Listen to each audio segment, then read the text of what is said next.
We're gonna do a legendary agent story. As far as I know. The trigger. Let's begin. Actually, let's not begin. Let me do my dailies, bro. God, I love doing chores in this game. Right, bang. Alright, in 18. Get electricity.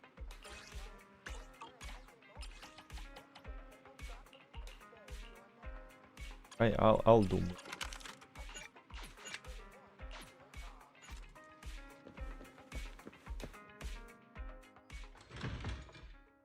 Pam pam pam. I have some bang boo dupes, right? Because we pulled for bang boos. Hey, Proxy. Have you hit a roadblock? Which one was it? Oh yeah, we have a new one. What's your deal? Physical damage. There's no sword. If there's no sword on the field, Sprout summons 6 flying swords to attack the target, dealing physical damage and accumulating physical anomaly.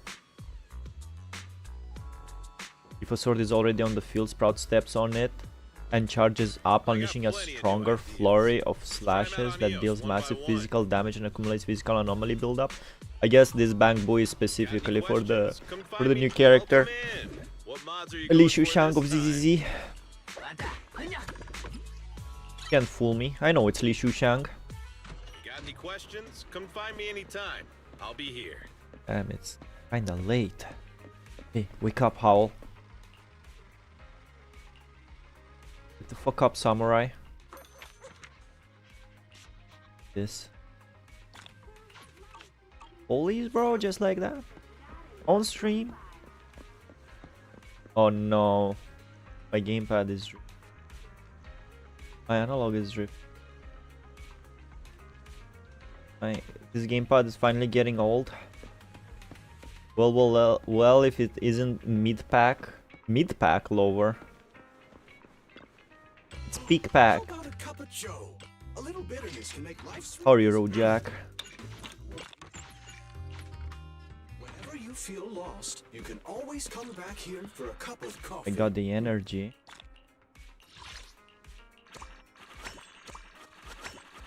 And I'll have to do a hollow zero.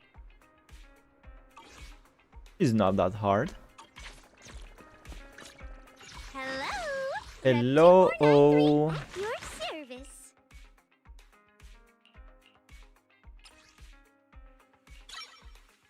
Alright, the problem is I don't have pennies. The problem is not that I don't have materials, that's true. Oh, there we go, insufficient materials.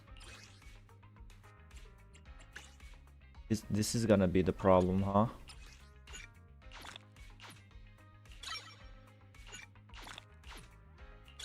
So we will always be able to upgrade everything to level 11.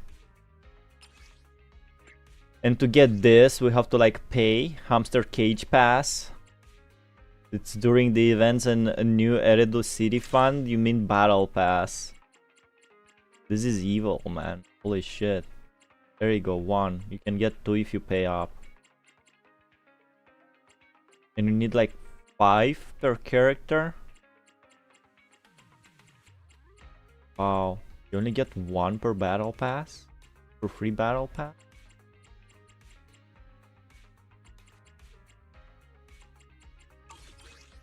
Well, I guess I should not be worried about it. Alright, kinda bored. I recommend spending all your batteries daily. You can't replace those materials.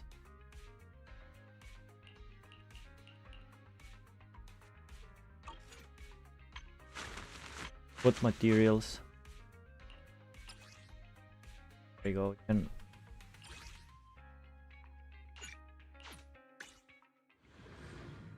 get a specific amount of hamster cage, not just pay to win. But in endgame modes, choose wisely who to level 12. How are you, Omer? How was your day?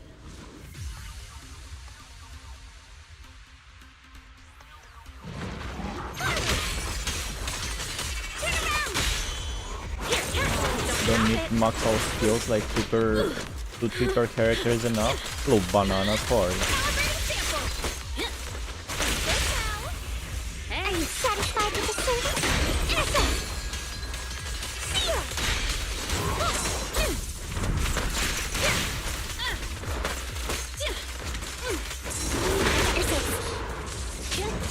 didn't do the parry move. The three-pronged approach. My apologies.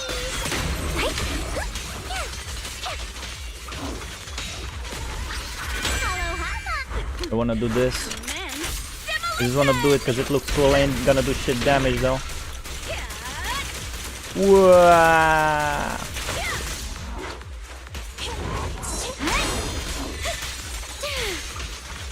Dial 1 for complaints.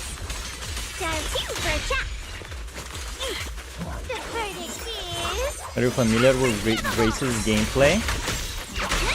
I'm just pressing buttons. Don't drop it. Hey, hey, hi there. Spot an ethereal. Shout for help. Forward. Turn around.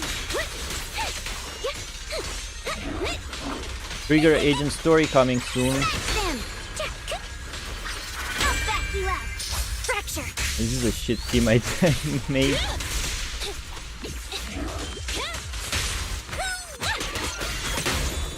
Perfectly lined up.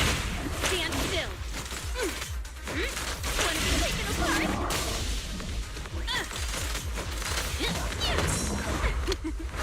Every effort counts. Time to clear the anomaly.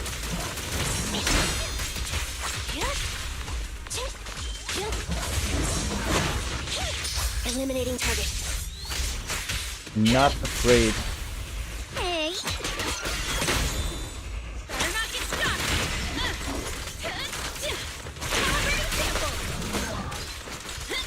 Good now.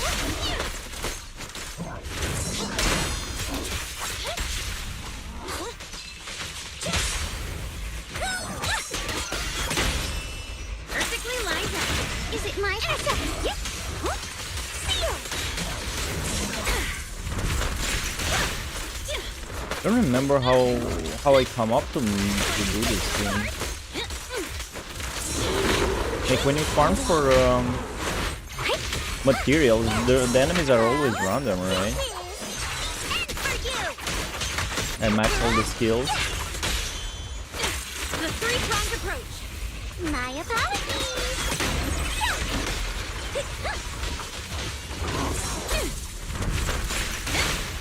Calibrating sample.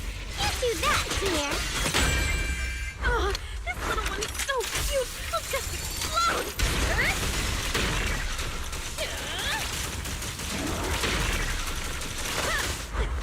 Come in. God, I wish that this was doing damage. Looks so cool, man. Neutralize. You're now connected with the gold star bet. Don't drop it. Hey, hey, hi there. Dial 1 for complaints. Dial 2 for a chat. Spot an ethereal. Shout for help.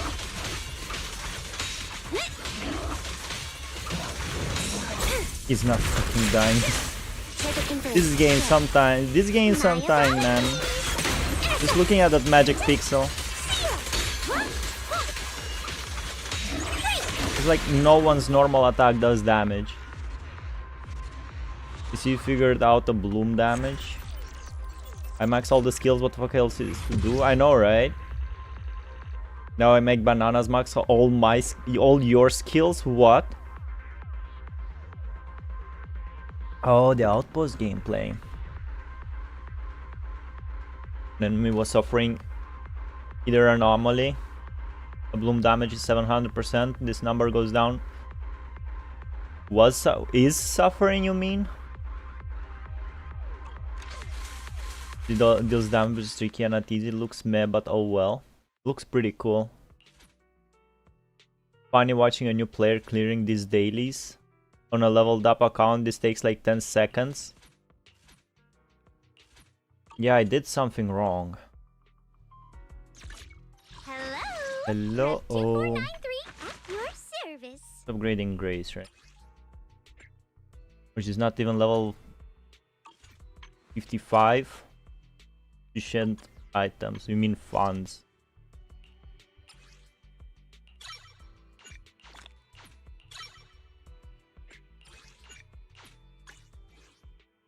Let me do it again. You guys didn't see me do it before? I only handle technical. Standing by. No way you did. Nothing to feed. Don't look at me.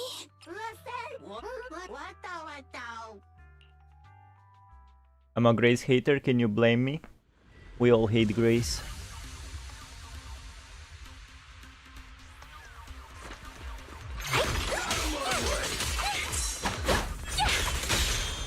This won't hurt.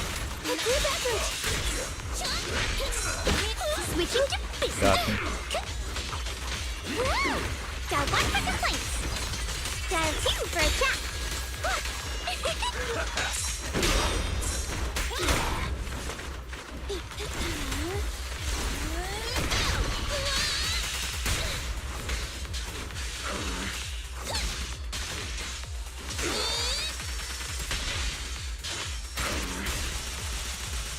He's still stunned.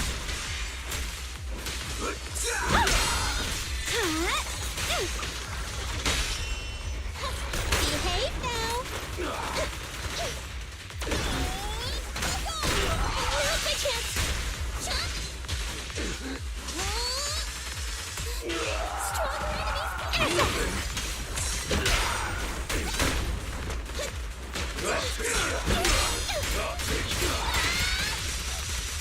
You're now connected with the Gold Star Rex. Rah.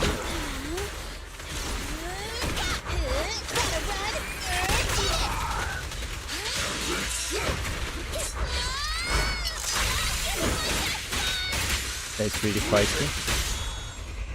This won't hurt. Not my apologies.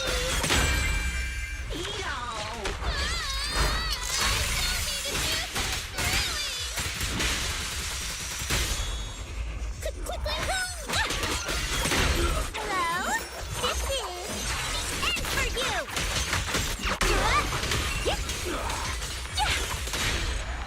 There you go. Better like this.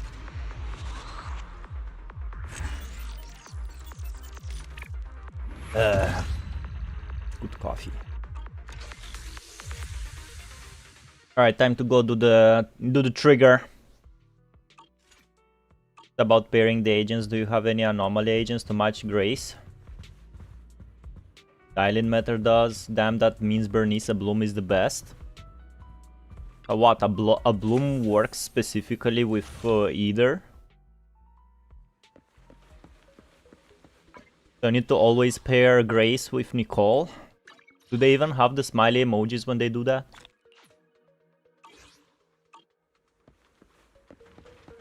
Pa, pa, pa, pa, pa, pa.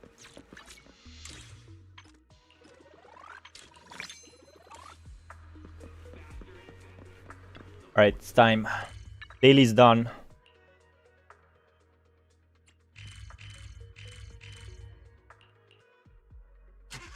Gotta catch up to the main story, man. There ain't no time.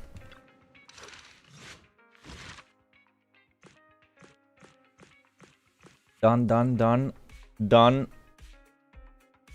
This is on this. Who was this? Was this Ellen? Yeah, it was Ellen. Holy shit, that's some new outfit I never seen her before. It's her, judging by the hair. The little red thing is on her hair there. This is locked. Who Leisurely Lul. It's also unlocked. And Trigger. So I guess if Trigger's backstory is open, then we just have to do it. Not Nicole. Wait, this is a story that took place in the past. A story of a rookie proxy named Phaeton who meets a young lady at the crossroads of fate. How much in the past? Is it before or after Fairy? I assume it's after Fairy, so it's not that long ago. Vivian specifically, I don't even know who that is. And don't tell me, please. New Hydra Anomaly agent is on the way. Time to tap on a deep yet again. I didn't read Trigger. See you, Rojak.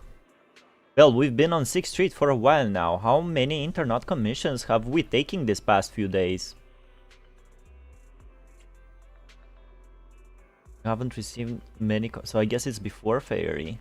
It's okay, we're starting our proxy business and video store from scratch, side by side. It'll take time. These days, I've been focused on managing the store, so thank you for taking care of our internet business, Belle. Having this cozy little home with you is already much better than the life we had just after leaving the academy. As long as we slowly build up our reputation, we'll eventually have a chance to uncover clues about the fall of the old capital. Belle will take it slow. Hey, so it's before Fairy. Yeah, but I still want to take some commission. Well, your enthusiasm is really something, but your troubles will soon be resolved. I saw how hard you've been searching for commissions, so these past few days I found an intelligence broker on internet who can introduce commissions to us. As long as we can establish a long-term partnership with this professional intelligence broker, probably Shepherd, we shouldn't have to worry about getting commissions in the future. As your older brother, I also want to be able to help you. Good job! Thanks, I think I've done a good job too. I arranged to meet him at the store today. He should be arriving soon. At that moment, a sudden knocking comes from the door. He's here, just in time. Belle, let's go talk to him. Who knows, maybe a cool surprise will be waiting for us on our first commission with him. It is Shepherd. As the front door is opened, a man in a suit walks in. Although he wears a friendly and reliable smile, there is still something slightly off about him. There he is. Belle, allow me to introduce our future partner, the intelligence broker I found on internet. Nice to meet you both. You can call me Shepherd. I'm glad you two choose to work with me. By the way, are you just starting out in this line of work? Just started, but business hasn't been... I understand. It's normal for rookie proxies like you two to have a hard time finding commissions. But please don't worry. As an intelligence broker, I exist precisely for people like you. Let me check my notes. Your name is Phaeton, right? What kind of commissions do you usually specialize in? So this is before they were like a legendary Phaeton. We're great at any commission. What an energetic response. These days, many young proxies lack the energy you have. That being said, combat-related commissions might be a bit tricky, right? You two don't seem like fighters, and hiring combat personnel can be expensive for new proxies. To be honest, I'm not sure I feel comfortable assigning you anything dangerous. We'll find our own way to resolve that. I believe you'll see it in the actual commission. The actual commission, huh? Well then, I happen to have a recently issued commission that could serve as the perfect starting point for our partnership. I believe this commission is of the perfect difficulty to assess your abilities. If you're interested, let me explain the details. Shall we move to a more convenient place to talk? It's not suitable to talk about this at the counter, so you move to a small room with Shepherd to discuss things in detail. Our first assignment together is a missing person commission. I always There's forget no his need for voice. combat or venturing into any hollows, so it's completely safe. Honestly, I can't think of a better way to test your skills. Oops. Not to be rude to the client, but guiding people through the hollows is what a proxy does. A commission that doesn't even require stepping in one seems kind of pointless for us to handle, right? Don't get me wrong, I'm definitely not trying to pass this off on you. Your ability to navigate the hollow is unquestionable. That's what makes a proxy. But this role involves more than just that, and this commission is a perfect opportunity to demonstrate those other skills. To be honest, the client barely gave us anything to work with, just pieces of info. That's why this is a perfect chance to show off your skills in gathering intel, spotting details, and negotiating. All the makings of a top-tier proxy. You've made your point. Guess we can't refuse now. Let's see the job. Shepherd nods in satisfaction and pulls out 3 items from his pocket: a harmonica, a sheet of music, and an old photo. A woman with covered eyes. Somewhat aged photograph. Though the image remains fairly clear, a blonde young woman with her eyes covered leans against the wall. For some reason, her silhouette seems so fragile, as if she might shatter into pieces at any moment, filled with such profound sadness. The client has only provided us with these 3 clues. All we know is that the woman in the photo is your target. Just a photo. So even the client doesn't know her name, identity, or whereabouts? And what's the deal with the harmonica and the sheet music? The client doesn't seem to have any more info, though it's possible they just don't want to share. But the client did mention if you get stuck, you should try playing the sheet music with the harmonica. Well then, I'll leave this commission in your capable hands. Keep me in the loop if you make any breakthroughs. Just ping me on Knock Knock. A single photo and a melody. Feels like chasing shadows. Belle, where do you think we should start? Maybe we should start with Port Elpis. A woman with her eyes covered isn't exactly someone you see every day. Remember when we went to visit the sea? I'm pretty sure we Port spotted someone Elpis. like that back then. Remember? I was in a bad mood that day, so you took me to the port to clear my head. We bought some fries, but you were so busy staring at that girl with her eyes covered, a seagull snatched them right out of your hand. Why do you sound mad? Now that I think about it, that woman did look a lot like the one in the photo. I was just a bit distracted. I didn't mean to stare. Next time I'll make sure to watch my fries more carefully. Well, thanks to you, we've got a lead now. Let's head to the port and see what we can find. Don't think I was at any port in this yet. The Bangbu boss. They're moving our stuff out. Box of miscellaneous items. It's still here. Unpacked boxes of miscellaneous have been placed here. They mostly contain things of rather ambiguous importance. Although I occasionally remind Wise to tie them up together when we have time, it's already piled up here. Will there really be a day when we need something from inside these boxes?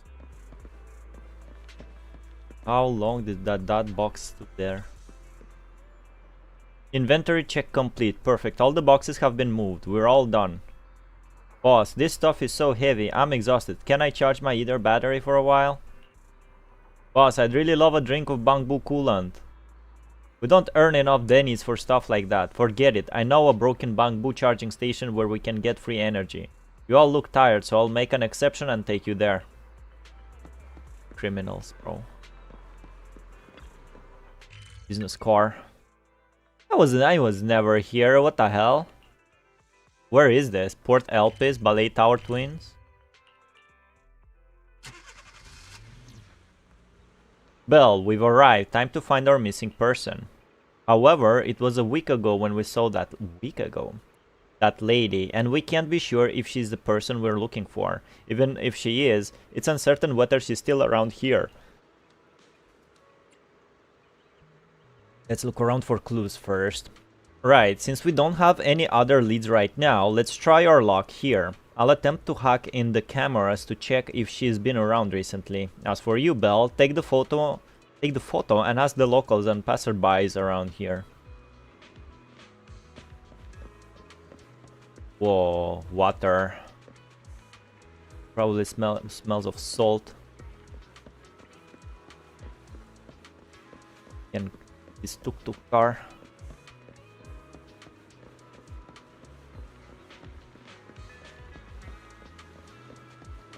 Officer Mew Mew is here too. Yo, fishing? When can I play fish? Can I start playing fishing? Is it safe for me now? Hello, stern woman. Time to go home. Hello, have you seen this person? Me? I don't usually come around this area, so I might not be much help, but I'll take a look. I don't think I've seen her. If you're looking for someone, it might be better to ask the PubSec officer in this area. Though the local officers don't seem to be doing much. They haven't even dealt with the abandoned ether batteries floating in the sea. Abandoned ether batteries? Yeah, the disposable batteries. I saw no one was handling them, so I collected a batch myself and threw them in this trash can. It felt unattended, that pollute the environment. If left unattended, they'll pollute the environment. But they're kind of pitiful, aren't they? The batteries, I guess? Sorry, I got sidetracked. I should be heading back now. Good luck with your search. Ma'am. Thank you, ma'am, miss. Stern. Imagine your parents are calling you Stern Last name is...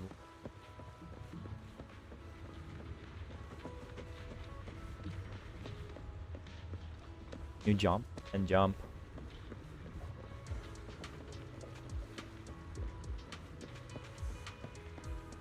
Hello there. What was it?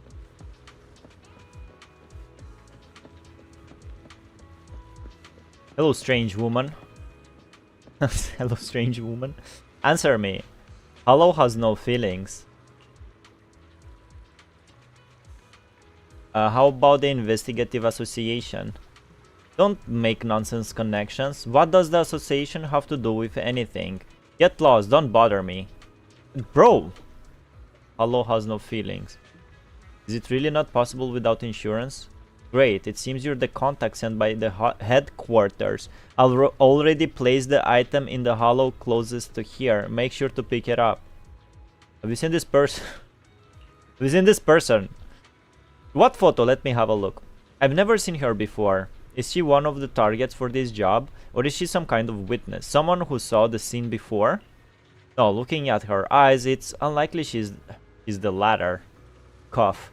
Do you need to send someone to find her? No, it's fine. What do you mean? Never mind, I don't care. Just make sure you pick up the goods. Better stay away from this person. Don't get us. That hollow. You just hollow, man. Hollow.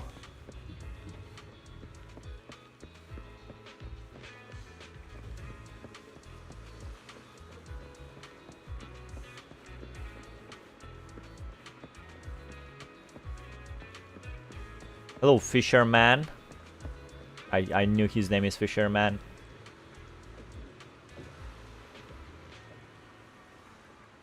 No results today. I told them the bait wouldn't work, but they didn't believe me. Hello, have you seen this person? I'm just a fisherman, staring at the bucket bobber and fishing line all day. How could I recognize anyone? I know a reliable type of bait. Really? The other day, when greeting Enzo, who lives next door, I learned that he occasionally goes fishing. I recommended the bait that Enzo usually uses to the man. His name is not Fisherman. His name is Fisherman. You can't fool me. The game says his name is Fisherman, Simber. What are you talking about?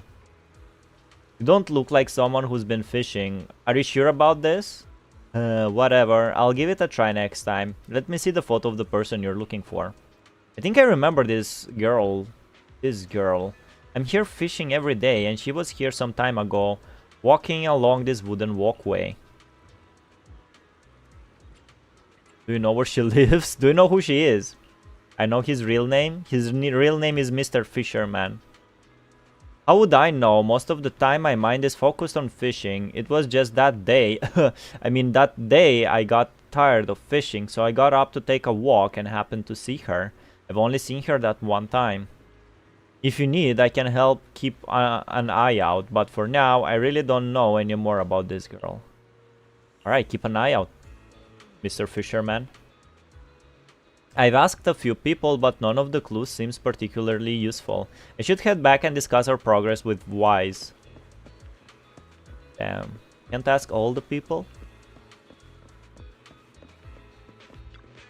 No one knows who put this sign, but it says no fishing allowed. No, not far away, the anglers, as usual, are leisurely indulging in their favorite pastime.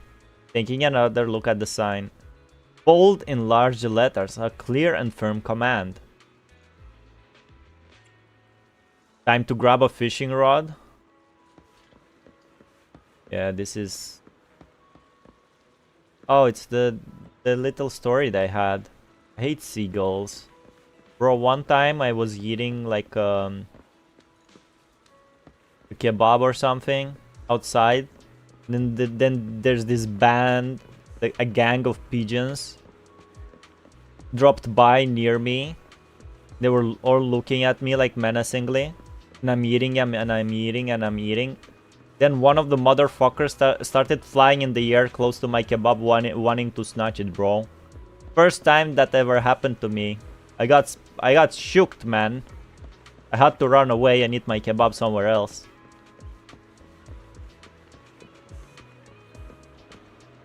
foggy glazed window. The windswept door stands silently closed. With no response after several knocks, perhaps peeking through the round glass window might reveal something, but the glass window seems to have not been cleaned for a long time. In the foggy window there is a blurry reflection of a pair of eyes quietly watching you from behind. Ow! However, aside from a few drifting sea breezes, there's nothing else on this terrace. You peer through the round glass window again. The room has only a few stacked cardboard boxes. It looks like just a storage room. The eyes are gone. When you gaze at the empty room gazes back at you.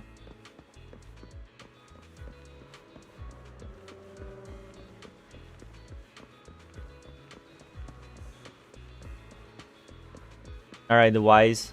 What's going on? What's going on, bro? No luck on my end.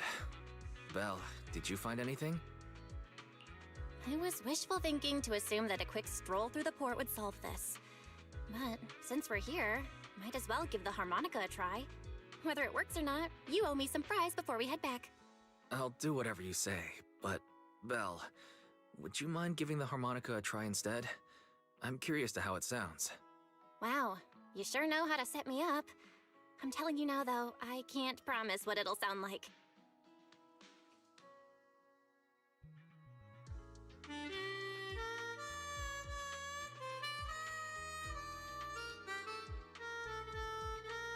You can read music. I can't read music notes.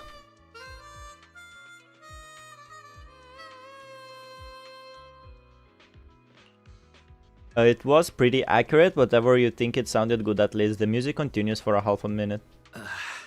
How do I put this? It sounds okay once you get used to it. But nothing happened, so I guess we should just get some fries and head back. Excuse me. What? You the ones playing the harmonica just now? Sorry. My sister didn't mean to make such a commotion. We'll just... Wait. You're the one in the photo. Sorry about that. I didn't hear any footsteps, so I didn't realize you were right beside us. My apologies. Moving quietly is second nature to me. I didn't mean to startle you. If I may ask, where did you learn that melody? Wise shoots you a questioning glance. The blindfolded woman from the photo actually appeared. What an unexpected surprise, but now what? Well, the two of us are proxies, and this song was given to us by a client. I never thought it would actually help us find you. Our client is the one looking for you. Why don't we discuss the details somewhere else? I see. Please lead the way. I'd also like to meet this client of yours. Let's head back to Wanna the see store. him? I'll check in with Shepard. I apologize. Your name is... My real name. I haven't used that in a long time, but I do have a code name. You can call me Charon. Charon? Don't tell me your real name is Trigger. Like that fisherman's real name being Fisherman. You return to the video store with the woman who calls herself Charon.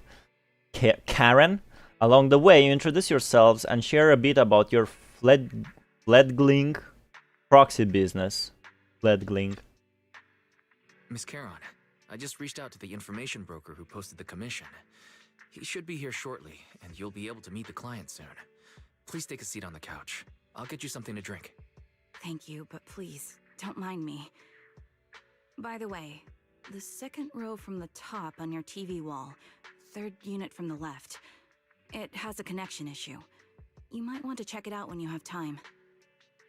Wow, are you an electrician now, huh? Let me see. You're right. How did you know? No wonder there's been some lag lately.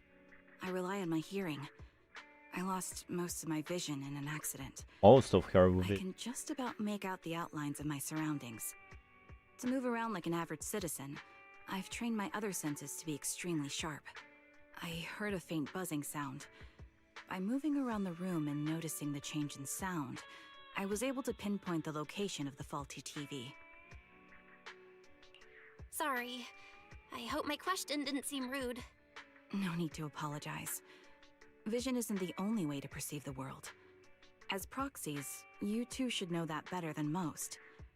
Anything that can be seen with your eyes can never be considered a secret. A subtle silence fills the room. It's clear you each have secrets you don't want to share with others, and there's an unspoken understanding between you.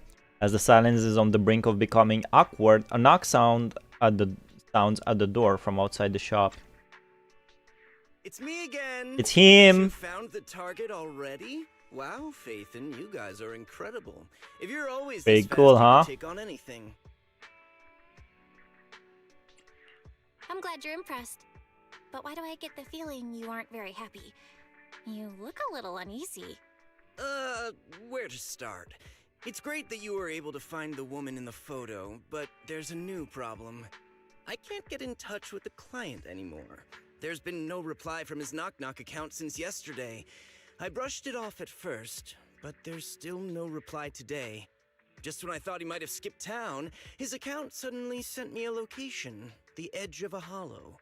Who sends something like that in normal circumstances? Wonder if the strange woman is important to the plot.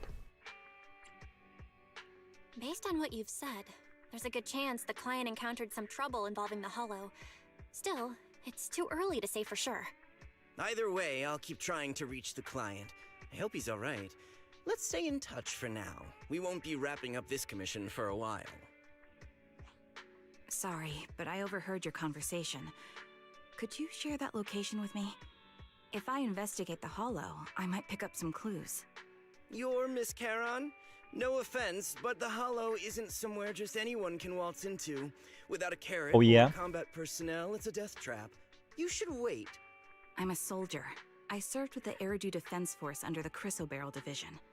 Even after retiring, I've made countless trips into the hollow. You can trust in my combat skills. The heart rates of you and the two proxies here seem to have just spiked. Don't worry. My military days are far behind me.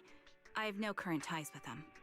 As for getting into the hollow, proxies, can I request your assistance? I don't know anyone else who could guide me. I'll pay the commission fee as best I can. If you don't want to be involved, that's fine. I'll think of something. We'd like to find the client ASAP too. I mean, who's gonna cover our commission fee otherwise? Besides, if we said no, you'd just head into the hollow alone, wouldn't you? How did you know? So that was your plan? You just remind me of how wise and I used to be. So desperate to find someone that we didn't even care if we were ready or not. Well, since Miss Charon wants to continue to investigate, I'm willing to act as the proxy for no additional fee. You can relax, Shepard. No, Belle, that's big mistake. With the client still unreachable, my hands are tied. Please, look into the hollow, and be careful. I'm really sorry for troubling you both. Finding this client is very important to me, so I may have acted a bit out of line just now. No worries. Seeing how determined you are to find the client, we couldn't just sit by and do nothing. Let's work together to find them.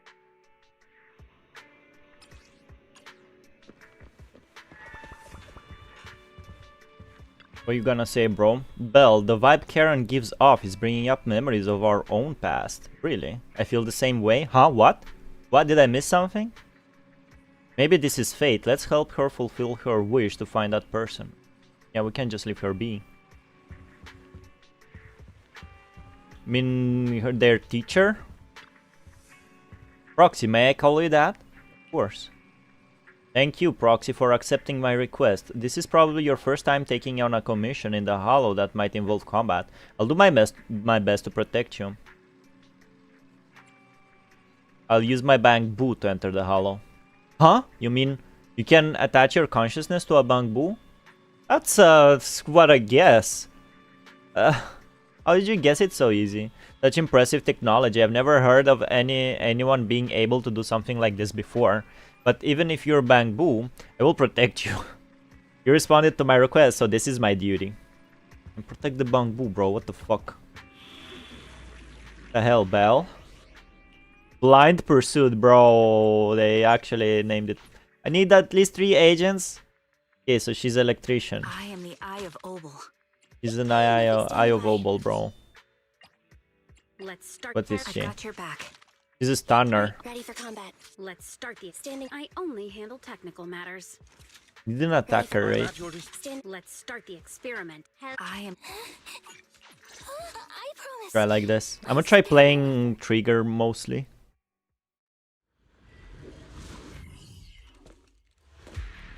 We will have to pretend she's doing this mission alone.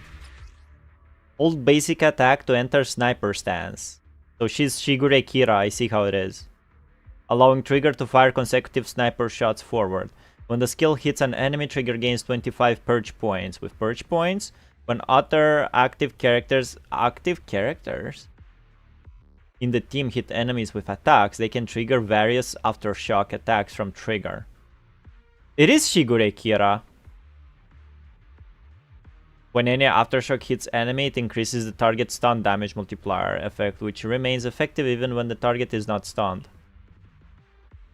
When Trigger has Purge, other active characters in the squad can activate Trigger's basic attack harmonizing shot when hitting enemies with a basic attack, dodge counter, special attack, or quick, basically anything. Dealing electric damage and accumulating days. When hitting enemies with heavy attacks from an EX special attack, assist follow-up, or ultimate. Oh, it's common. They can activate Trigger's basic attack harmonization Tartarus.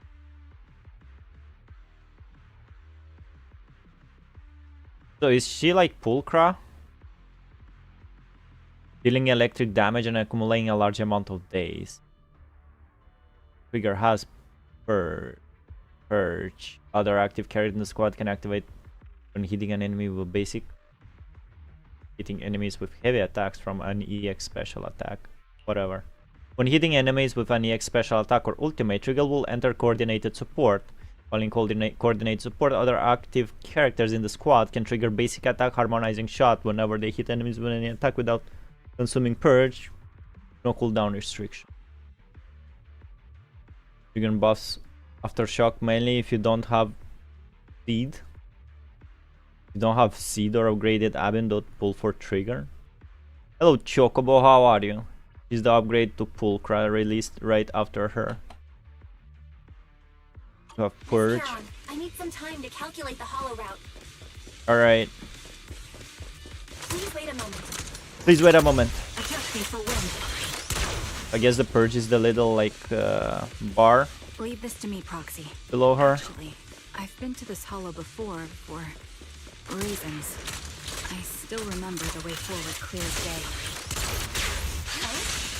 Why don't you wait just a little longer? Calculating attack doesn't Well, I guess I take need to that long. build the bar. Ether vision activate. Be more efficient to retrace a path that Okay. already walked. Please come with me, Proxy.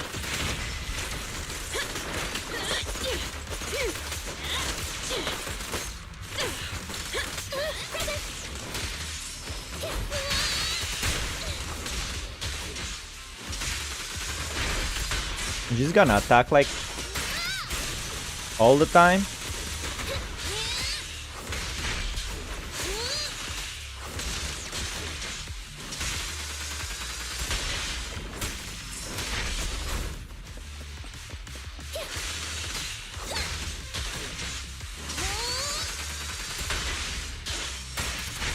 The path You guys ahead. no chill, bro? It should be right around here. It wasn't here too long ago. One moment, Proxy. I might have misremembered. I just need to think. I'm sure you're well aware that hollows undergo periodic spatial distortions and reconstruction. That's why each time we enter, we need the most up-to-date carrot. Not lost because you can't remember. After you left the hollow, spatial distortion occurred.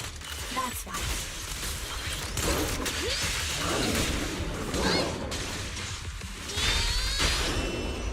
The target's weary. Perfectly lined up. I'm here! I'm here.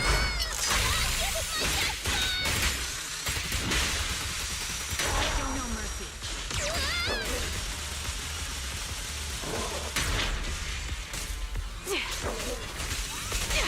Sniper's Creed. One shot, one kill. Sniper's Creed, bro.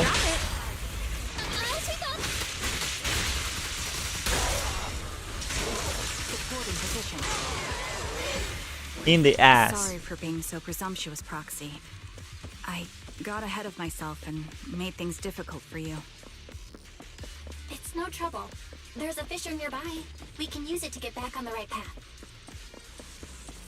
Well, dentist cleaned my teeth so up early.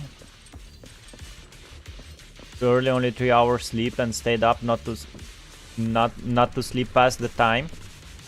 Have like anti-pain pills, whatever they're called. By the way, Miss Charon, how are you so fluid when you move and fight? Is it because of your sharper hearing and heightened senses? That's one part of it. In fact, my eyes gained some unique abilities as they changed. I can't see most things clearly, but I'm able to detect the etheric fluctuations of nearby beings, ethereals, and other objects. I call this ability ether vision. Ether vision. The ability! Given your combat style, those eyes must come in handy on the battlefield, huh? That may be so.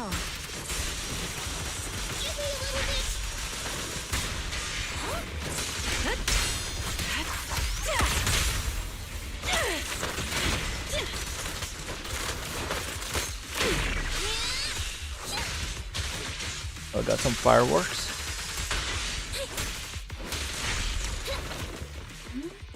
Wait, something's up ahead. There's someone on the ground.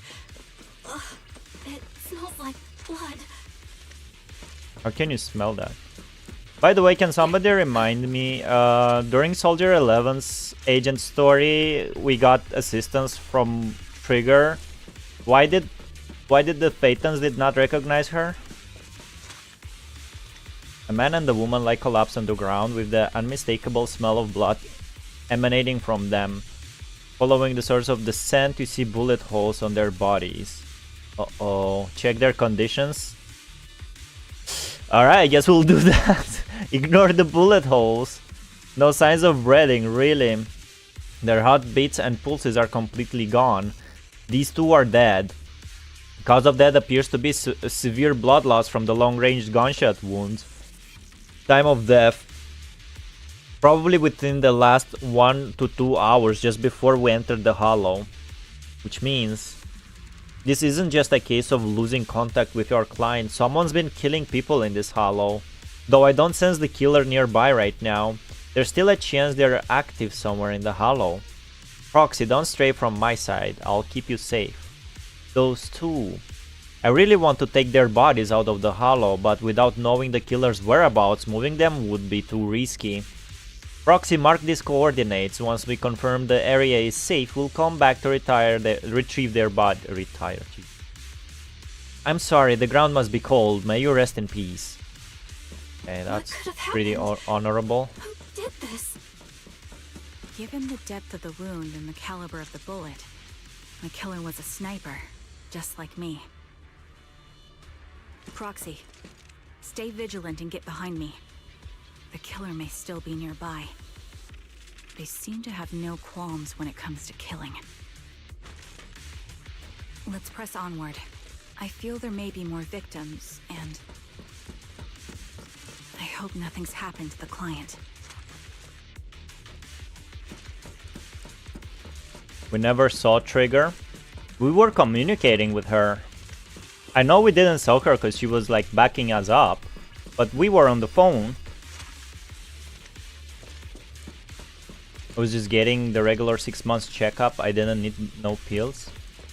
It's her Soldier 11 story released on 0.1 and Trigger dropped in 1.5. Maybe devs tried to hide it. Tried to hide what? This was probably written later. I mean, I understand this was written later. So it what? Just that's it? They fucked up. Everybody's like, no, we can't defend this.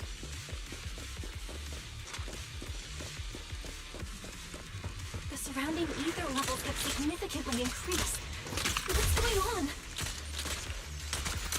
Hold on. Let me find what's causing the ether level increase.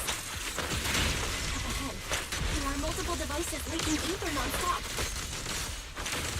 These are high-pressure ether storage tanks, filled with highly concentrated ether.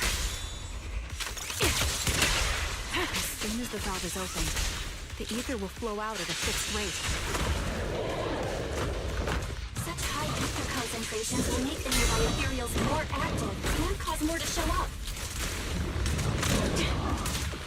Heron, it'll be dangerous if we keep moving forward. Understood. These storage tanks are high-risk items manufactured by military industrial companies. They're rare, even on the black market.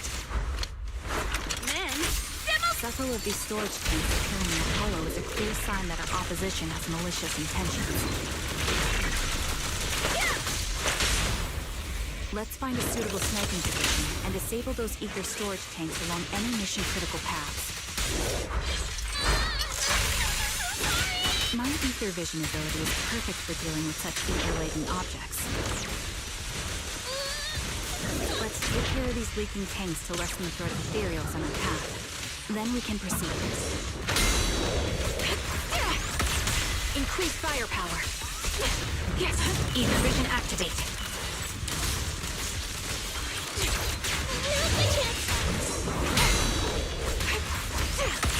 The melody of combat.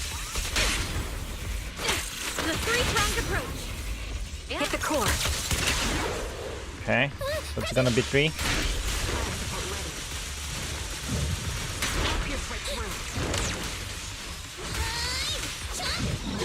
And Trigger seems pretty fun to play as.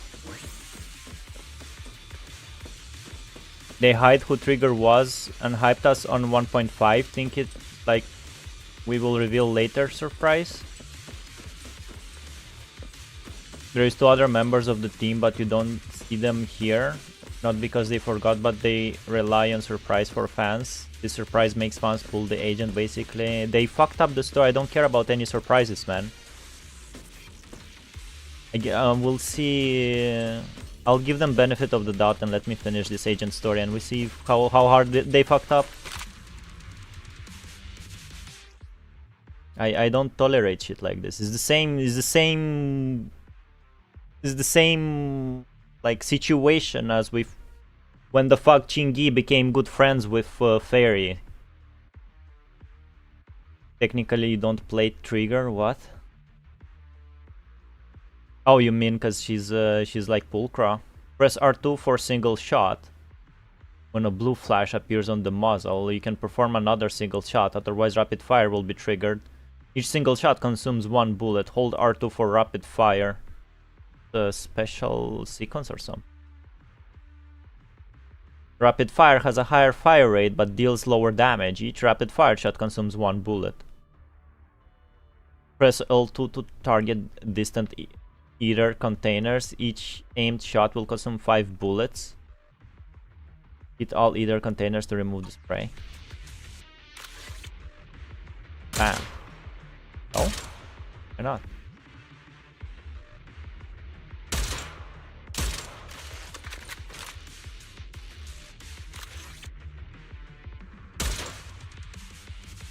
All high-pressure ether tanks have been disabled. We can keep moving.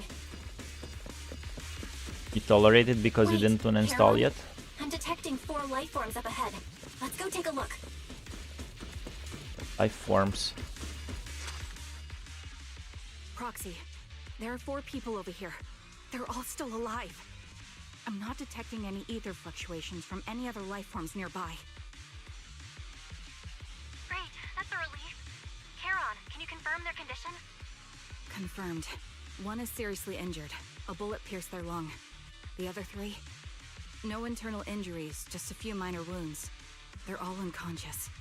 The one with severe wounds. His etheric fluctuations are nearly completely gone. He's beyond saving. Who are you? Help me. It hurts. So cold.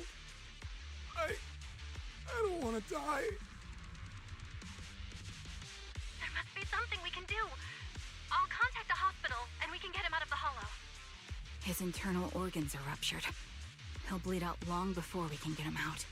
No rescue team can beat the clock when life fades this fast. Am I dying? I just want to go home.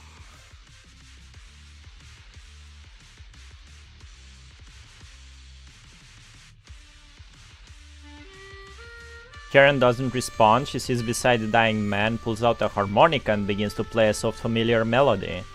The tune echoes throughout the hollow, heavy with the scent of blood, the song recorded on the client's sheet music. As the harmonica's gentle notes fill the air, the dying man stops groaning, simply listening until his eyes close forever.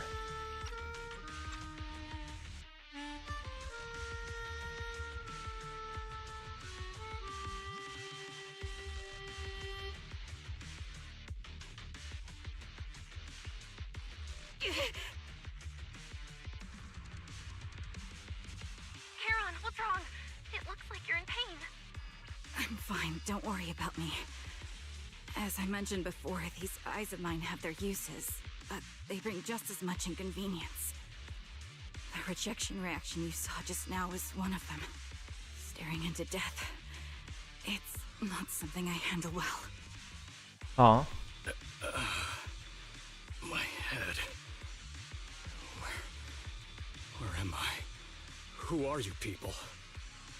I remember now. There was a madman, a lunatic who tied me up and dragged me into the hollow. You're not. I'm not the lunatic you're talking about. Can you stand? There are 2 more unconscious survivors here. If you can, help us carry one of them. Let's get out of here together. Leave? We can leave this place? What about that lunatic who shot at me from the shadows? The culprit should be gone by now. Karen, let's get the survivors out. Follow me.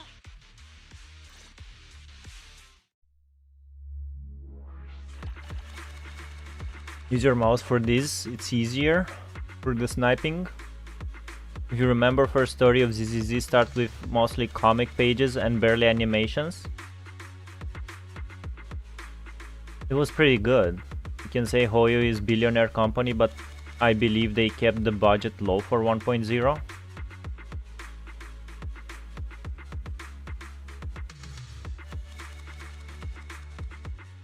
Sure, I don't know, I don't feel that way. Exhausted and unable to carry any more bodies, you record the coordinates of a few of the corpses. Once this is all over, you should make sure to report them anonymously to the public security. With Karen, you keep your guard up alongside the 3 survivors, eventually arriving at the abandoned metro entrance in front of Ballet Twins Road. Proxy, let's take a short break here. The area around the Ballet Twins has been abandoned due to the Hollow disaster, and no one's likely to be around. Both secluded and safe, making it a perfect place for a conversation. Those 3 survivors? Yes, I know. They just escaped from a killer, so we need to check on their injuries and mental well-being. Would one of them be the client? Unfortunately, I don't think so. After they woke up and saw me, they didn't have any particular reaction. If they were the ones who assigned the commission to find me, they should have recognized me to some extent.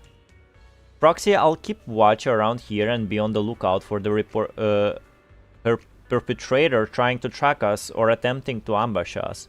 Would you please have a brief conversation with the 3 survivors? I think they might have information on the perpetrator. And to be honest, I think they might. Nah, it's probably just my imagination. I'll gather information from them first. Thank you, Proxy. Karen.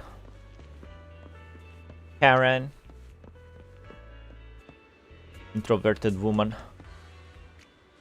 Take a deep breath. If your emotions get too intense, the wound might reopen. I still feel like I'm going to throw up.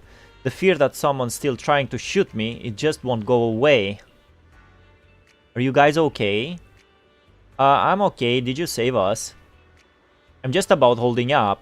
I've more or less recovered from the shock. I remember you. You were looking for someone around Port Elpis, weren't you?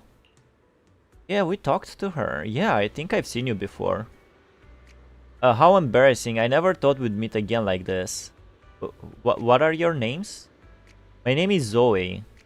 Erin, just call me Erin. Feeling nauseous again? I managed to hold it in. Did you want to ask us something?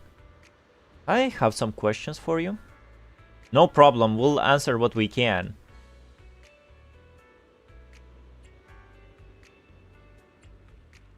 How did you get kidnapped and taken into the Hollow? For me, you know, I was sightseeing at Port Elpis earlier. After that, I was on my way back home driving along a deserted road when I seemed to hit something. So I got out of the car to check. Just a few seconds after I got out of the car, someone hit me from behind and knocked me out. I still have a bump on the back of my head, you can feel it. Let me take a look. There's really a bump on the back of your head. Crazy. As for me, I was sitting at home with my friend when someone pried open the lock and tampered with our food or water or something. I don't know what they did exactly, but shortly after we ate, we both passed out. Were we the only three rescued from the Hollow? Did you see another woman? Just the three of you. Sheesh.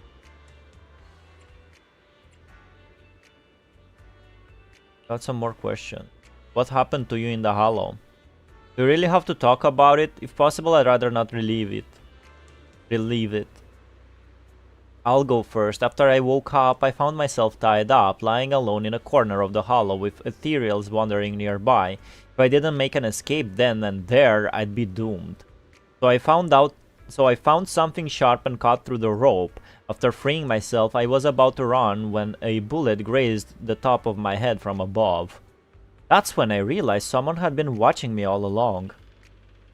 The same happened to me. When I woke up, my limbs were tied and the ethereals were already closing in. Oh shit. My throat. Fortunately, the ropes weren't tied too tightly. I used a broken iron railing nearby and eventually managed to cut through them. But I barely ran a few steps when a bullet hit my left arm. I could only grit my teeth and run for my life. Ugh. If she keeps talking, she'll throw up again. That maniac shooting from the shadows. They seem to take pleasure in watching our frantic attempts to escape. They could have just killed us right there, but they deliberately aimed each shot slightly off target, giving us just enough strength to keep struggling.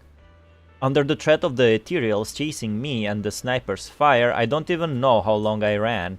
Eventually I managed to reach an area where the ethereals were less active, but that maniac shot me with a tranquilizer and I passed out again. Same here. Now that I think about it, we must have both passed out in the same area. It'll take some time to calm down. Alright, anyway, thank you and your companion. Thank you and to your companion. If it weren't for your arrival, I don't think the perpetrator would have let us leave so easily. Why are you being targeted? I can't take this anymore. Are we being targeted? Fucking throwing up, man. Thank goodness. I can't believe it. I'm still alive and out of the Hollow. What's your name? Oh, me? I'm Jesse. I'm so grateful you were there to save me. When that maniac was chasing me and sniping at me, I really thought I was done for. I have some questions I want to ask you. Questions?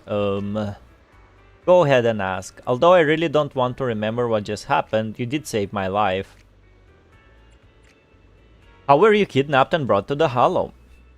I was tricked. I received an anonymous message telling me there was a big job I could do, asking me to meet in an alley on 6th Street. I had just arrived at the agreed spot and was waiting when someone hit me from behind and knocked me out. When I woke up, I was already in that hollow and my hands and feet were tied. What did you experience in the hollow? Although I was tied up in the hollow, luckily I always carry a folded knife with me. I tried to shake the knife out of my pocket and cut the ropes, hoping to escape, especially since the area was filled with ethereals. But suddenly someone shot at me from the shadows. I was so scared that I quickly dropped to the ground to dodge the bullets, but they immediately fired several more shots. I had no choice but to run for my life. The maniac shooting at me, I felt like they never intended to kill me right away. Instead, they seemed to be having fun watching me panic. Every shot scratched me, but none of them were fatal. I just kept dodging the ethereals and the sniper, running for my life.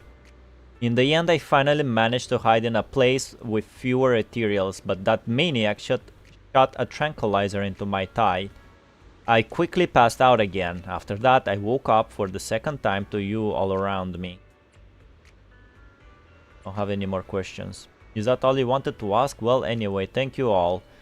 If you had come any later, I think all three of us would have been killed by that maniac. Scary stuff right there. Julian, sup? What's up, Julian? How are you? Are you a ZZZ fan? After a brief check on the three survivors, you share what you've learned with Kieran. He then call... Okay, whatever. Thank you all for assisting me. Whatever, game. Even though I'm a stranger, you've given me valuable information. It's the least we can do after you saved our lives. If there's anything else you want to ask, go right ahead. I do have some questions left to ask. Before that, could the three of you introduce yourselves? I'd like to see if there's a pattern to how the killer chose their targets. I'll go first. My name's Zoe. I used to be a soldier in the defense force, but now I'm just working a regular desk job at a private company. Don't let that fool you, though. I've earned my stripes. I'm Jesse, currently working as an internet information broker. I'm still pretty new at it, though, so I can't think of any reason someone would target me. My turn? I'm Erin. I was also in the defense force, but now I'm unemployed. Actually, I have a question for you all. Did you see my friend when you were in the hollow? She's about my height, with shoulder-length blonde hair and a mole under her eye. We were kidnapped together, but I can't find her anywhere now. If I recall correctly, we didn't come across anyone like that in the hollow, among both the survivors or the bodies. It's all right. I'll keep looking. I hope she's okay. We were always inseparable. We even planned to visit Scott Outpost together for Remembrance Day. I never thought something like this would happen. Remembrance Day? What's it about? As the name suggests, it's a day organized by the Defense Force for the families of deceased soldiers and veterans. People gather to mourn their loved ones who died in the fall of the old capital and find comfort in each other's company. I didn't know the Defense Force did that. Huh. Maybe I should go check it out. If I can't find her anywhere else, I'll head to Remembrance Day alone. Maybe she'll show up there. Was your missing friend also a member of the Defense Force? Yes, she and I were in the same squad. Obsidian Division's Cartis squad.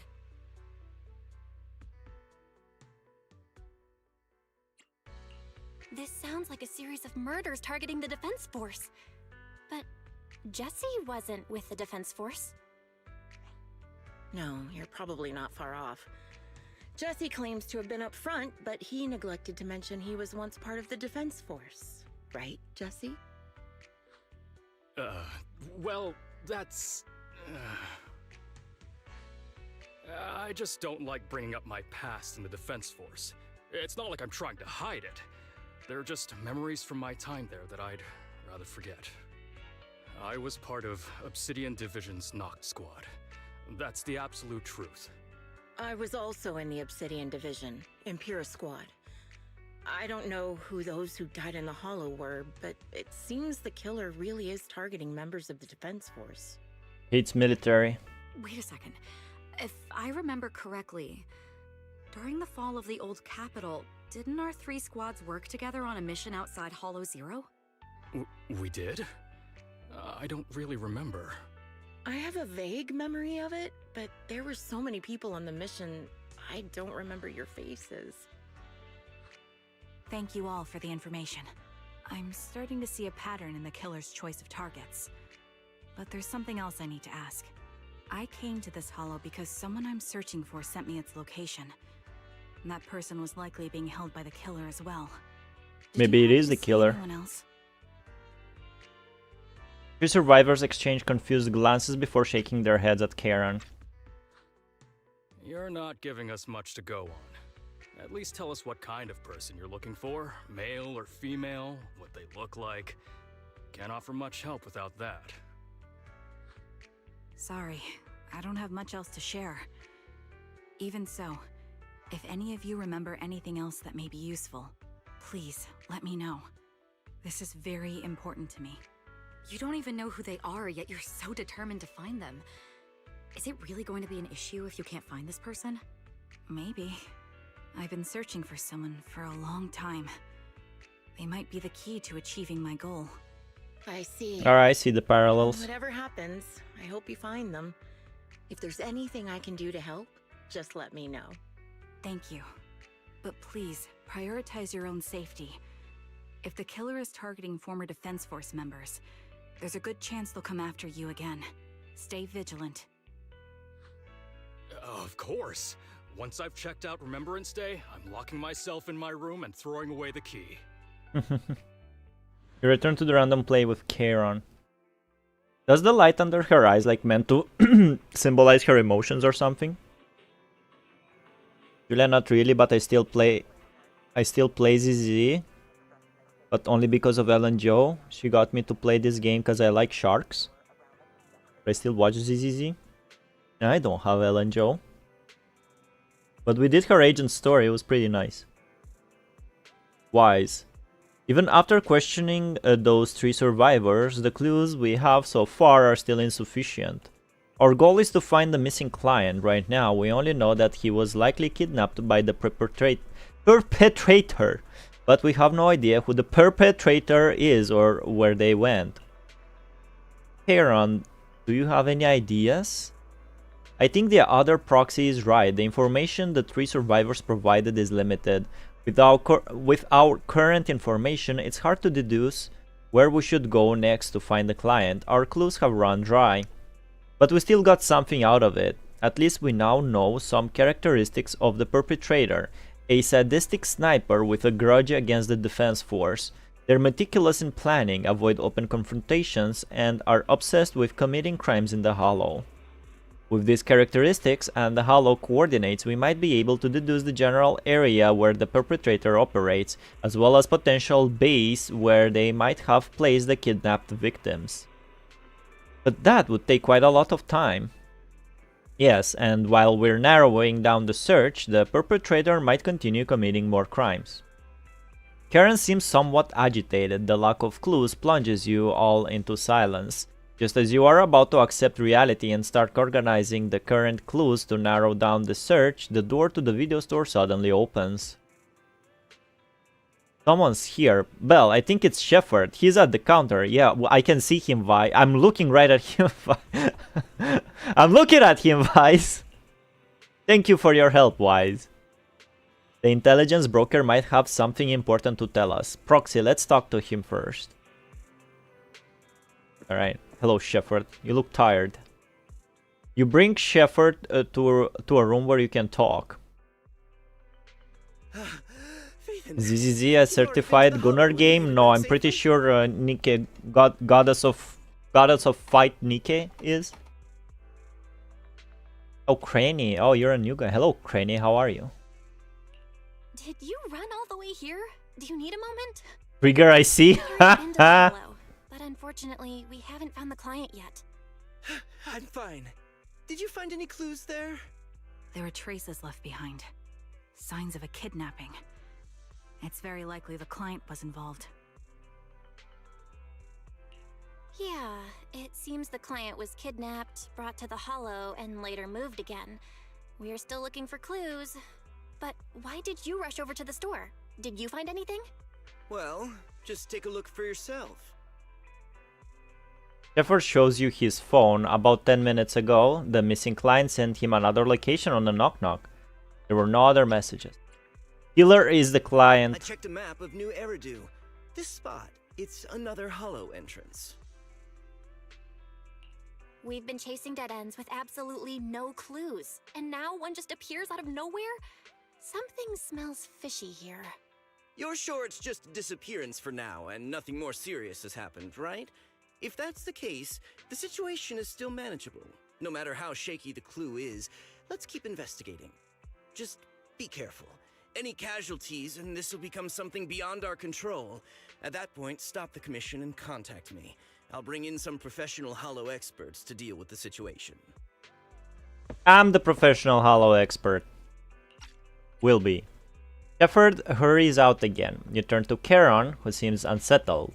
Has she held back the full truth from Shepard to avoid having the search handed off to someone else? Thank you for not revealing what really happened to that information broker. Don't mention it. But I have to ask, why are you doing this? Calling for help might have been the safest way to handle the situation. The killer is a sniper who has no qualms about taking lives. Judging by the victim's injuries, it's clear they know how to deal a fatal blow and how to inflict pain without causing death. Most Hollow Raiders lack experience dealing with snipers. If they encounter the killer, it's likely to end in a difficult fight, or worse, Full casualties. detail of the color And under their besides, eyes. asking for help from others would only delay the search.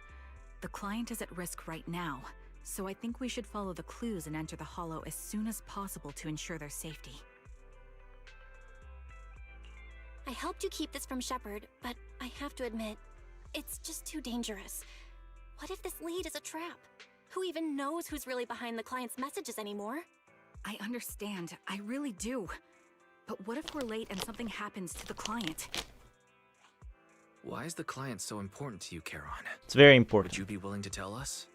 Are you so set on finding them because they're connected to the person you've been looking for? The client's true identity might be the very person I've been looking for. And if not, they most certainly have some vital information.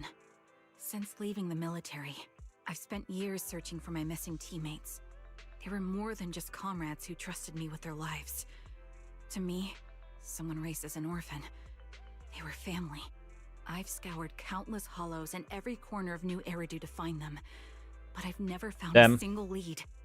Until I met you and heard that melody on the harmonica. It's called Homecoming.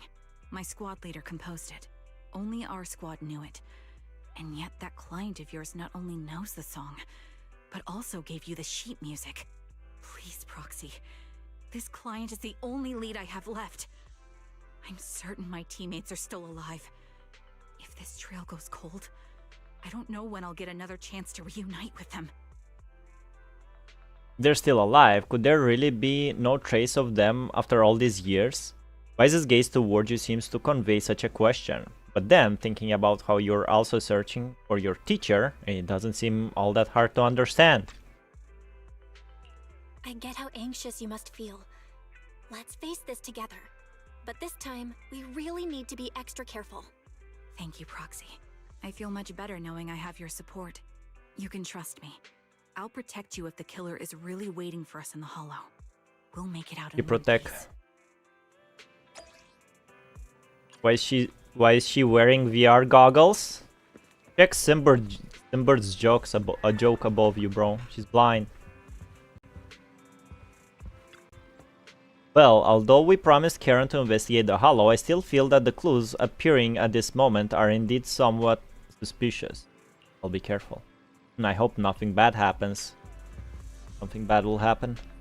Proxy, if your senses are shared when controlling Bamboo, does that mean the pain is shared as well? Pain is shared as well. I didn't know that. Then I won't let that perpetrator lay a single scratch on this Bamboo. If a fight breaks out, stay right behind me.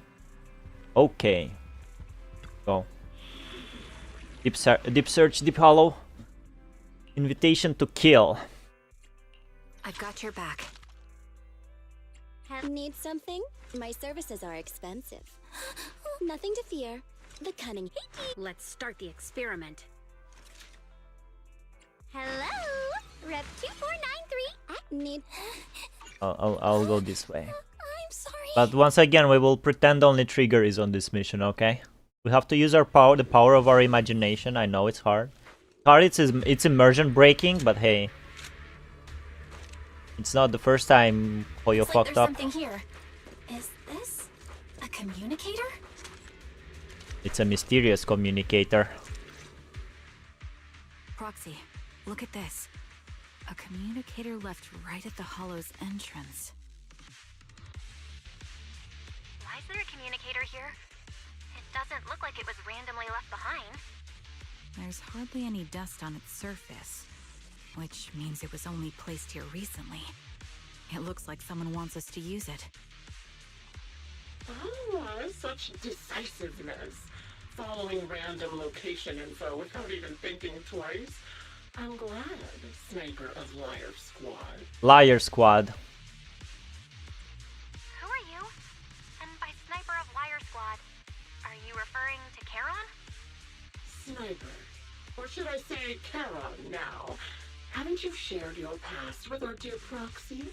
If introductions aren't your strong suit, I'd be happy to show you how. You can call me Grim Vulture, the one behind this string of murders. You see, I've been working my way down a list, crossing off names. And now, Charon of Liar Squad, your name is next. Looks like you've done your homework on me. Just because my presence interfered with your plan, you've decided to take me out for good?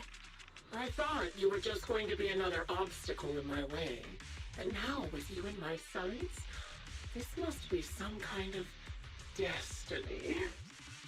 I'm not sure what you're referring to, but I'm looking for someone. Given that you're waiting at the hollow entrance they shared, I'm guessing you have them. If you hand them over, perhaps we can make a deal. Karen suddenly dodges to the side, raises her gun and fires, using her body to shield Eos. The next instant, a bullet flies past her and hits the ground. Her shot flew off into the distance. There's only one thing that's for certain. It didn't hit Green Vulture. Didn't it hit? Guess it's a typo. It didn't hit Green Vulture. So your version of making a deal is stalling for time to locate me and lining up your shot? Can't say I'm surprised.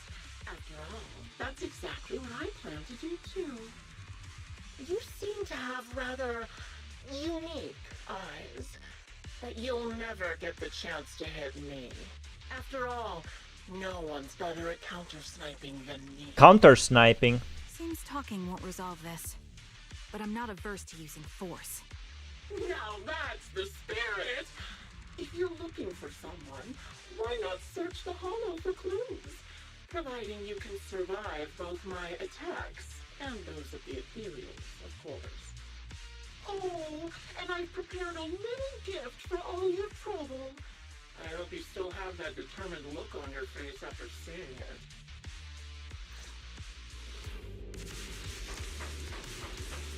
Is IN yes, okay? Full cutscene? No, it's not. Well. Watch out for Grim Vulture taking shots from afar. She's not blind, she's mostly blind. Think we can do it?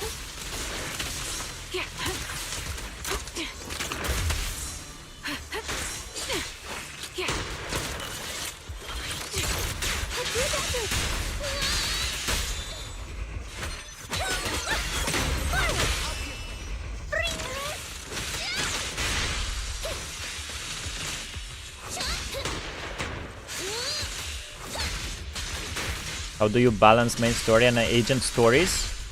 Well, I was enjoying doing only main story. Copy. Right? Then I reached the part where Chingy comes to my office and says like, I found a box. Something feels off about it. Chingy says like, oh, do you know me and Fairy are actually best buds? And I'm like, what the hell are you talking about? It was never mentioned, ever. And then the chat said, and Google said, well, it's actually in Chingy's agent story. And then that banana said, well, if you take it that way, if that's important to you, which it is, you know, any story inconsistencies, like how the hell proxies did not recognize trigger in Soldier 11 stories. Pisses me off. And Bananas just said better do all the agent stories when they become available, so I don't get confused like that ever again. So we're gonna do all the agent story and then continue with the main story. And once new agent stories are available, we're gonna do agent stories and then continue with the main story again. A rather creepy box is giving off an unsettling stench. You have a bad feeling that opening it would be asking for trouble. You glance at Karen beside you, who has fallen silent. Clearly, she's having the same feeling. Right now, she's hesitating about whether to open this box. Karen, wait, don't open it! Karen opens the box. A blood-stained, tattered military cap, carelessly crumpled and stuffed in the corner of the box. Though the owner's identity remains unknown, the message it conveys can only mean one thing: death. Don't touch what's in the box. Karen reaches out and picks up the military cap from the box, her fingers tracing its shape, her lips tremble. I'm okay, Proxy. If my senses of touch isn't deceiving me, this appears to be the outfit my former teammate wore, or a replica of it. So this is the surprise Grim Vulture mentioned. I see now. Let's keep moving, Proxy. Karen goes silent, yet as she chambers another round, you can sense her hands trembling slightly, while her grip grows even stronger. You still remember what's inside the box, right? Your loyalty needs cap. The one Sticks always Really? wore. Curious as to how he died? I'll tell you. He took his own life. There wasn't much different from being off by ethereals. Ethereals had almost completely taken over his body. He was being corrupted. Covered in evil. His horror. Really bored. He didn't want to become an ethereal. So he raised the cannon to go louder with just one last shell inside. And just like that, obliterated both his core arrows. Any thoughts on a way to fix the bucket? Mission Racer?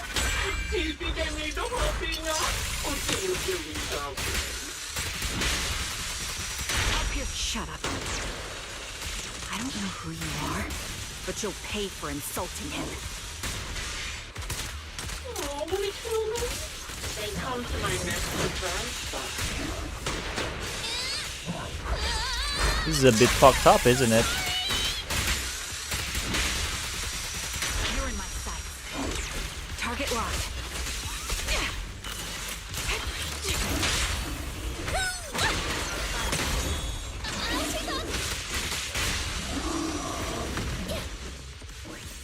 I'm just asking, you know what Dylan's meter does, right? What do you mean? What do you mean if I know what it does? Another high-pressure ether tank. And a lot of ethereals have already been drawn to it. I know I need it to cast Leave a it to free me, super. Proxy. My eyes That's will all take care of that's them. all I know.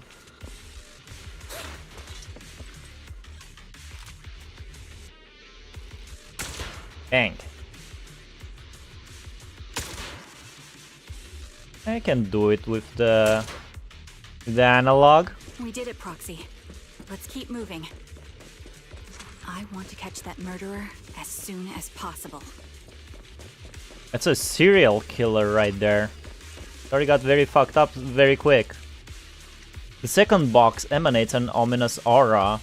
That unsettling stench seems to warn you that its contents, just like the previous box, will give you an absolutely wretched experience. Karen's breathing grows heavy. She stands still for several seconds, seemingly trying to control her emotional turmoil. Karen, don't push yourself. Finally, she opens the box. A pair of blood-stained, tattered military gloves lie twisted in the center of the box. It's clear that whoever placed them here hadn't just tossed them in carelessly. They had been deliberately arranged with malicious intent. Karen picks up the gloves, and once again, feeling their contours and icy touch, her lips turn pale. Just as I thought, these are from one of my squad mates too. Heron. Let's keep moving, Proxy. Following this route should lead us to the Green Vulture's hideout. I'm fine. Karen picks up your weapon again, but there's an unmistakable tremor of unease in her voice. Acheron's favorite gloves. Acheron. It wasn't easy getting my hands on them. As expected of such a famous, beautiful commander, even her gloves are stylish. Such a pity. In the end, both her hands were missing. Oh, don't you think What? that's a shame, little sniper? Such beautiful hands, yet they could no longer hold the sword. Ethereal's gnawed off her arms and part of her leg as well. But she still had some backbone. She stood tall, even in death. It's just as I said. She died from multiple fatal wounds. Even the most beautiful flower will wither without protection, won't it? Now, do you think I'm telling the truth or a lie this time? How long do you intend to keep up this game of cat and mouse? I'll be coming to your hideout soon. Wipe that smile off your face and wait. Wait and see what I'm going to do. Ooh, good reaction. Hurry up then. I've got one final surprise location for you. I'm sure you figured out the route to get to me. That's right. The surprise is at the end of the road. Like, is Acheron actually a reference to HSR? Use hold attack on stunned enemy, dial and use 60 points for transforming your chain to ultimate. If enemy is not stunned, she uses 90 points. Yeah, alright, we know that. Like, why did you ask? You don't like the way I'm playing, Homer?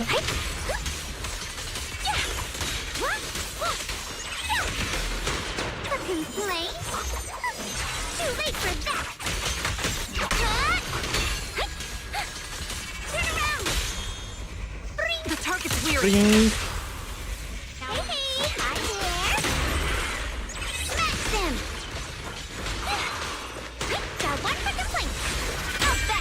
Sniper's Creed. One shot, one kill.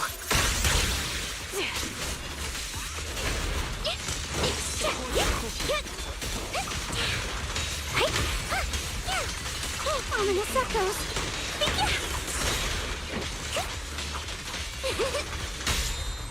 Quick shot.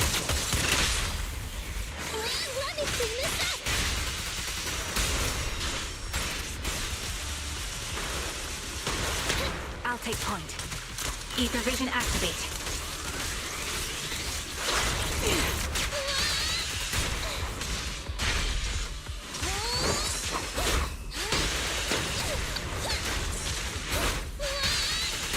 Is it mine? The target's weary.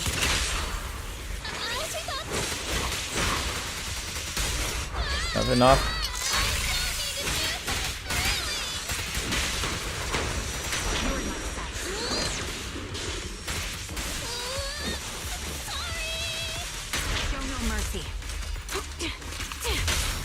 Are you satisfied with the service?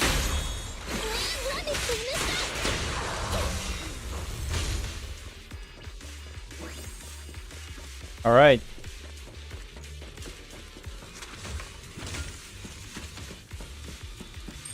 I think I saw Simbert playing this agent story as well. Adjusting for wind. My bullets are one with the wind. Away.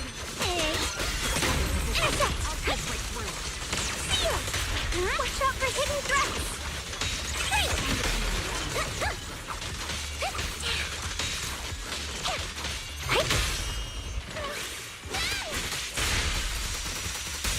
Damn, nice. Nice hitbox. Copy. Oh shit, another one. Ooh, okay, a third box. You grab Karon's hand, trying to stop her from opening it, but she lifts the box lid almost mechanically. The third box contains a blood-stained corner of clothing and a severely damaged piece of engineering equipment, also stained with blood. Karen picks them up, her trembling fingers feeling their shapes.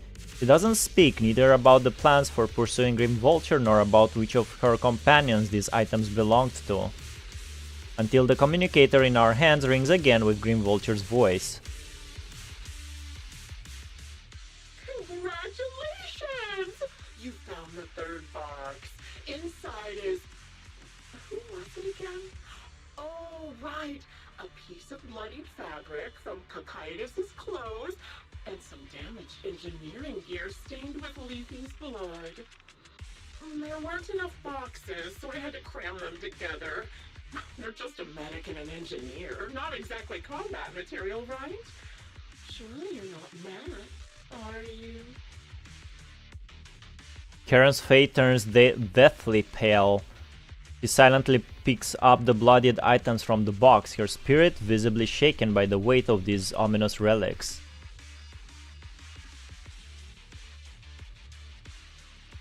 Enough already! Using her squad mates, her family to mentally torture her? Vile. How much longer are you planning on doing this? Oh dear, did I go too far? Oh, my sincerest apologies. It's just, watching you plunge headfirst into my trap was so entertaining. I may have gotten a bit carried away, you know? Relax, the person you're looking for isn't here, and those are just fakes. I didn't actually take them from her comrades. Her comrades are long since corpses in the hollow, after all. How could they possibly have gotten hold of their clothes? Still fucked up, bro, if you think about it. A surge of rage threatens to drown all thought. Just as you are about to retort, Crisp's gunshot rings out. Karen's shot is clean and decisive, carrying an unmistakable intent to kill. But from the response on the other end of the communicator, it seems she missed her target. Oh, a decisive strike to be sure. And as I've already said, your awareness, sight, and experience mean nothing in front of a more skilled sniper. I didn't expect to kill you so easily. There was a subtle change in your ether fluctuations the moment I fired. That was all I needed. You knowing my past makes me feel sick. But after seeing that you're just a coward who feels fear from another's killing intent, it doesn't bother me as much anymore. Coward, you say? How fascinating. You were little more than a hollow shell before. But now that you've bared your teeth, you've started looking somewhat respectable. I know your composure is nothing more than a facade. You've never truly faced the weight of your comrades' deaths, have you? I bet your mind is now filled with their dying screams.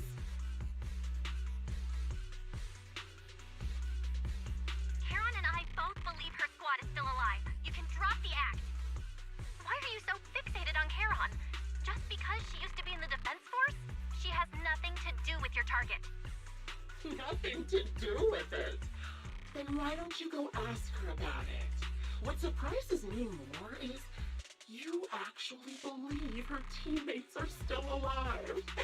Don't tell me she dragged you into all this danger without telling you anything. Shut up. If she won't tell you, I will. Those so-called alive squad mates of hers went missing during the fall of the old capital. I'm sure you know exactly what that means. When the old capital fell, countless Defense Force soldiers were either killed by ethereals or became them. The surviving soldiers, struggling to defend themselves, never had the opportunity to carry their comrades' bodies out of Hollow Zero. Obviously, her squad mates, the members of Liar Squad, were among the dead. But since their bodies were never found, she insists they're still alive. Even going as far as to deceive her own proxy. It's laughable. I didn't lie to the proxy. They're alive. I have proof. Someone like you could never understand. I could never understand? You think it's hard to understand your childish thought process? If you really have solid proof, why not tell me? Come on, let's hear it! My eyes.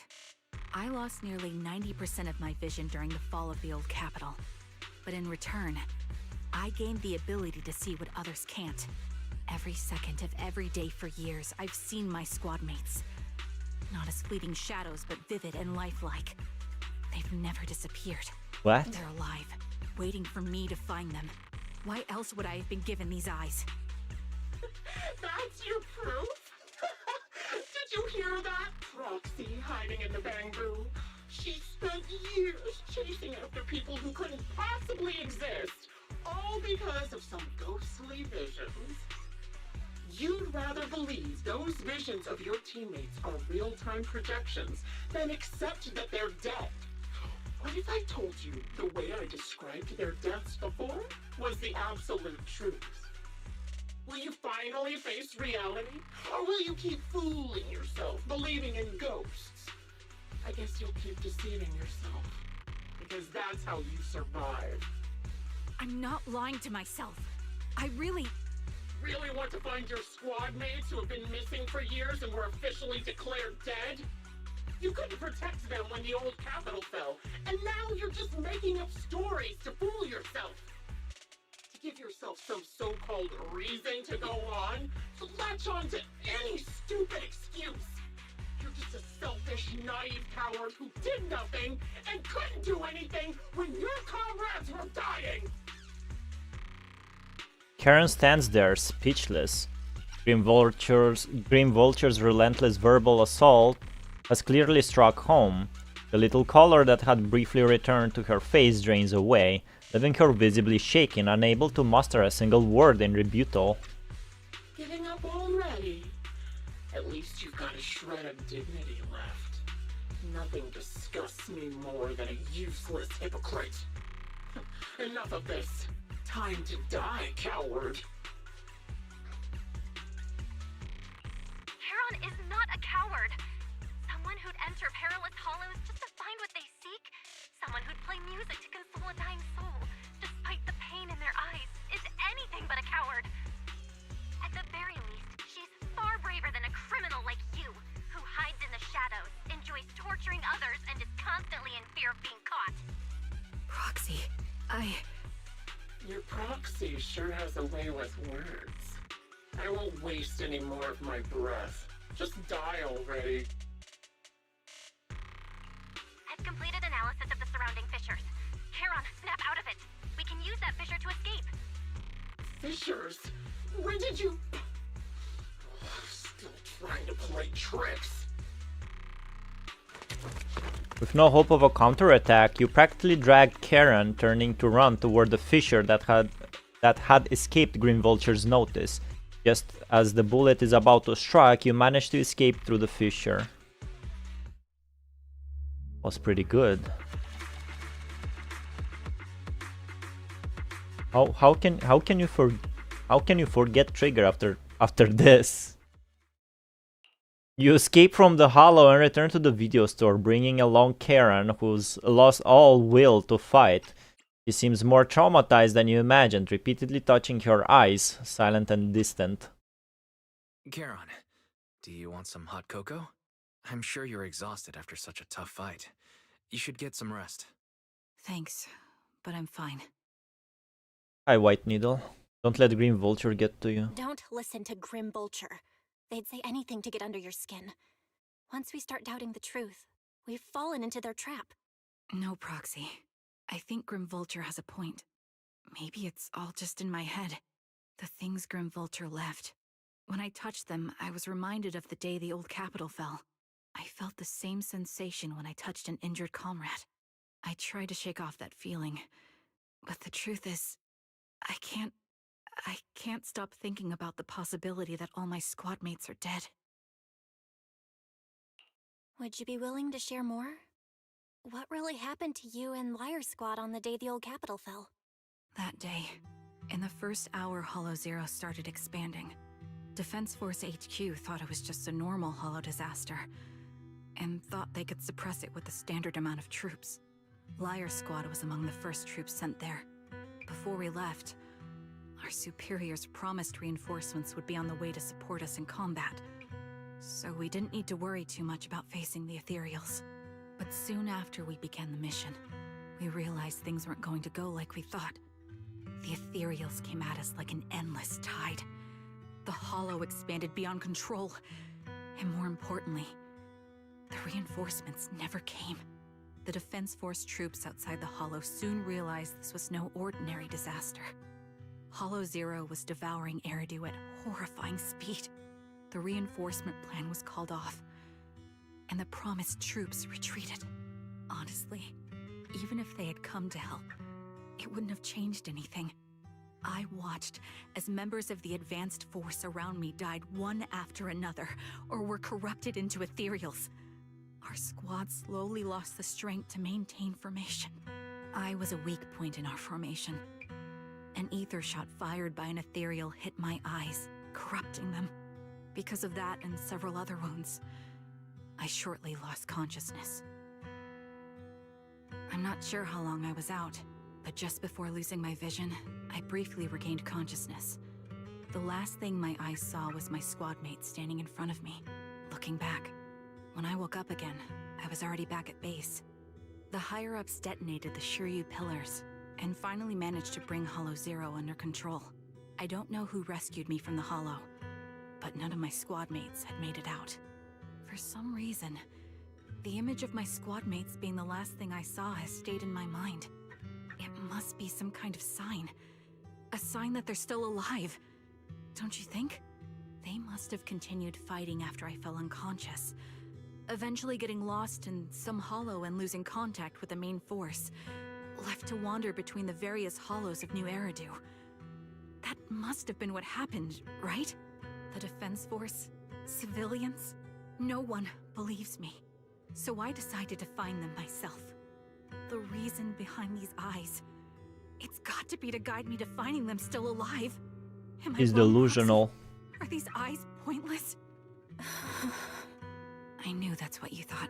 Interpreting what my eyes see as proof my squad mates are still alive is just wishful thinking. But if they're really gone, why would I have been given these eyes, which bring nothing but pain? If they're truly no longer alive, how can I apologize to them in person? Tell them I'm sorry. Sorry for being so weak. Sorry that I failed to protect them. Their faces are all so blurry. I can't see their expressions. I can't even bear to look at them. If their final look at me was filled with resentment and disappointment, I wouldn't know how to handle it.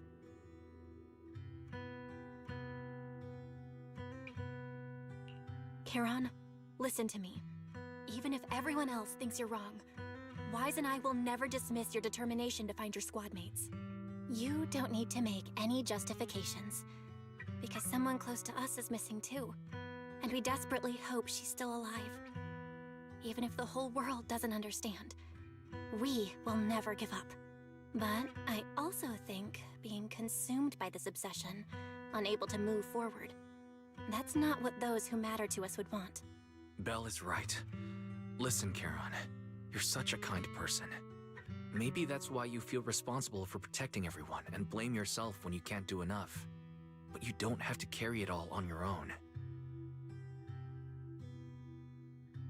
She has the Emiya Shiro's disease. The Survivors Guild. Yeah. Right now, the best thing you can do is trust us. We can be sure that Vulture hasn't killed the client yet. As long as we have that lead, there's still hope. We'll support you. No one can dismiss your determination or will. No matter how things turn out, we'll stand by your side and we'll face it together. Proxy, thank you. I feel better now. At the very least, I want to keep investigating. I'm not just going to stop here.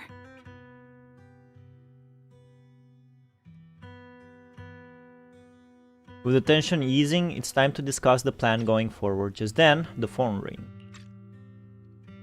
Sorry to disturb you at this hour. Did you go investigate that new hollow? How's it going? Oh, never mind. Hello, IA. The client just shared a new location with me on Knock Knock. They're pretty eager, huh? Which hollow is it this time? No, it's not a hollow. If I'm reading this right, this location is Scott Outpost. So it's Hollow Zero. Outpost? Isn't that managed by the Defense Force and White Star Institute? What's Grim Vulture up to? It's Remembrance Day. Don't you recall what Aaron said before? They're holding an event right now, and the place will be open to the public. So, they're not trying to lure us into a hollow this time. What's Okay. the deal? Are they trying to taunt us? Whether it's a provocation or a trap, I'm not missing any chance to face Grim Vulture. Proxy, will you go with me? The official commencement of the Remembrance Day has been scheduled for tomorrow morning, meaning ordinary citizens still cannot freely enter Scott Outpost today. Alright, did they know? Did Belle and Wise knew about Scott Outpost like before Fairy? Before they met Fairy? Under arrangement, Karen spent the night at the store the next morning. Belle, you'll be heading to the outpost with Karen soon. Did you sleep well last night? To be honest, I didn't sleep much. Yeah, I don't think I'd be able to sleep after all that bullshit that happened. Actually, me too. Though of the past kept me... Thought of the past kept me up. Especially those related to Karen, and I didn't manage to fall asleep until late. Oh, Karen is already waiting for you in the parking lot. I wonder how she's feeling now. Please take good care of her, Belle. Leave it to me. You become such a good friends. How could you forget Trigger during Soldier 11 story? Okay, chat. Yeah, I was very locked in on the story. What did you say? I want to see you try co-op story, but you need to finish season 1 to avoid spoilers. Yeah, I played it.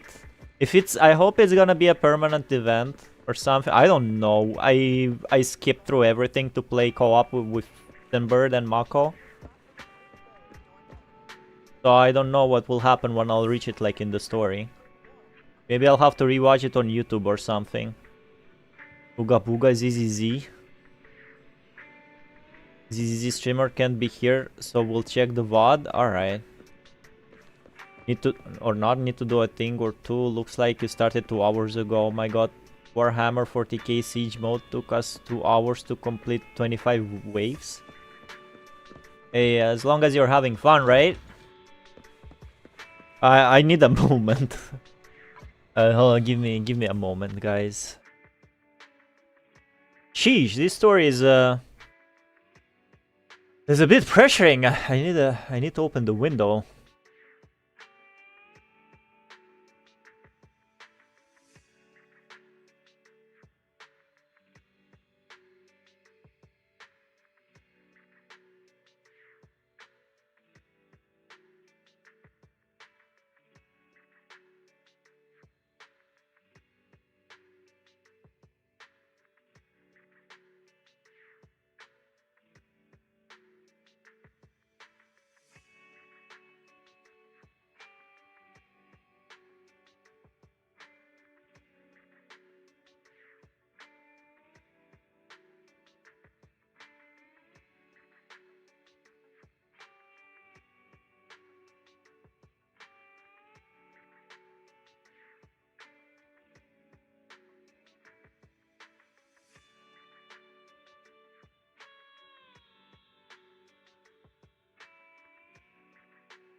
Alright, okay, I'm back.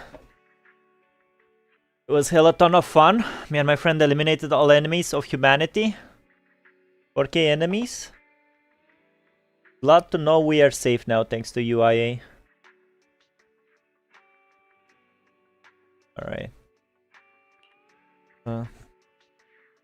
Let's continue. Let's find out how come Belle forgot who Trigger is.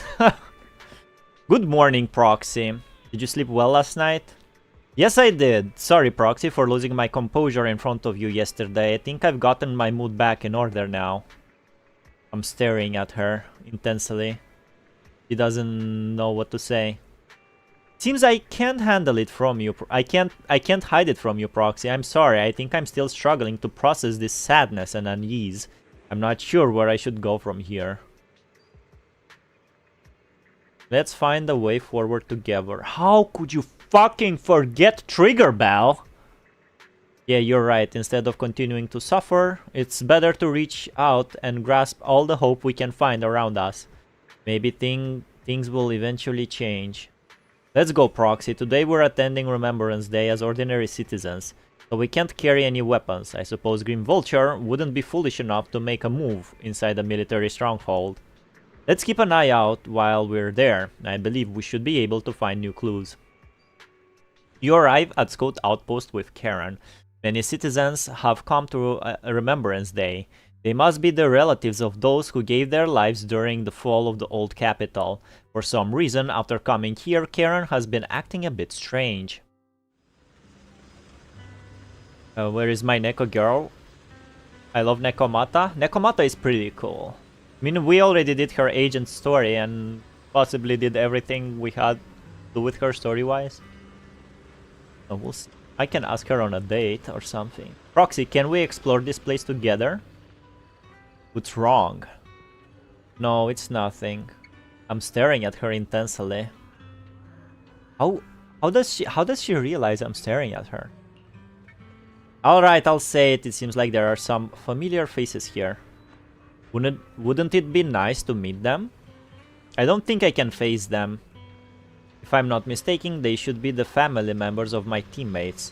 I don't know I should face them. I don't know how I should face them. You'll have to face them sooner or later, won't you? I know, but I'll be there for you. Then it's a deal. I will go and talk to them. Proxy, you don't have to say anything. Just stay by my side and give me the courage to speak.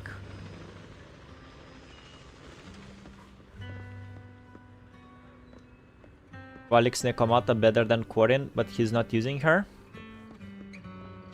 I need to level her up more. Nekomata is still like level 30 or 40, like can't be better than Corin number wise. Ownerless Bamboo? No. Why this agent story is so sad, man? I miss Master. You do too, right?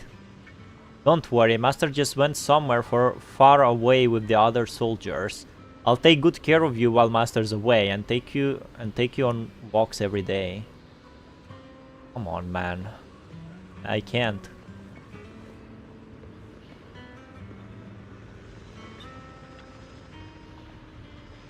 Are you Alan Acheron's brother? Raiden Meiha the brother? How did you know? Who are you? Wait, your eye cover, so you're Acheron's sole surviving teammate. I remember you. We met once after the fall of the old capital. After that, I didn't hear anything about you again. I never expected to meet you here. This plushie? It's Acheron's favorite plushie. She always kept it in the most prominent spot in her room. I brought it along here as if bringing my sister's shadow to participate in Remembrance Day. I'm sorry, Mr. Allen. You don't need to apologize. I still remember one time when my sister came home excitedly telling me that a shy new girl had joined the squad. That girl didn't speak much, but she was beautiful in battle. That was the happiest I had ever seen her. To her, you were a presence that inspired admiration and a desire not to fall behind. A beautiful soldier who gave her the drive to keep moving forward. You don't have to apologize to me. If my sister were here, she would surely say the same thing. Please don't mind me too much. The Defense Force has made a lot of preparations for the Remembrance Day event. Please take your time.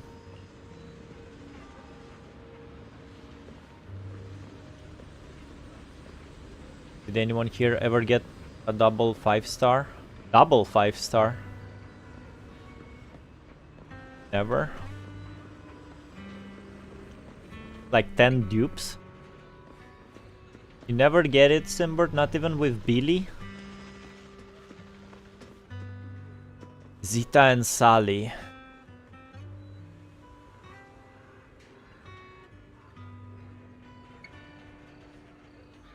Wait a moment, that eye cover, that blonde hair, could you be my husband Styx's teammate? Styx's teammate. I don't want to be that guy, but when the name ends with X and you put the apostrophe, don't you leave the place?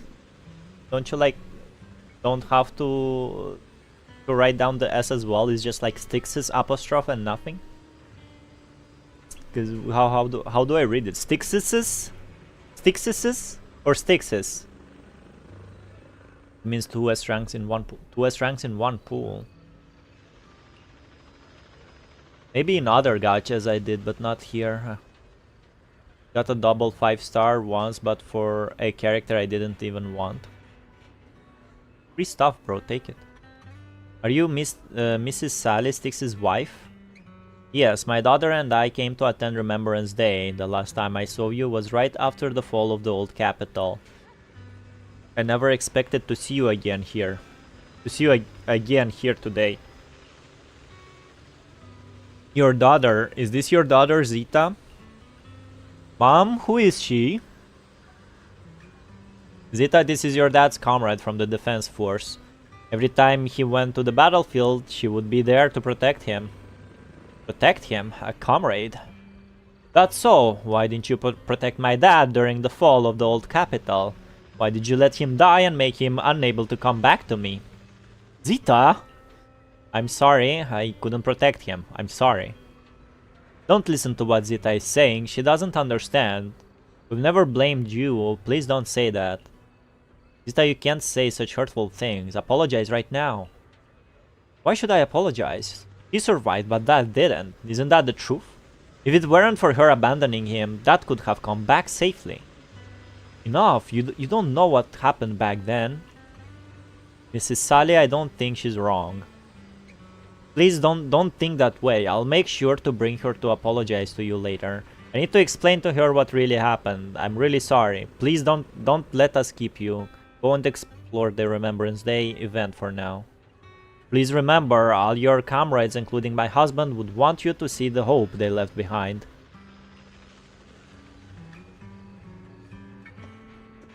I was pulling for copies of Nicole. Random is the most common enemy of every gamer, though. Random is the most common enemy of every gamer. Not in 2XKO it isn't. I'd like to say Tekken, but in Tekken 8, random is your enemy. My son, can you see me now? I'm doing well. My legs and feet are fine. I just miss you so much. Excuse me, are you Cocytus's mother? Cocytus?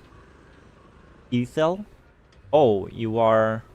Oh, I recognize you. I saw you once in the military camp after the fall of the old city. You're Cocytus's teammate and one of the survivors. Let me know if I'm not reading this. I've been wanting to get in touch with you over the years to see how you've been, but I never heard from you. I didn't expect to meet you here at Remembrance Day. I guess this is fate. Mrs. Ethel, is your health still... I'm in good health, fortunately. Everything is fine, although I'm the only one left in the family. The pension from the government is enough, and I still have some years in me. I'm sorry, Cocytus. Child, you don't need to apologize. My son may appear carefree on the surface, but he's always felt so much pressure. One day he suddenly told me that he had found a companion who truly understood him. I believe he was talking about you. How could I possibly blame you, someone who held my son? Such a blessing. You, a kind-hearted person, are alive and standing here today. I'm so glad.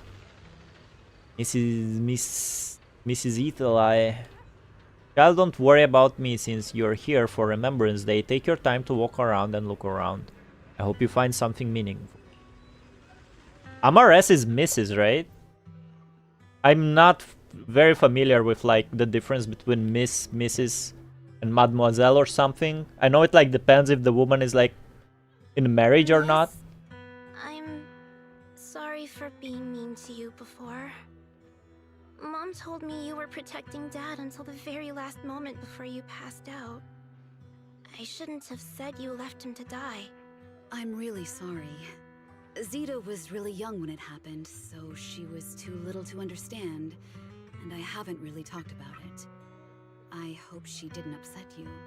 No, she was right.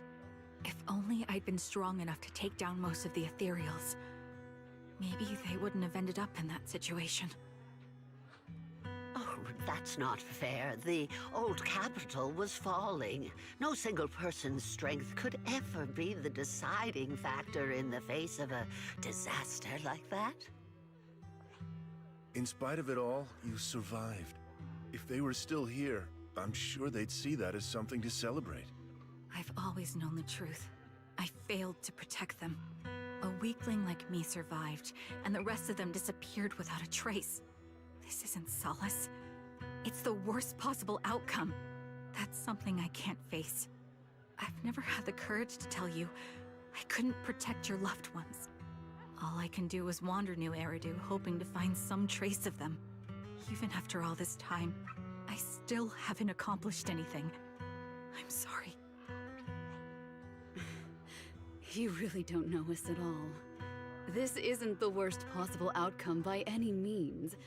Styx, my husband, and all his comrades who lost their lives, each one of them left behind their own legacy. Just look all around you. Everyone standing before you is a legacy they protected that is carried on to this day. After my husband passed away, Zeta and I received survivor benefits. And with all the odd jobs I've been doing, we've managed to get to where we are today. Styx always wanted our daughter to study art, and Zeta's interested in it too. Now, that dream has become a reality. Come on, She man. just got accepted into the art school in Janus Quarter. Mom and I have our tough days, but I often think of Dad's cheerful laughter, and that memory gives me the strength to keep pushing through. One day, it'll all pay off, just like it has now.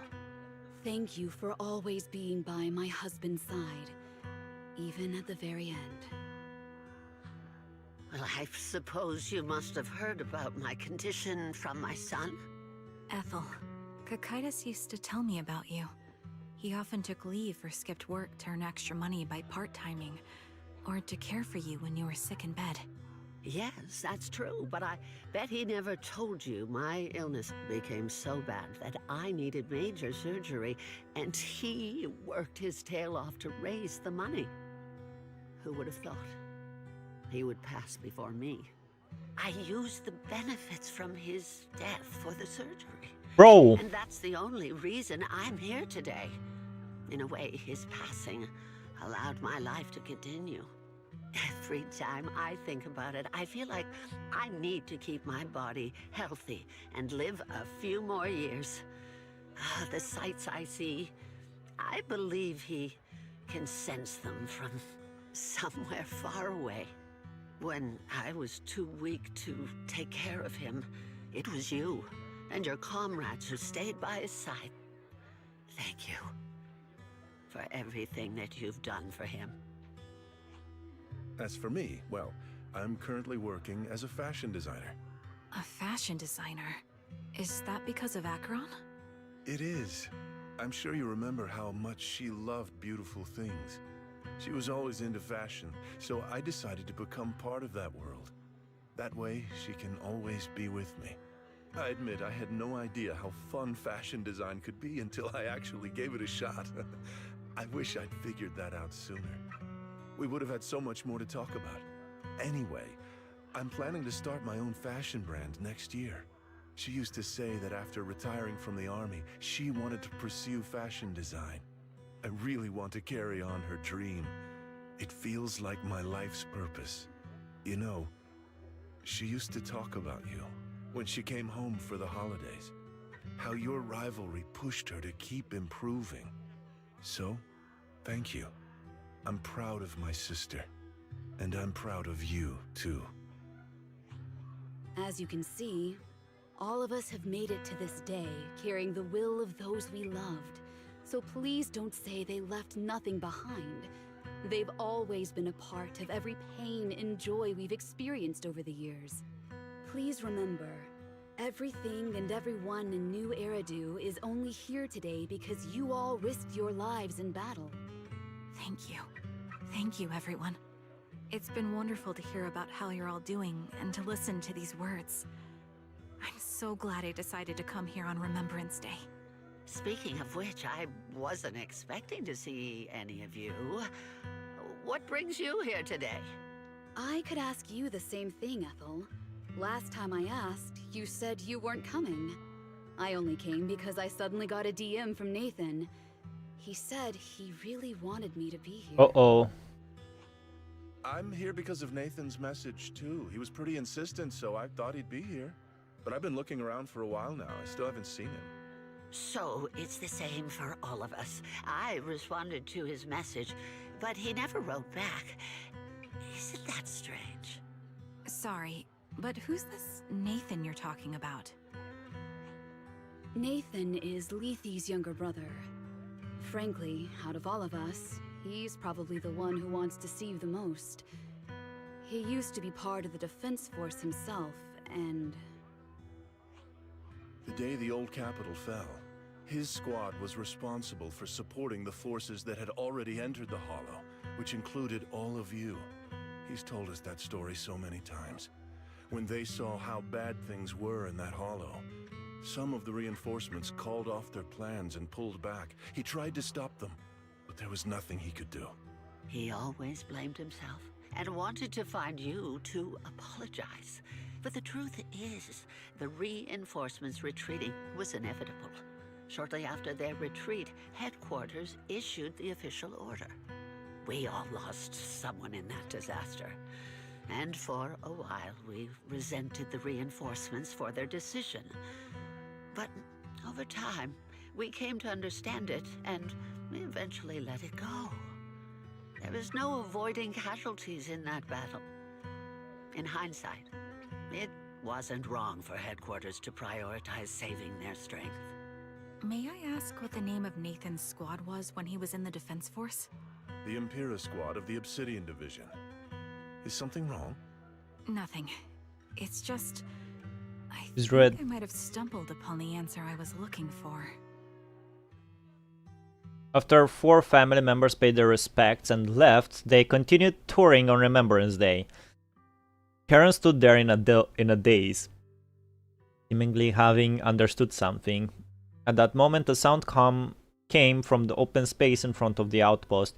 Since someone had stepped onto the podium, and the citizens all gathered in the podium, preparing to listen to the person's speech.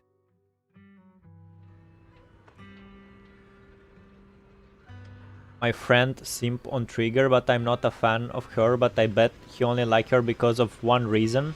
Yeah, the sick-ass animations she has, right? According to the schedule for Remembrance Day, it should be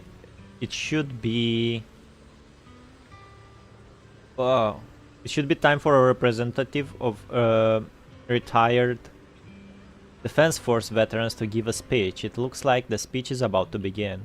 I feel a bit concerned, Proxy. Could we go over and listen to the speech for a moment?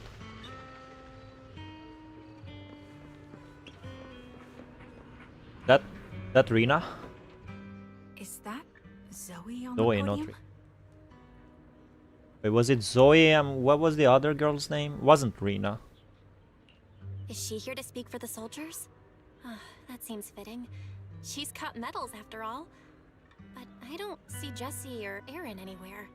Didn't they come? Erin, right. Everyone please, quiet down.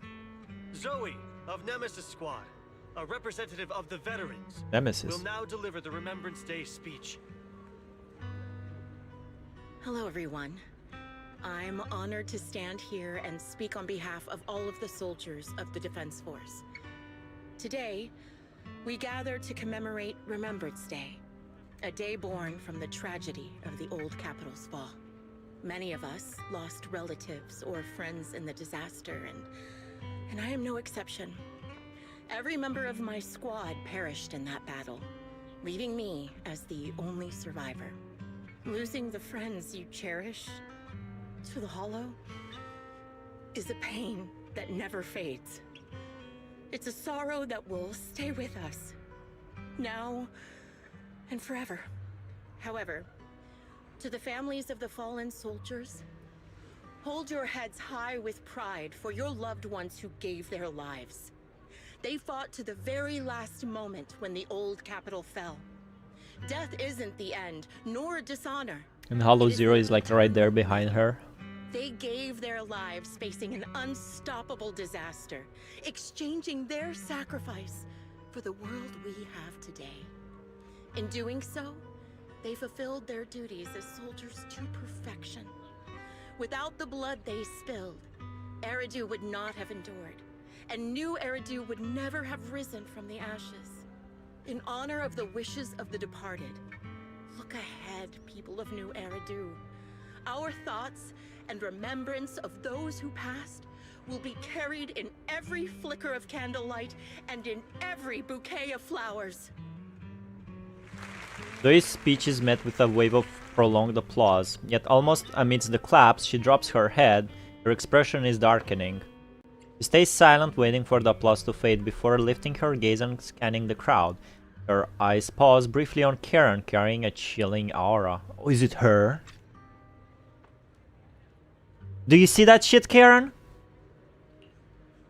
My speech was meant to end here, but since you all seem quite engaged, please allow me to share a little more. The reason you all agree with what I've said is because it offers a way to step away from the pain. That's what the living do. They seek ways to ease the weight of others' deaths, so they can find a way to start over. This is the new Eridu of today. A huge disaster consumed the old capital. Alright, Simber, you deserved it. The people who survived it keep saying things like, treasure the moment and start fresh to numb themselves, hoping to forget the nightmare. No one talks about the soldiers who gave their lives in Hollow Zero. No one asks why they had to die. The brave gave their lives battling the ethereal onslaught, while the weak survived. Whoa. This is a new Eridu, built by weaklings. Whoa. It's founded upon their way of thinking. Your applause makes me realize you all accept this logic. Each of you had loved ones who sacrificed their lives in the fall of the old capital. And now, you're thankful that someone has encouraged you to move on from them. Whoa. What meaning does the sacrifice of those who died have if you all choose to forget? Have you never thought about why your own loved ones had to die? And why no one is responsible for their deaths? Miss Zoe, there's not much time left for your, Open your eyes! I'm speaking to those Sheesh. who have lost loved ones! If death is the medal for the fallen, then pain is the cross the living must bear.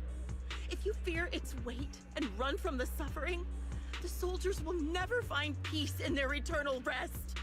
To tear the wound open once again, so you'll never forget the searing pain! That's the real meaning of Remembrance Day! I don't agree. Charon, I didn't expect you to be here for Remembrance Day. How are things going with your search? Seems like you have something to say. Among the people standing here, there's a woman who raised her daughter with the survivor benefits left by her husband. Another who's been able to carry on with her life thanks to the final efforts of her child. And yet another who's found They have a purpose really because nice of the government, influence of don't his they? late sister. The will of the deceased lives on in every person here. The soldiers who died during the fall of the old capital fought for this.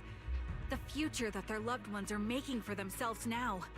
The old me might have agreed with what you said, but someone taught me that pain and hardship can lead to hope. They helped me see that hope could be inherited, not just destroyed when life fades. That's why I believe the departed didn't leave us wounded or with a heavy cross to bear, but with a melody. Each of us holds a harmonica that plays the melody of life. At first, it may sound awkward, but it will eventually flow smoothly, taking on our own style, until it merges with our soul. You seem quite certain about what you're saying. Tell me then, what kind of melody is left behind by those we've lost? I'm not sure. I can't picture the exact melody, but I trust the answer I've chosen. And I trust everything I've seen and Hello, heard. Lauren. A vague and insubstantial answer, isn't it? I was right about you, Charon. From the moment we met, I knew we'd never really understand each other. I'm sorry you feel that way. Everyone, I apologize for taking up your time. My speech ends here. Please feel free to continue with your visit.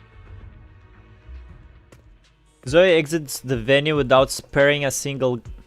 What do you think, Proxy?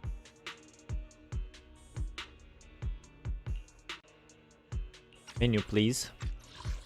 Zoe exits the venue without sparing a single glance back, leaving the audience and the defense force in a state of confusion. Karen looks thoughtfully in the direction she disappears. Good morning, I guess. Is it morning for you, Lauren? Or isn't it late night? Something was definitely off about her just now. And the things she said, I'm starting to get a really bad feeling about this. You mean about her real identity, right? Looks like we're on the same page. Shielded by her identity as a decorated soldier, she seemed pretty confident that we wouldn't confront her directly on military ground, like at the outpost. She arrived so brazenly and left without a care. If I'm right about this, she'll be trying to contact us again in no time. Just as she finishes her sentence, the phone rings again. Shepard appears on the screen as you answer the video call. Seems panicked and anxious to speak, but the moment he sees that you're in Scott Outpost, he swallows back the words and clears his throat instead. Looks like you're a little busy, so I'll keep it short. The client just sent me a location via Knock Knock, along with a picture of several unconscious, tied-up individuals. I'll send you the location shortly. It should be an entrance to the Hollow in Port Elpis. At this stage, I don't have any New further Hollow? requests. My only hope is that you'll proceed with caution. A location with a picture of the hostages. Looks like Grim Vulture is losing patience and wants to put an end to all this. Charon, what's your plan? With everything that's happened, no matter what you choose, I'll stay by your side till the very end. Karen doesn't answer right away. Instead, she takes out her harmonica and looks down at it, as if she's trying to decide. In the end, she tucks her harmonica away. I've made up my mind.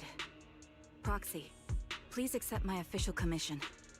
Help me venture into the depths of the Hollow to rescue the client and any other hostages. It's time to put an end to this. It's up to me to stop Grim Vulture. Stop her from crushing everything in front of her with that heavy cross. You leave the Remembrance Day event with Karen and return to the video store. She cleans her firearm multiple times and keeps adjusting her breathing. The showdown is about to begin. Karen has a nice mindset. I like her. Karen. Proxy, thank you for accompanying me this far. In the upcoming battle, Grim Vulture has likely already set up a stage filled with traps. We may need to brace ourselves for a tough fight. Do you have any strategy in mind, Karen? To be honest, there isn't a fully viable strategy. The opponent is a sniper and can keenly anticipate the timing and trajectory of each of my shots, dodging in advance.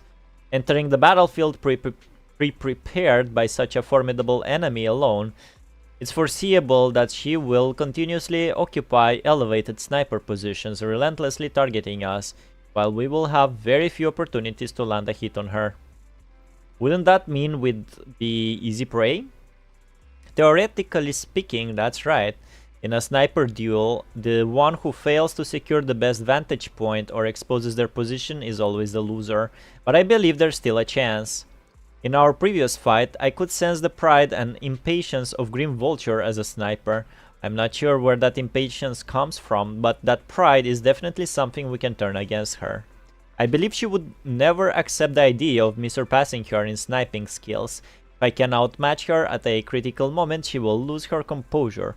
That will be the only instant she exposes a weakness. Proxy, this is the strategy I've chosen. Grim Vulture may indeed be the superior sniper, but I will surpass her and make this strategy succeed. To win this battle despite the overwhelming disadvantage, please entrust your back to me, Proxy. I need you as my companion to support me. Entrust your back to me as well. Yes, I will. I will protect you, so please also provide me with your guidance. By God, she protects. She protect. Damn, look at this detail. We don't have the VR machine yet. That's cool.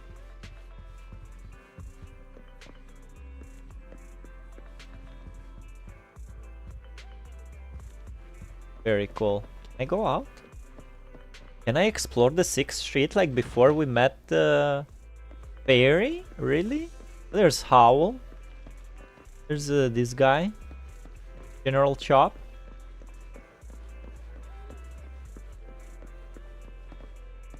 This is very cool. This is the oh. Stray cats are gathered around the trash can, but upon lifting the lid, there's nothing inside. Neither food that would attract cats nor anyone living there. Oh, strange. Why would I think someone could be living in a trash can? I'm suddenly getting a headache. This is that's a cool detail.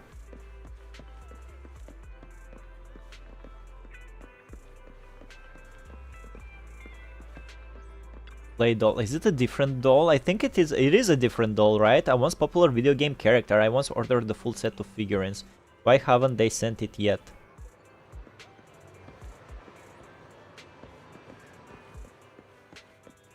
Very cool. Can I? No, I can't go places. Oh, wait. Can go at Scout Outpost.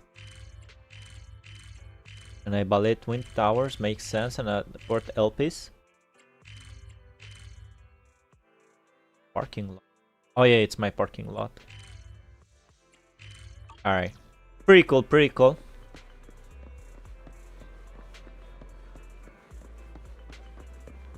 We already met Enzo. Is Enzo a Devil May Cry reference? Bayonetta reference? This shit is still... The rod's undergoing maintenance. No way through. Feels like it was being repaired ages ago. Will it ever really be fixed? I think that's not... I think there's nothing new there.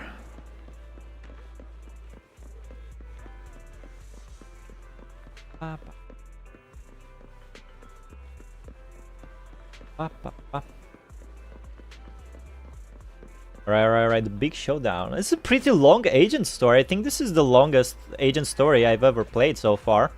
Alright, bro, what do you think? Well, it might seem like I'm killing the mood by saying this now, but please be careful. Green Vulture really intends to take our and Karen's lives. We'll definitely come out victorious. I will do my best to assist you. Let's put an end to this once and for all. Okay. Well, they're doing pretty fine without Fairy as well. They might as well like shut her down. At least 3 the Eye of Oval. Let's start the experiment. Nothing to fear. The cunning here. Need. You can complete Officer Mew Mew quest if you want. You want neighborhood adventures? I'm in the agent story, Omer. I've got your back. Nothing to fear. Let's start the experiment.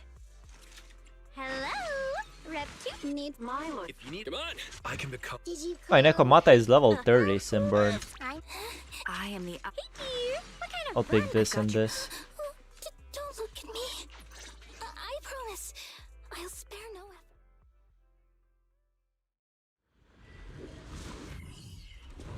effort. Pa. I'm back. What's now? Charon, look.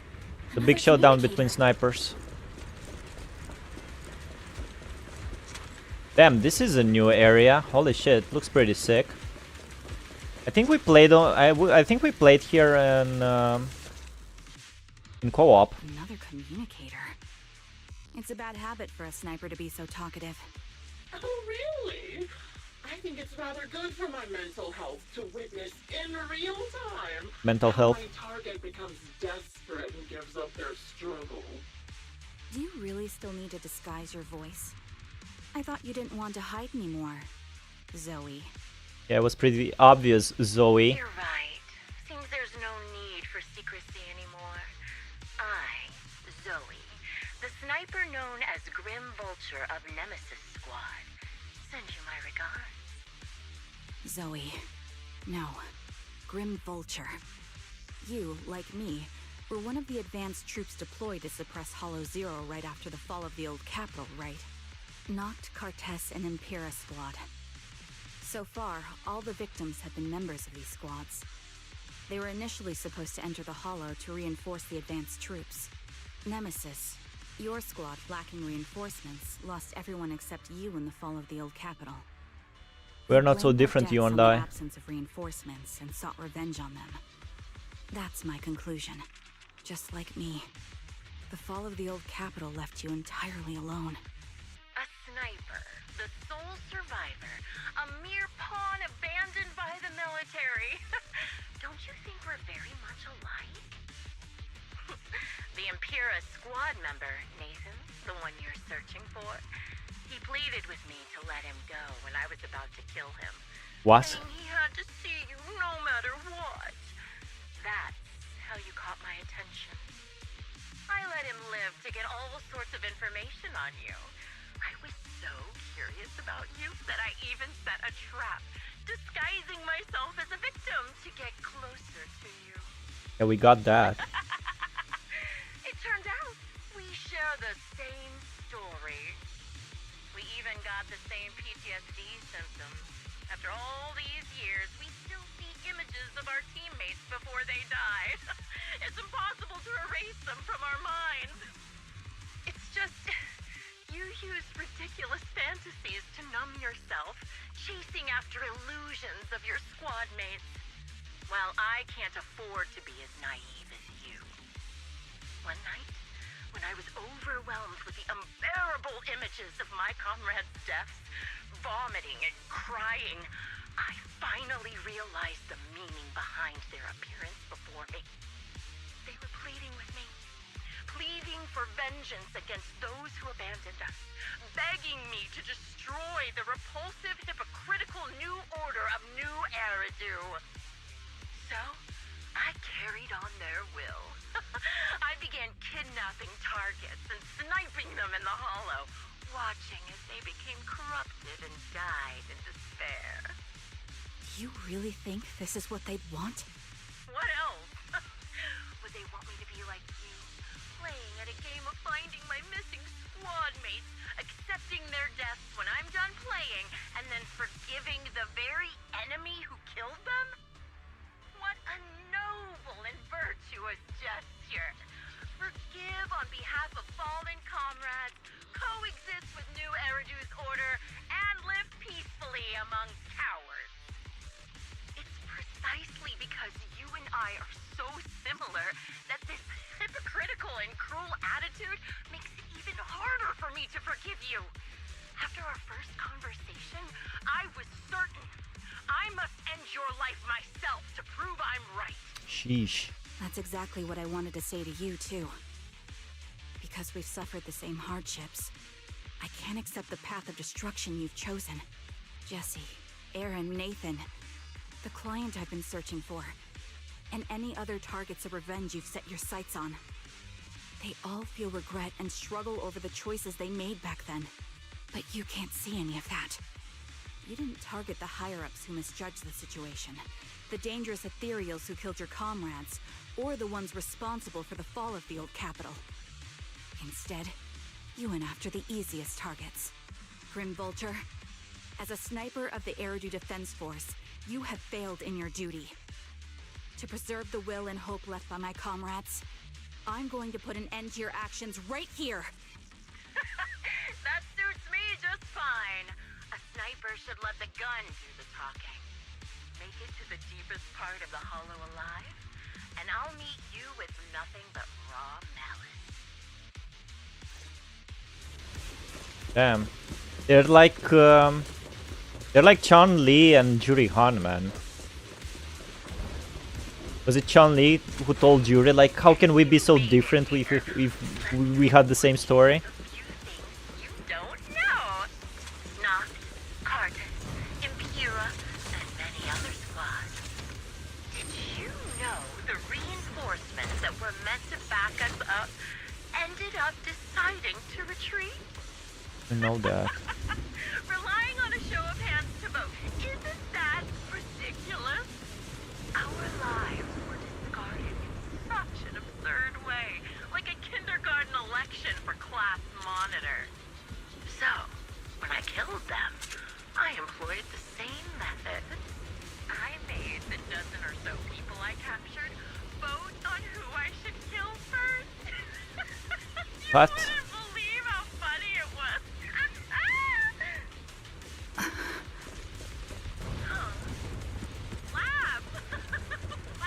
Oh, she's going down, man. Adjusting for wind.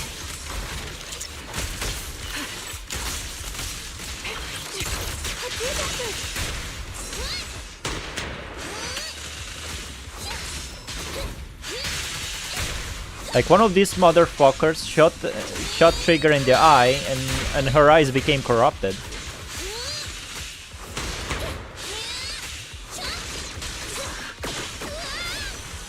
Come here. Come here, baby.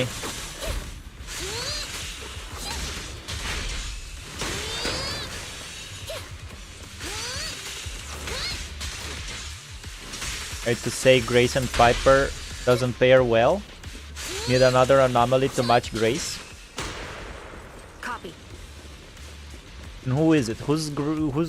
Nicole is also not a good match for Grace. Jesse Nice. and Aaron. Do you have them too? Or are they already? You still care about them? Or should I say, it looks like I haven't made enough of a threat to your life if you still have the time to worry about them? What a bitch. Why not leave their fate hanging as an unsolved mystery? Normally that's more suspenseful, right? In any case, when you stumble into the underworld with your insights spilling out, you'll see the two of them.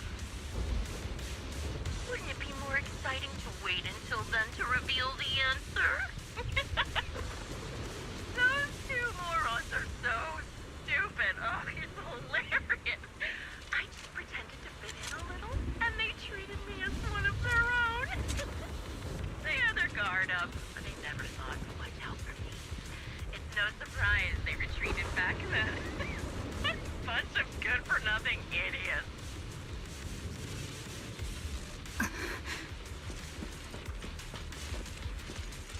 No Sniper Girl though. Reminding me about good old snow break times. Same material. End of the Trigger story. Search the trash can, please. Not when ended, but in the ending scene. So many yapping, I am tired. General idea of the plot is nice, but this yapping is boring. There's a PGR fanboy, by the way. Show don't tell, background music is nice, this thunder effect is nice, and this sound effect is too good. Anomaly, agents inflict anomaly faster, of course. Nicole is support character, defense of enemy. Only an anomaly agent can match other speed. Grace is anomaly, isn't she? For half a second I am thinking it is IRL.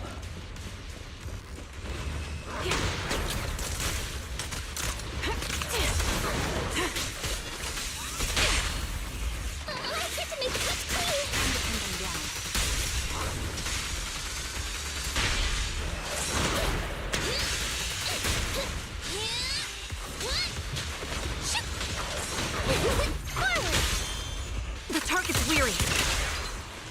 Recalibrating.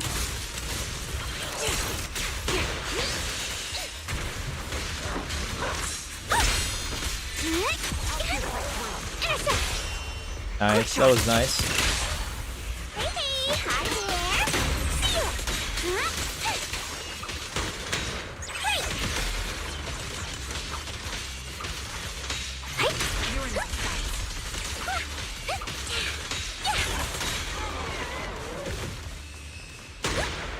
wind and rain are picking up. This extreme weather is perfect for sending you to your grave, don't you think? No one will hear your screams and cries as you die. By the time the rain stops, the only thing left will be your cold corpse. I wonder, do you remember the weather on the day the old capital fell? It wasn't heavy rain like now, but the sky was just dark. Both your teammates and mine, they all perished in a place like this. Now that I think about it, I guess I'm actually doing something good. Because if I let you and your teammates die here, maybe you'll be reunited. Aww. You should be grateful.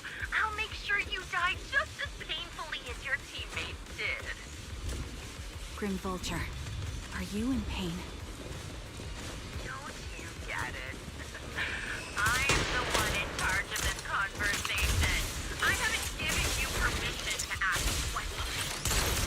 I can sense your suffering. Shut it.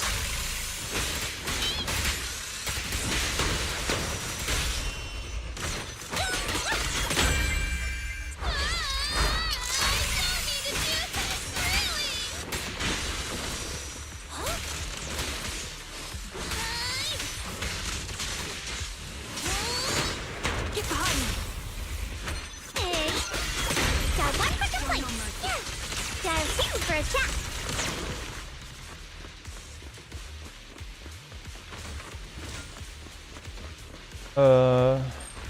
Grace and Piper are both anomaly. The point is Grace's blooms gain power from ether and fire anomalies. And Piper is physical, right? These agents are S rank, you need to pull for them.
Increase firepower.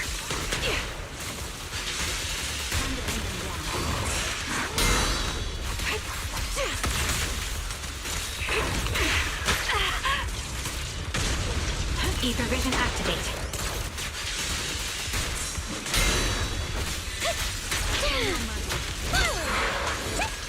Turn around!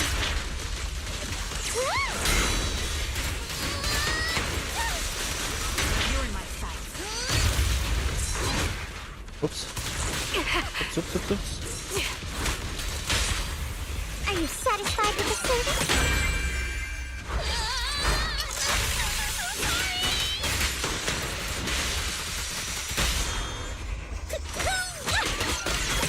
Complaint? Too late for that!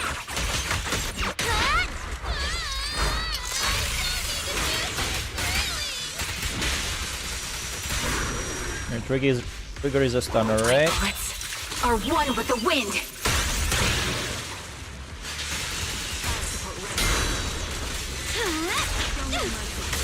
Got one for complaints. Wow. Spot an ethereal. Shout for help.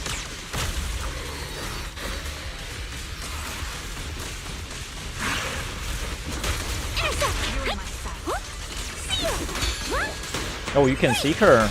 That's cool.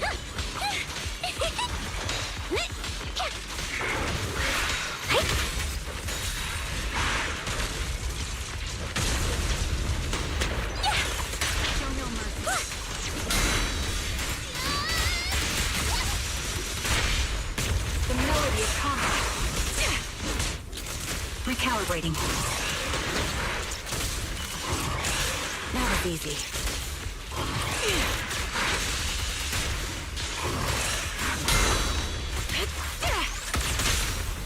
Can't do that, dear. All right.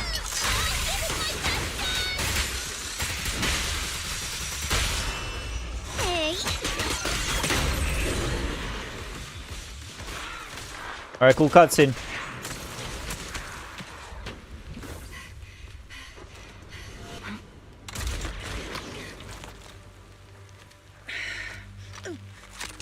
The real failure as a sniper is the one who's been forced into a corner, like you!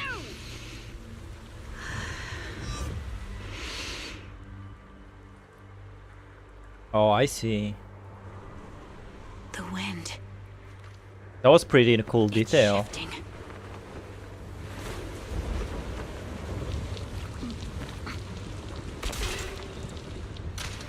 I won't fall for your distractions so easily. What? I will surpass you with my own melody of victory. Damn!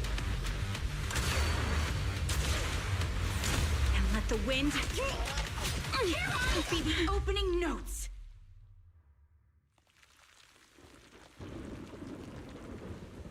Charon? No! Wake up! Charon! What's this?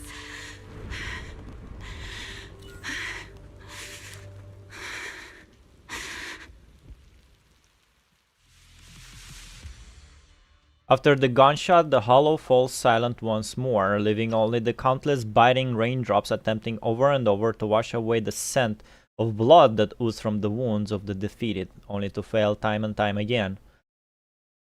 The loser pays no attention to her mortal wound, only staring at the distant horizon, as though salvation might be waiting there.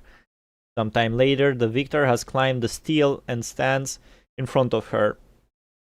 They share their last words while the defeated still has the energy to converse. Just you? Where's your friend, the proxy? The proxy went to rescue the hostages. I want to speak with you alone. A sniper should always monitor the changes to their surroundings, factoring the environment into their tactics. Being blinded by the intent to kill and failing to take this into account was your downfall. Didn't expect to be lectured by a youngster. What a disgrace. When my view was blocked, I realized you'd used the visual blind spot to reposition. So I adjusted my aim accordingly. But I still couldn't hit you. Your prediction and accuracy were spot on. I was just saved once again by this. By Once both again? this harmonica, and by my former comrades. Are you trying to say that this is destiny? That it's the will of your companions guarding you?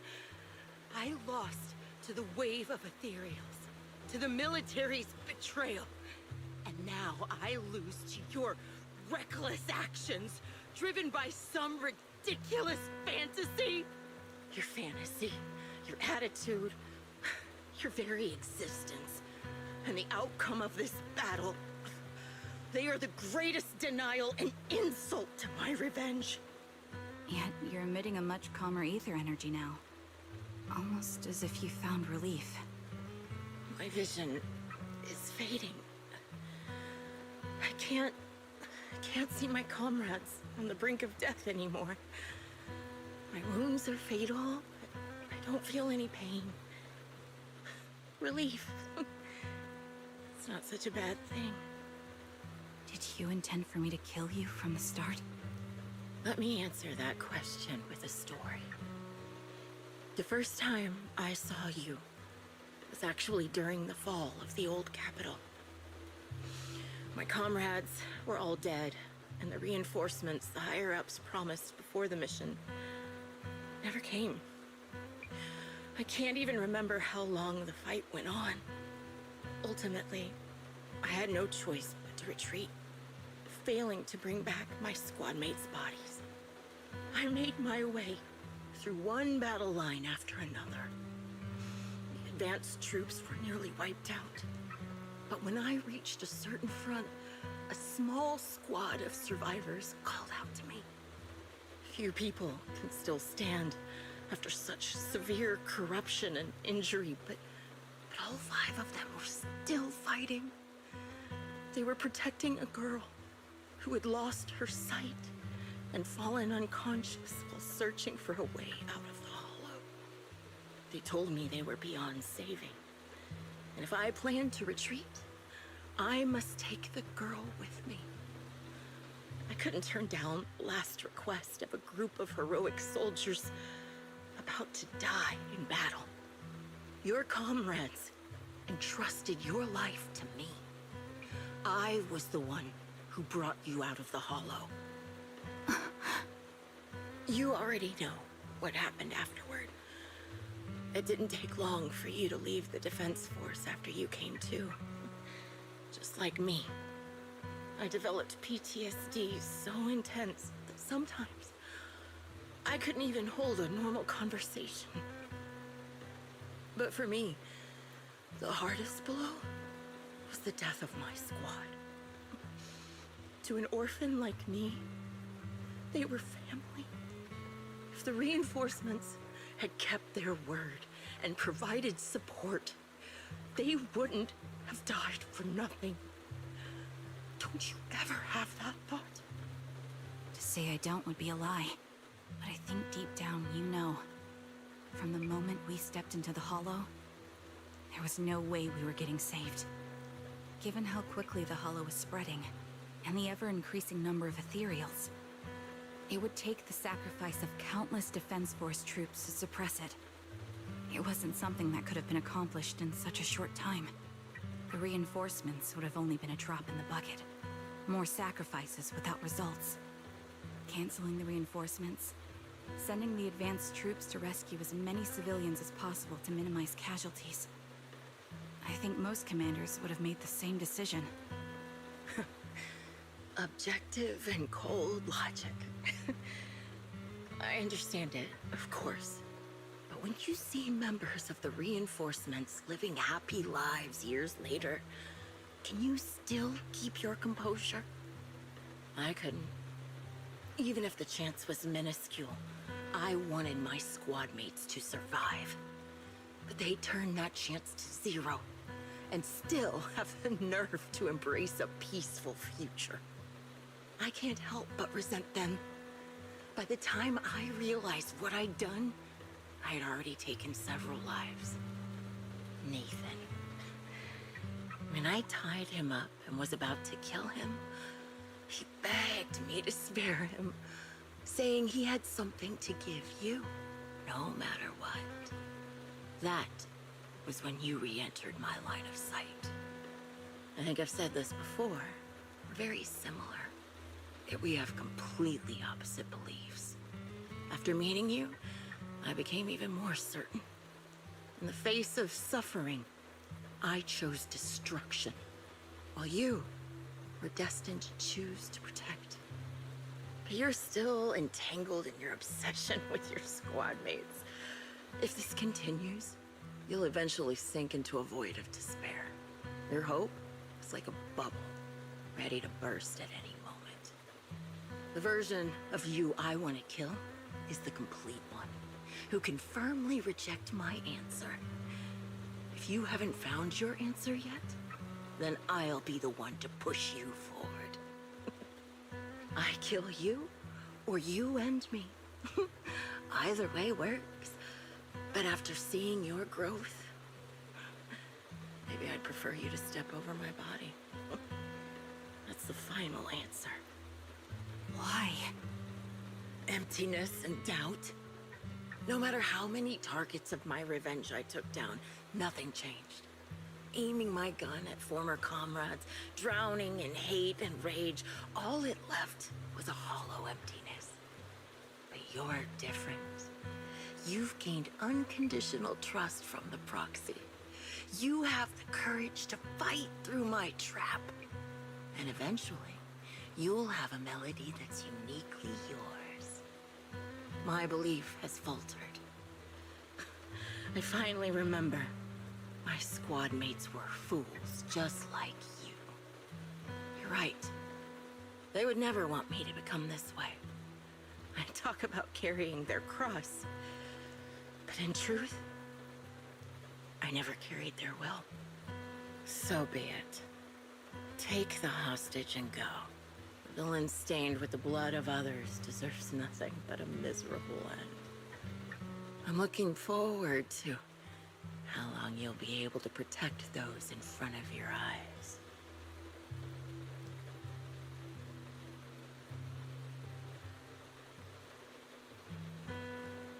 Karen doesn't leave. Instead, she kneels beside Green Vulture, picks up the bullet-marked harmonica, and begins to play a melody titled Homecoming.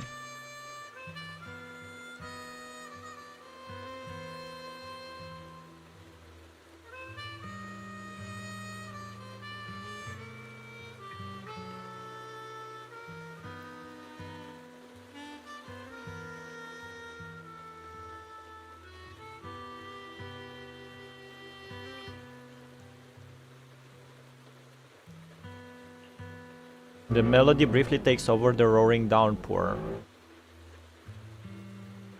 Who the fuck? The melody briefly takes over the roaring downpour, reaching the ears of Grim Vulture as she lies bleeding out, barely clinging to life. A faint glimmer appears in her empty eyes in her final moment. It can still be played after taking a bullet. Impressive. This is my final melody to you. No matter how miserable you've become, I'll still remember you. Remember we once shared the same path in life. But in the end, our paths diverged. Your hatred has long twisted into sin. But if not for you, I wouldn't have learned how to hate, or found the true targets of my hatred. I used to know nothing. My teammates served as my teachers and taught me so much. And I think you must be my final teacher. You taught me, in the most intense way, what hatred truly means. Really? So you found someone you want revenge against, too. That's good. The melody of Homecoming plays as the girl endures the agony of her ocular rejection, struggling to make the harmonica's notes rise above the sound of the rain. As the last note fades amidst the relentless downpour, the defeated one takes her final breath.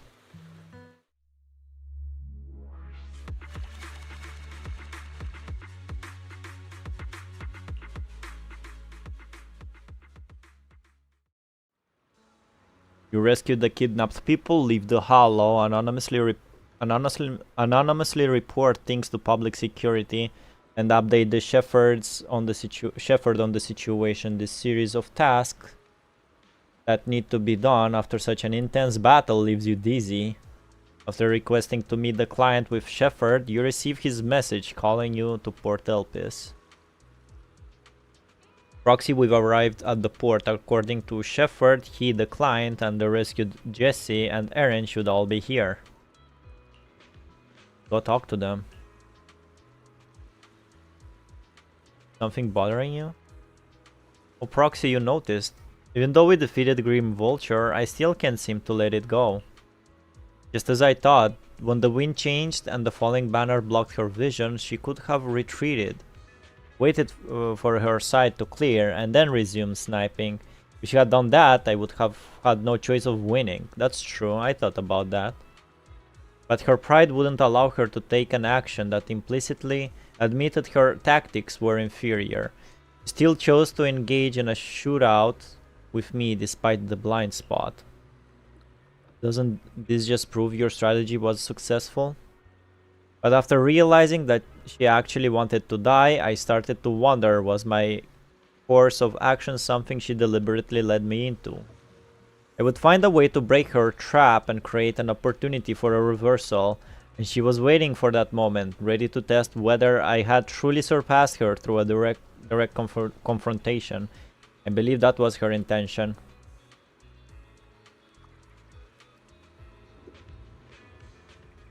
I don't care about the perpetrator's intentions. Sorry, I was just talking to myself. Let's go meet the client together. He's still alive and hasn't become another of Green Vulture's victims. I suppose that's the best news we could have. Although I already understand that the client's true identity is not my teammate, it may not bring the hope I've longed for, I still want to face him. Right, let's go. Sheesh.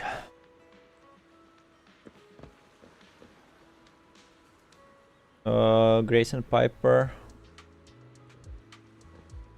You need to pull we often cancel the chain attacks to make the PS unit attack twice. Stunner EX to the PS chain cancel, switch to stunner.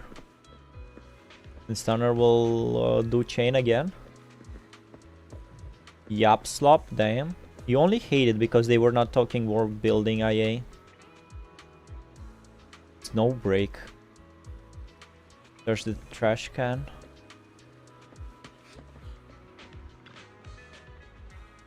An ordinary, unremarkable trash can. There was only one reason for stopping in front of this trash can. The first time Grim Vulture was seen, disguised as an ordinary person, she was standing silently next to this trash can, gazing at the sea. Lifting the lid of the trash can among a pile of crumpled food wrappers and discarded either batteries smelling of seawater, you find some torn piece of paper scattered here and there. It was easy to identify them as pages from a notebook that had been deliberately torn apart. Seems that what Grim Vulture discarded in here wasn't just either batteries. Try to piece the torn paper together. Quickly sort and piece together the torn papers. Now the contents are fully readable. Seems to be a diary. Read the first entry of Grim Vulture's diary. Page 1. Sounds very deep sea. It was the first time my brain aches stopped work because it want to hear pointless yapping. The captain come to talk to me again today. Ever since I took down that elite ethereal in the last mission, word's been spreading about Nemesis Squad having an ace sniper. Quite troublesome.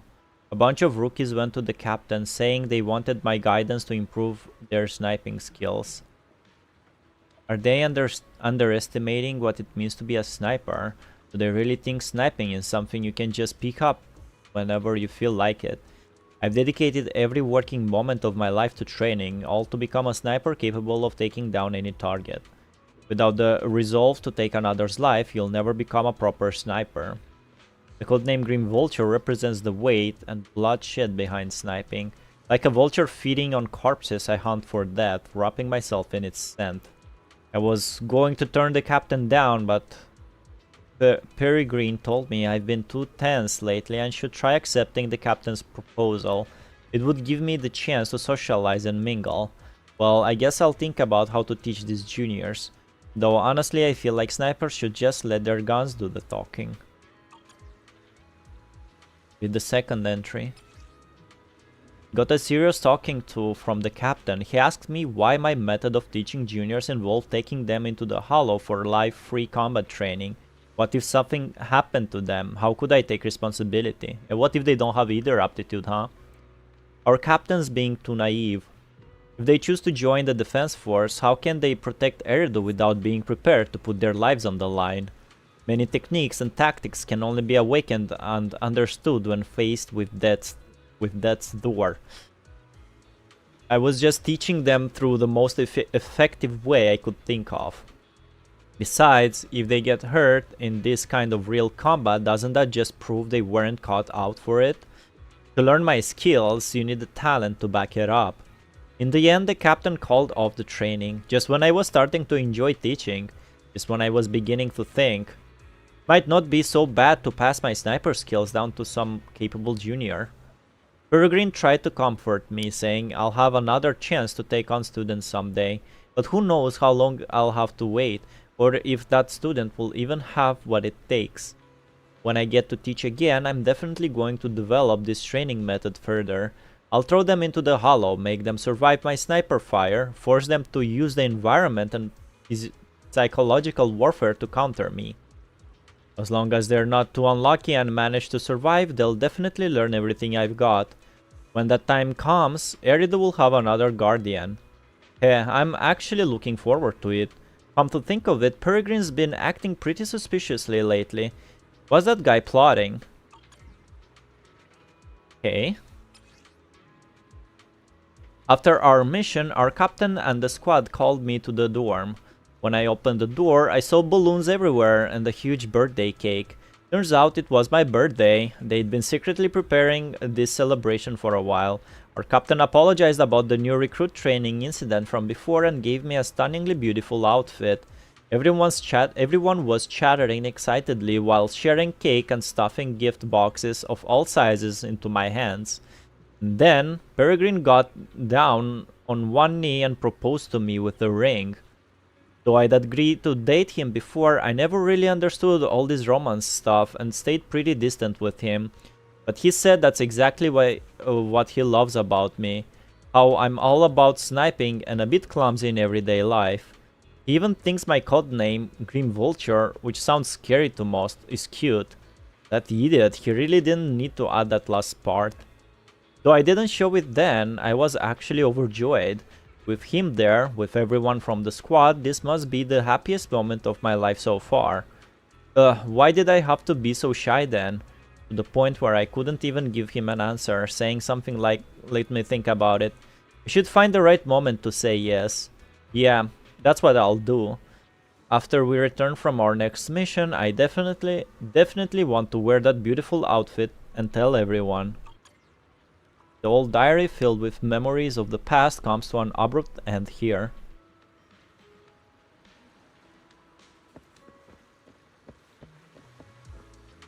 PGR streams on both. What the hell are you reading, Valics? PGR community is starving for any form of content creators. Good story. Hello, Nexus. How are you? I see no Gunnar scene here. That means this stream isn't worth watching. If you wanna see Gunnar content, I know a couple of websites for you, Cranny. No, we have a little problem with all old gachas. They are so big, hard to catch up. A stream we had girls with big swords too. Can you summarize the diary, Valics? It's this Grimm's Vulture events before the Hollow Zero and before she lost all her squad members. It's funny she was named Grim Vulture back then as well. I would have assumed she would at least change her code name now that she's become like a serial killer. To be fair, I don't think I'd give Grim Vulture like a decent end, considering everything she did. How she was killing people. If I was Trigger, I would climb up there and just shoot her in the face. Not sparing IA all the yapping she had to say. But I guess I guess Trigger is the bigger person. So far, this is the best agent story I read. There any other trash cans here? Hello, Doomslayer. How are you? Wanted to run, bro. Look around and get ready before meeting with the client. Now we have Cranny, the biggest Vuva hater, and Nexus, biggest Vuva lover in the same chat. Interesting stuff would happen. Figure understands her better. Yeah, I wouldn't care. So try and understand her better. I ain't forgiving people after they cross some lines. So that's it. That's the only trash can, I assume.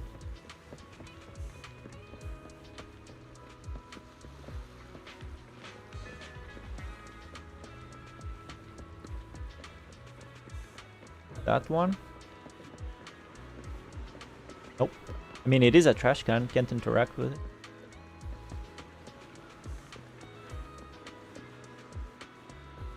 Nope. E. I saw your live stream yesterday.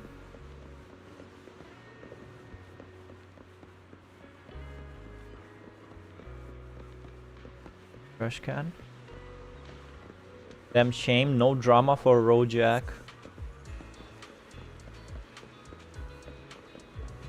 Alright, guess that's it. Well, I guess the next day was the mission day. Never said yes to that guy. Very green.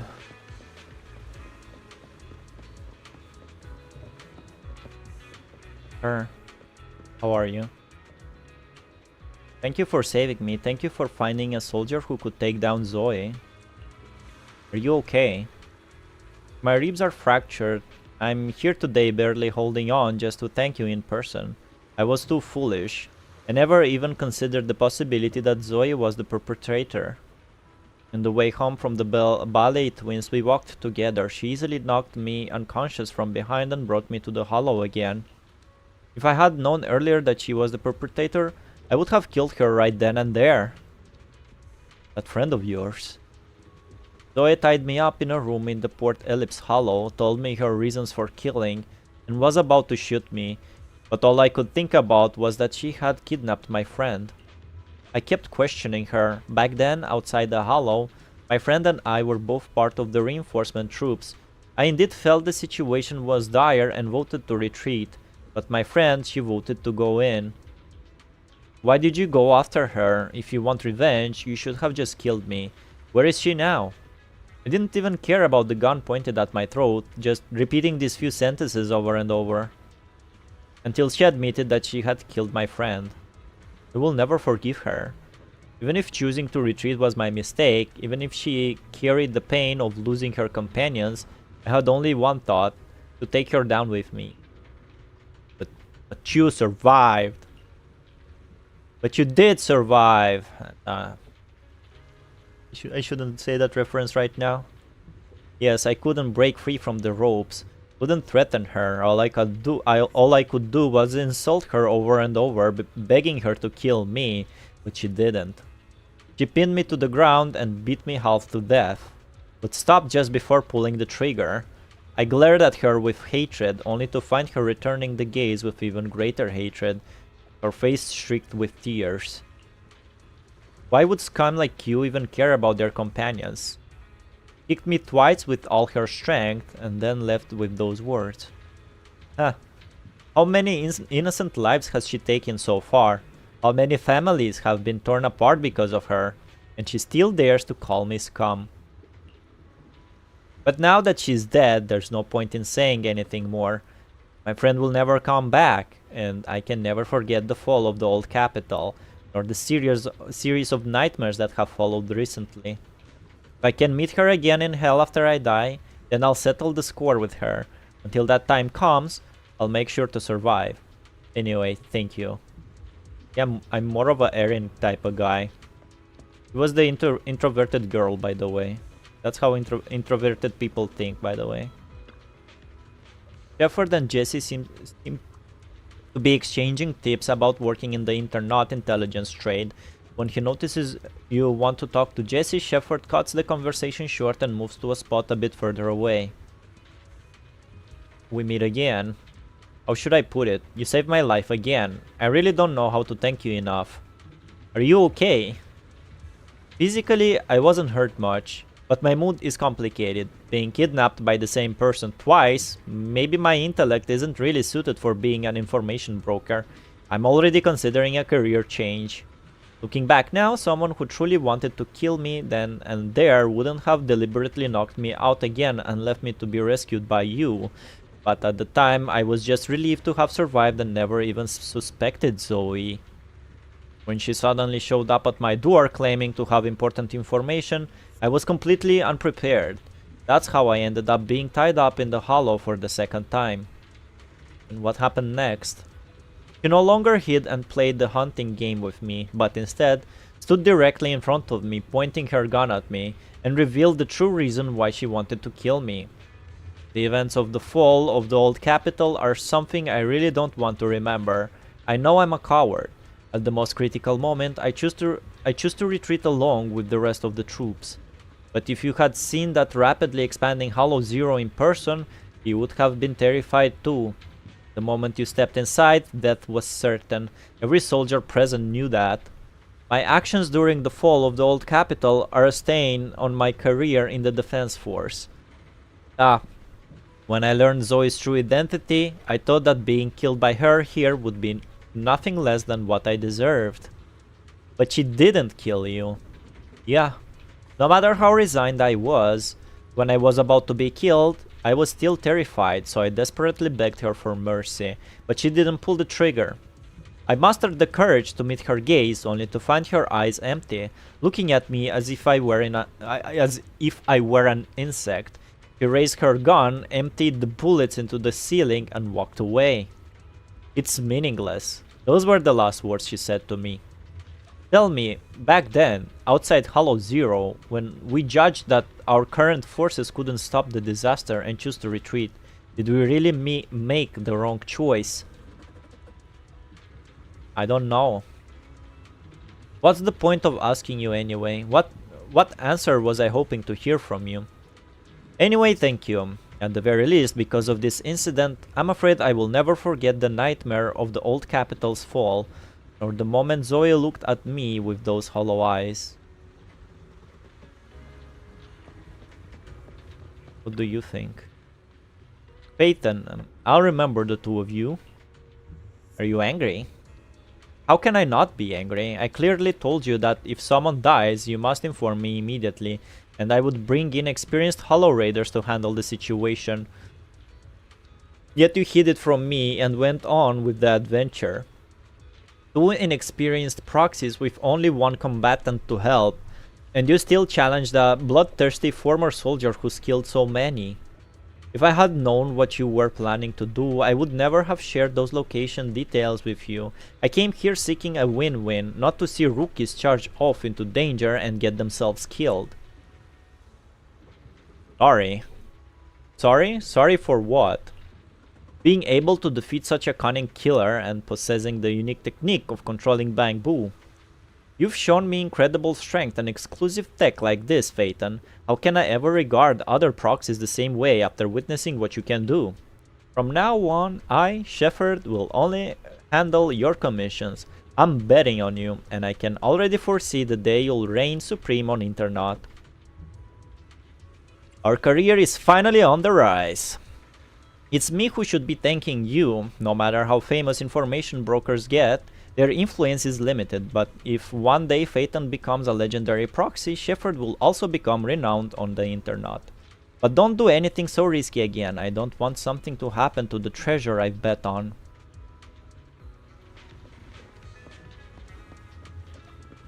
So what's your favorite ZZZ story so far? This one so far is the best agent story I read. Lighter as an agent story. I like Lighter as a character, and I like his gameplay a lot.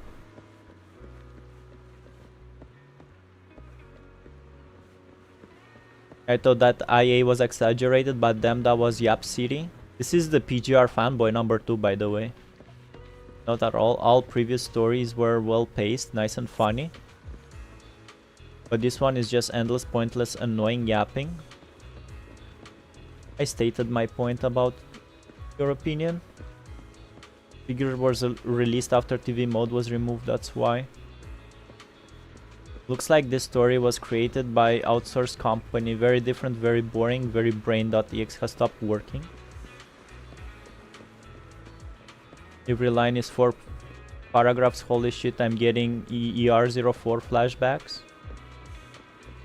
You guys really don't realize Hoyo did it before PGR, right? Reading Grey Raven complaining about reading, and it's not that I was even reading. Like a lot of talking was voice acted. These guys like still complain. It is amazing.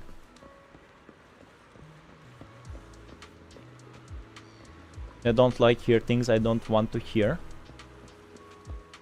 And as I said, like this guy IA, he doesn't care about human feelings yapping.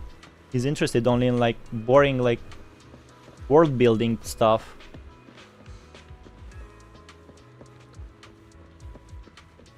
The moment someone talks about feelings, he's out. Oh, this is Nathan. I guess I checked everything. I can't talk to anyone anymore. So you're the sniper from Liar Squad. It's nice to finally meet you. And you must be the one who's been searching for me. Nathan, the younger brother of Lethe. It's good to see you safe and sound. That's right. I'm sorry for causing all this trouble. I nearly cost you your life, becoming a target of a victim from the fall of the old capital. Maybe that's what I get not helping my brother and the rest of the defense force back then. When the reinforcements decided to retreat, I spoke out against it. I had family among the soldiers already in the Hollow, but I didn't have the courage to take that step. The one that might have cost me my life. I'm sorry. You don't need to feel regret or apologize. The outcome wasn't something you could have controlled. You cared deeply for Lethe, and even today you still think of him. To someone like him, who always cherished family, that's more than enough. Thank you. I heard you've been searching for the members of Liar Squad all these years. I'm nothing compared to your determination. Thank you for everything you've done, but please stop the search. It's time for you to start living a life that's truly your own. I hate to say this as a family member, but back then, they were already... I know. You don't need to say it. I've been drowning in a fantasy of my own making for years, but it's a fantasy that kept me from falling into the abyss.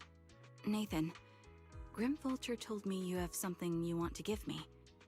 Is that why you commissioned someone to find me? Yes. After learning about the bond between you and your squad, I knew I couldn't live with myself if I didn't get this to you. So I got on my knees and begged Grim Vulture, even playing this recording for her, hoping it would move her. Regardless of how things unfolded, what matters is that it wasn't destroyed, and I'm here, alive, to hand it to you. Nathan rummages through his jacket pocket and takes out a slightly worn tape.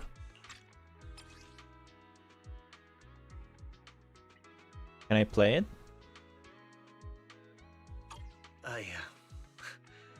I found this while going through my brother's belongings. It's been tucked away for years. There's a recording on it, and I think it's a gift Liar Squad made for you, but never had the chance to give you. Thank you so much. Do you mind if I listen to it now with the proxies? Wait, with us? I thought we were just here to collect the commission fee today.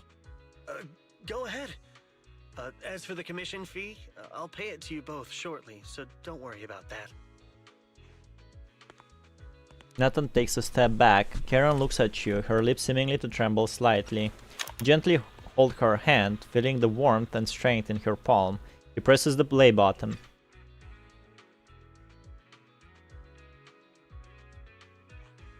Hey, hello? Alright, it's a recording. This is a message from Liar Squad for our little sniper.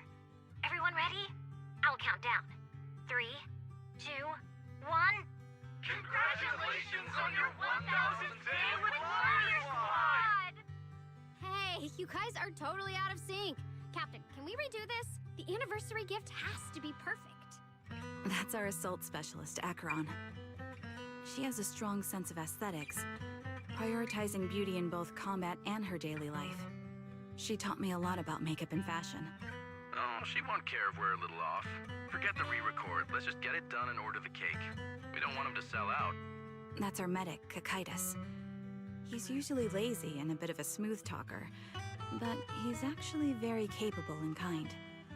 He taught me a lot about unconventional negotiation tactics and ways of handling things. You two, stop arguing during the recording. I've already ordered the cake. If you keep rambling, we really will have to re-record this. Cut the chatter already. And that Styx, a reliable artillery specialist.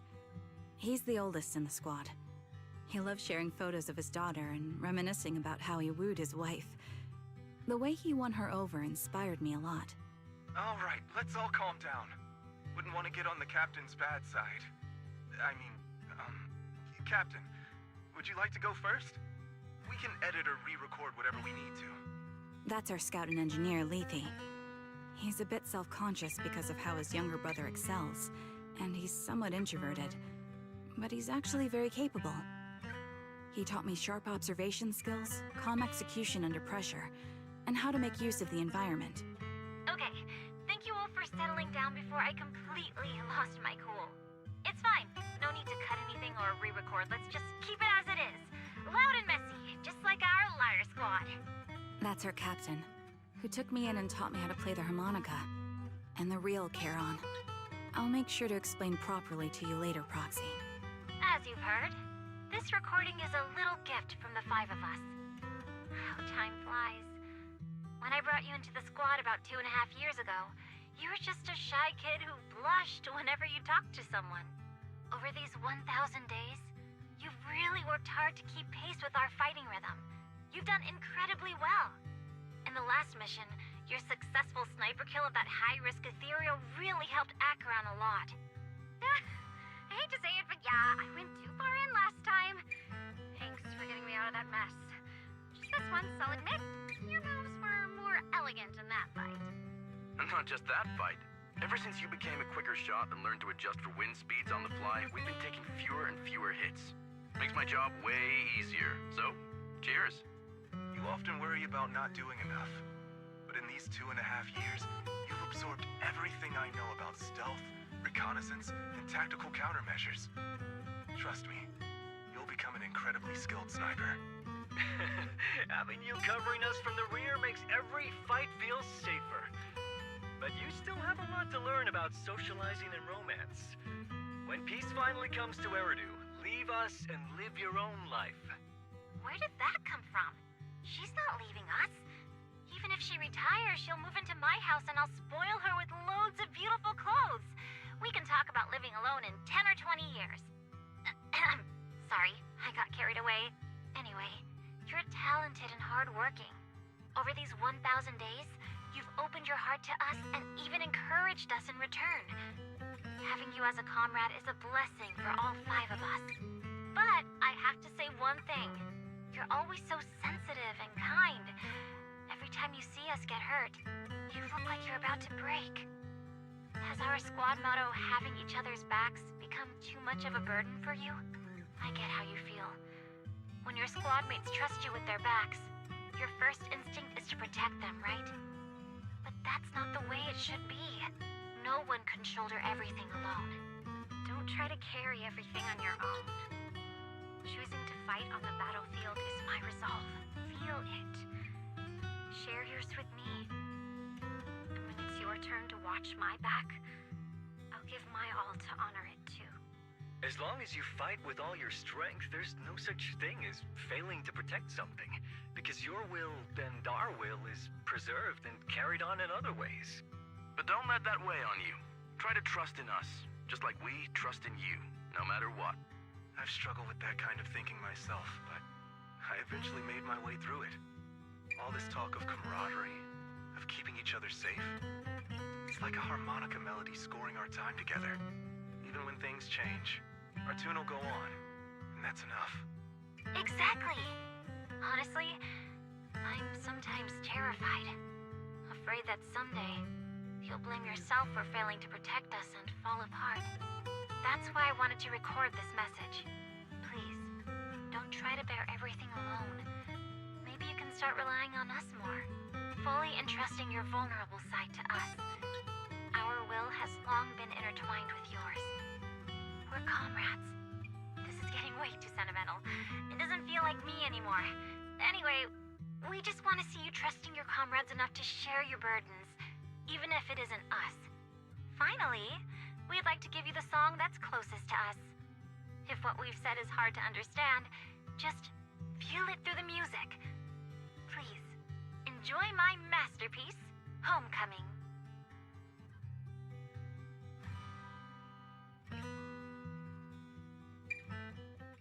Proxy. Come on, man. Do you remember? I was once terrified of seeing the look on their faces. Oh, I missed it. Fuck you, man. Yes. Can you see them clearly now? Yes.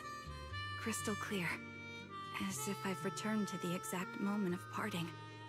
So this is our last glance. This is the answer you wanted me to find. Thanks, guys. For everything. After meeting with Nathan, you spend a long time with Karen at Port Elpis, letting the sea breeze wash over you. You don't say a word because you both know it'll soon be time to part ways. As the temperature begins to cool, you head back to 6th Street with her. Proxies. No. Lies. Belle. I've troubled you two a lot these days with my personal affairs. Words can't describe what you've done for me. It's no trouble at all. To be honest, Belle and I have been a bit lost lately because of some personal matters. But meeting you has felt somehow comforting. Don't you think, Belle? Exactly. We got something out of the experiences we shared. At the very least, it's brought us clarity. I guess our wills have always been aligned, haven't they? Yeah. When I was trapped in self-doubt, unable to get out, I'm glad you were there with me. You're right. We've already entrusted our backs to each other as comrades. And because of that, because we are comrades, please, hear me out. Maybe you've already noticed. I'm sorry, but I've been keeping something from you. Charon isn't actually my codename. As I mentioned before, Charon was my captain's codename. When I met both of you for the first time, I didn't want to tell you my codename, because I thought someone who couldn't protect their squad mates had no right to one. So I lied. Captain Charon was an orphan like me, with no family to mourn her. I've been using her codename, because I may be the last person in the world who still remembers her. But I understand now. If I want to keep moving forward, I can't keep hiding behind a lie. My true codename is... Why? You don't have to tell me right now. Why? What's the problem? Nathan spoke to you privately. Was he offering you a chance to return to the Defense Force? Yes. He said he still has a friend in the Defense Force who's currently forming a new squad. And if my goals align with theirs, I could consider joining them. So, what's your decision? Where will you go next? After everything that's happened, I think I do share the same goal as that friend of his and the new squad they're building. So I'll head back to the new Eridu Defense Force and keep chasing my new goal with a new team. Your new goal? Are you going to look further into the fall of the old capital? Yes. My encounter with Grim Vulture has made me realize this should be the true form of my vengeance. I'll uncover the real culprits behind the old capital's fall and make them pay for their crimes. Well, If the well, very man who well. leads me to the truth demands a price, I'm willing to wager my life. I have a gut feeling the masterminds will reveal themselves again soon. To protect the city my comrades cherished and sacrificed their lives for, I won't allow such a tragedy to happen again. By letting the will to protect guide my hatred, I now have a clear aim toward the truth.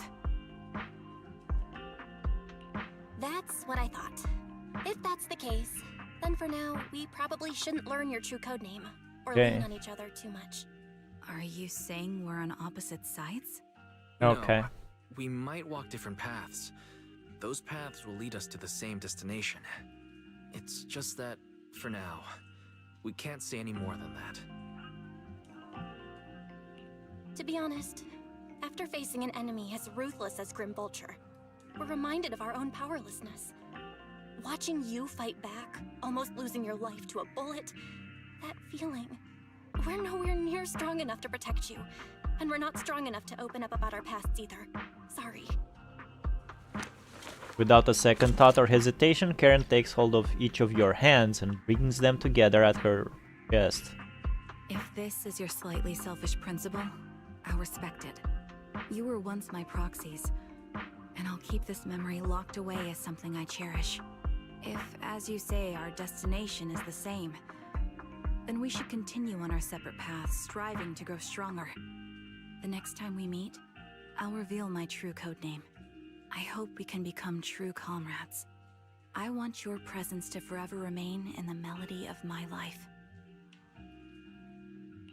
Yes, it's a promise. We'll meet again, Charon. You watch the woman who calls herself Karen walk farther and farther away. A Defense Force soldier waits for her at the end of her path.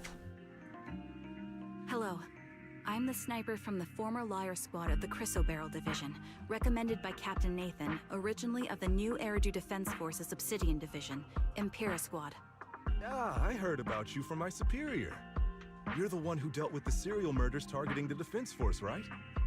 Well, the new Eridu Defense Force is ready to welcome you back. Let me confirm a few details before taking you to base. Which squad are you applying to join? And did you have a code name during your previous service? I'm applying to join the Obsidian Division's Obel Squad. As for my codename, Trigger. I was Trigger of Liar Squad. So it's not different. Things have come to an end. Well, do you think we'll ever see Karen again? Yeah, I hope so too. We must grow, get stronger, and gain greater power to face any crisis. When we reunite with her, then we must hear her real code name. Exactly. I don't think she mentioned her code name in Soldier 11's story, right? However, after hearing about the connection between Karen and Green Vulture, I can't help but feel a bit sad. Two people with the same fate ended up walking completely different paths, becoming enemies. Well, if we also encounter enemies who once experienced the same fate but now walk completely different paths, opposing goals, forced to be enemies, what would you choose to do?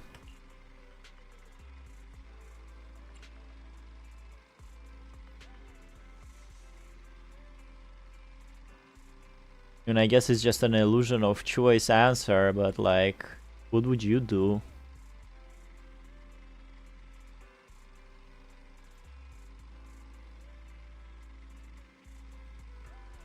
I think mutual understanding comes like whether you want it or not, because there's no way you wouldn't understand a person who went through the same experience you did. You're like pretty logical to see why they choose a different path than you. So I guess I would defeat them both in combat and ideology. Right, our goal is clear and we will never waver. If they truly stand in our way, well, I will fight alongside you to defeat them. We will prove our worth as Phaeton. After everything that's happened, I'm feeling a bit tired. You must feel the same, right, Belle? We'll get more and more commissions from the shepherd from now on. How about we take a short break while we can? While they can. Pretty good. 3.5 hours agent story. This was the longest agent story. And the one I enjoyed the most. It had high stakes. And it dealt with some like very dark themes, which while I was playing this game, I don't think it ever dwelt in these dark themes. I think IA was right. The dialogue was too long. Especially when Zoya was dying. But I guess I'm just used to Hoyo writing style. Which I don't like is both IA and Rojak, like not understanding that Kuro Thieves just copied Hoyo's way of writing. They write long to keep retention, but they don't talk about feelings as well as Hoyo does.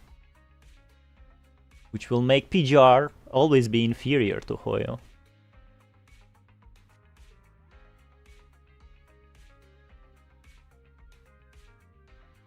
And I was told multiple times like the game will get darker the further I go in.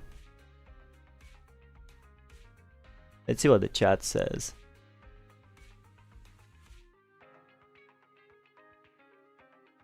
Okay, complained in every survey to make the text shorter. I think they did it in season 2. Good job, Sunbird. Complaining about the non-voice acting. I don't mind. I don't mind the long. Like I said, it's bad. I definitely believe it could have been shortened, and it's not good. But I don't mind it. I'm used to it.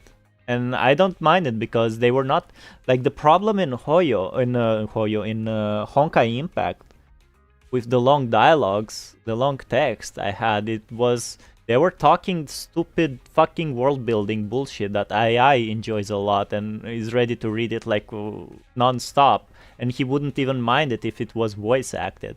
I hated that shit. I didn't mind it here because they were talking feelings, you know, like shoujo manga stuff. If they would be talking like world building, how ethereals work and how Hollow Zero are formed, I would definitely hated it.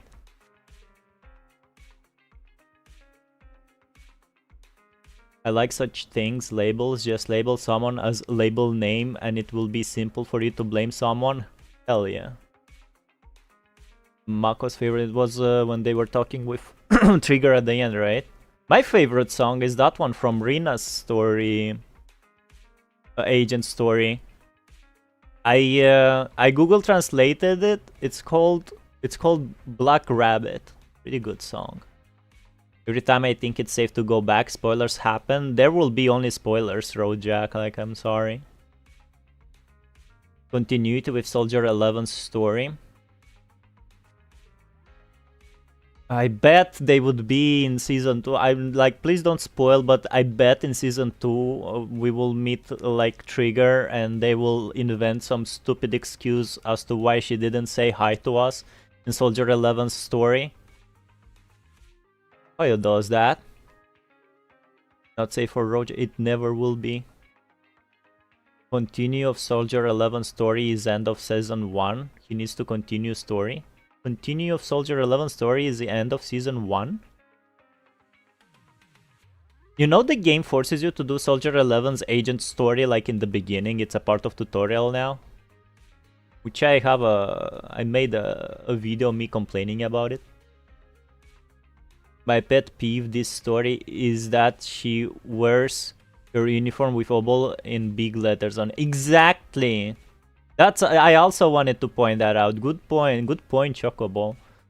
I noticed it here at the end when it's like, oh wait, she's not in Defense Force yet. And then I look at her chest and there's like Obol written there. And like, wait a second. Yeah, they could have made her a new outfit and sell it. The fuck? You wasted money not doing that. We learned she was Trigger in Mole in the Hall. That's what hyped her up to the future. You're saying the same thing Omer said. I don't care. Where's the fucking continuity? Why Trigger didn't say hi to us when we met her in Soldier 11's story? We did talk over the radio. Did we forget her voice? Did he use voice modulator or something? I'll see it when I read it, Valics. I will say this one. You will say this only once. Hoyo or PGR are not better than each other. Comparing two things is the worst way to enjoy something. Doing so makes your experience worse.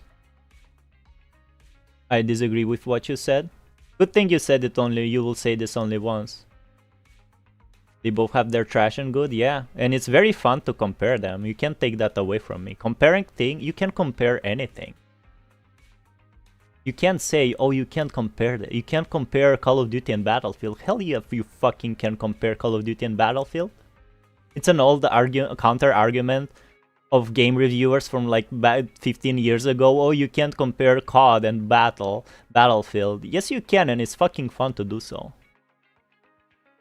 Label. And it's fun to put labels on things. Bellebog background carrying whole season 1, Fire 2. Bellebog's song, like story mission song, is also very cool. Is the rap one, right? That one is pretty cool.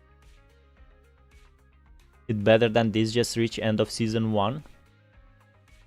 We weren't Phaeton in that story. We were pretending to be Phaeton. Yeah, I remember that. I don't think we talked to her directly. I think we talked to her directly. We can check it, can't we?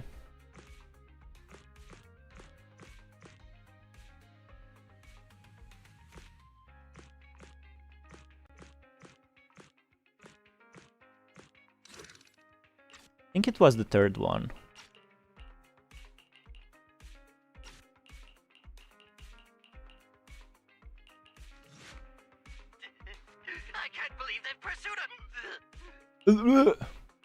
Why, thank you.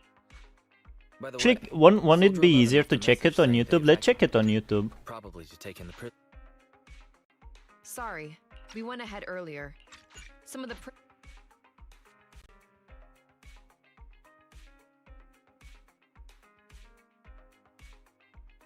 It's YouTube. ZZZ Soldier 11 Agent Story. A mole in the hole. I'm not saying you can't compare. Really? Am I having reading comprehension problems again? I'm saying always thinking about other things while reading something makes you unable to enjoy it. I think I disagree with you. Like, I read it correctly and I still disagree with you.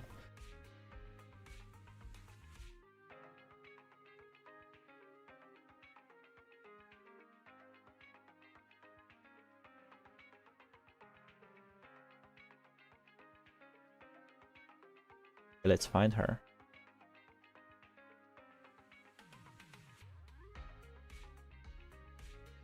And nail it. Oh, and I think you won't hear the sound. Let me switch it. Soldier. Come on, don't die on me. Streetwise Rhapsody, thank you for this upload. Like.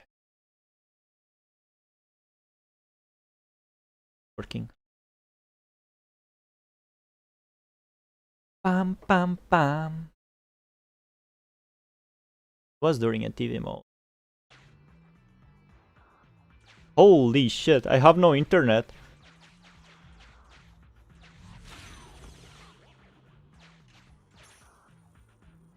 Here. It's like 100p, bro. 144p, what the hell? We should hurry. I think it's gonna be here. No, 4080. Think. Like, you guys are really like when you played the Triggers agent story, no one like went back to see what the hell happened during Soldier 11 story? Am I the only one? Come on, man, where's my internet?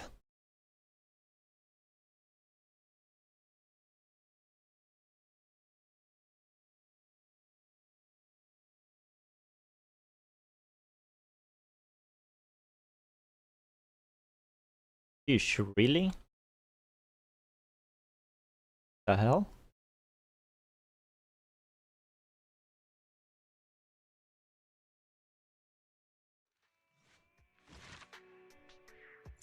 Feel atrocious. Right, let me just find it first. Oh yeah, this song was also cool. Go here.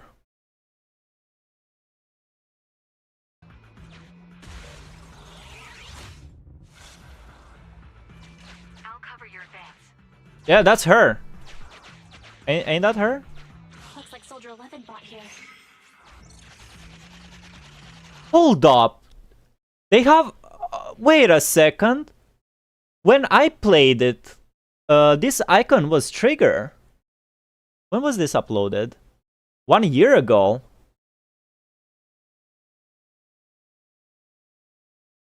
Like, I'm not tripping, right? When I played it, Trigger was here. Also, this song was a banger as well. Sniper trigger. What is going on, chat? No spoilers.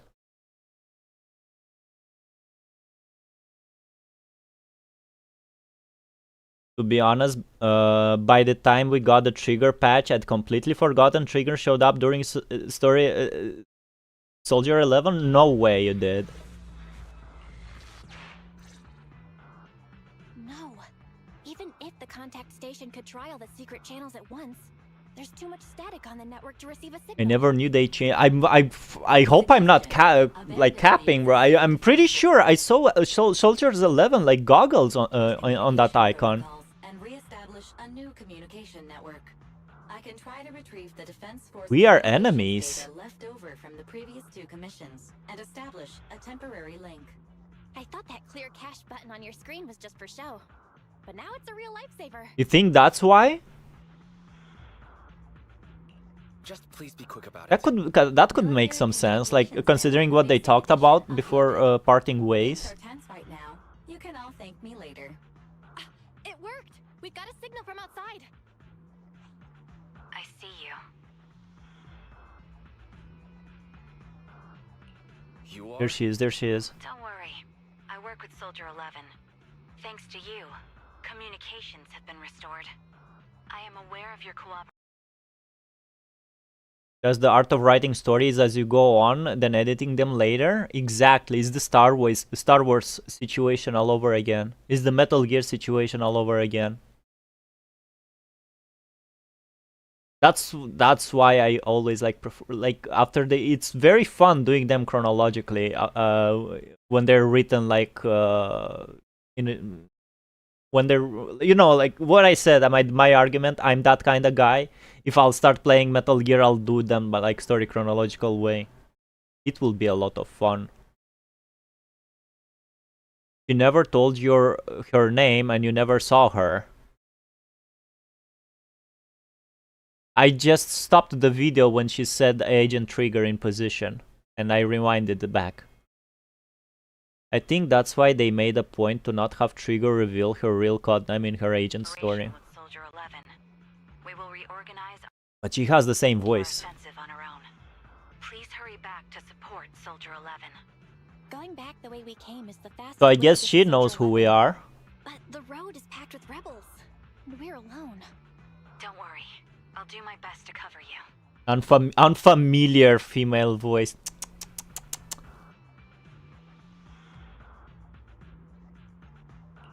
You're going to join us. Are you coming now? That's not needed. As I said, I see you, and that's enough. While you're wondering what the mysterious woman meant, you hear a loud bang in the distance. Suddenly, you see a rebel soldier who'd been quietly sneaking towards you falls dead. Goes by. Sniper Trigger, in position. There you go. She Please, said it. feel free to move out. We're counting on you to save Soldier 11. She acts cold. I'll cover your return from here.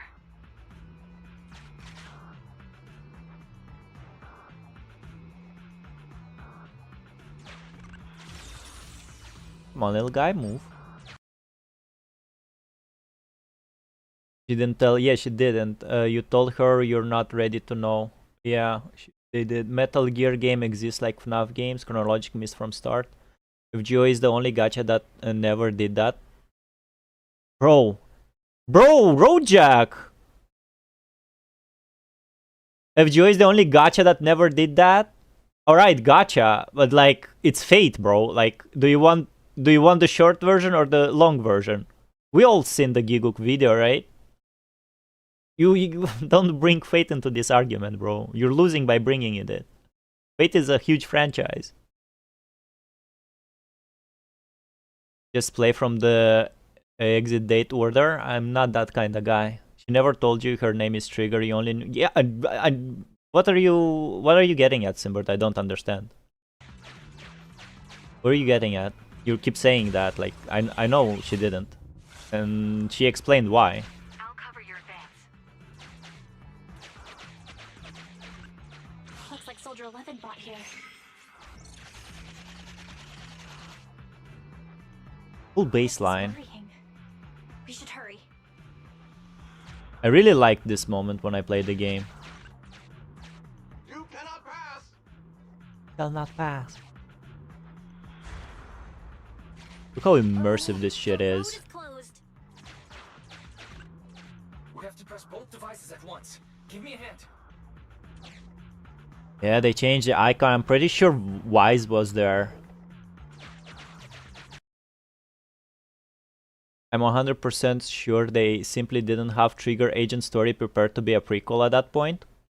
Yeah, it could be. This is why it's fun to look back at it. Losing? Hell yeah, we're in some fights. Aren't we debating? Same way Denji is at what are you? I lost you, Sim. What are you talking about? They broke through the lock so quickly? Target locked.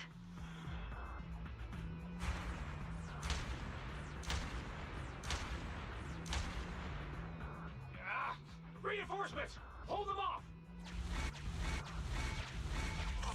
Keep this. Bang! Triple, baby. Leave this area to me. Go and help her.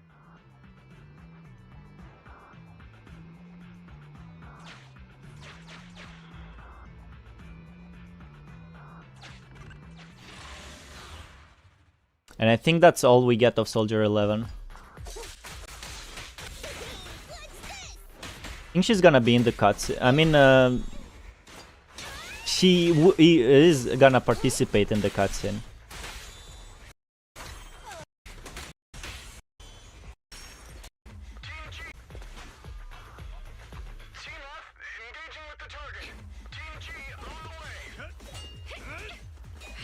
Gonna shoot or something.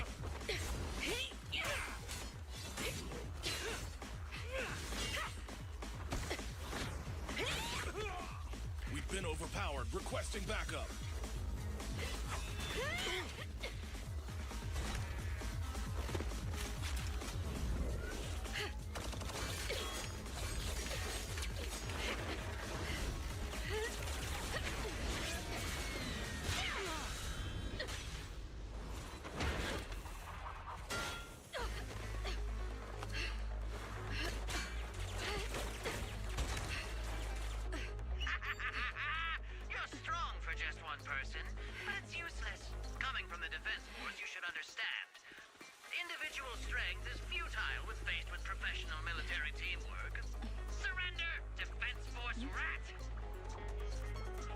Haha.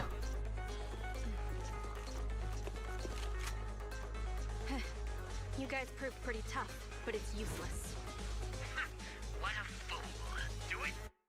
Do it. There she is.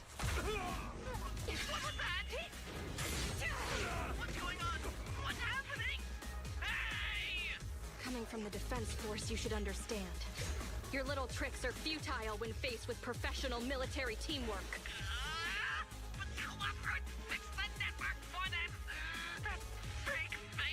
Oh, right.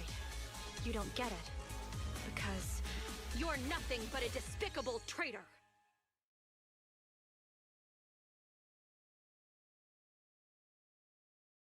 Why do I not feel immersed? You hate TV mode, bro. I only like with the main TV mode. That one is cool too. Talking about a story, remembering all details they did before in-game and counting it in future stories that has nothing to do. I don't want you to bring Fate into that dialogue.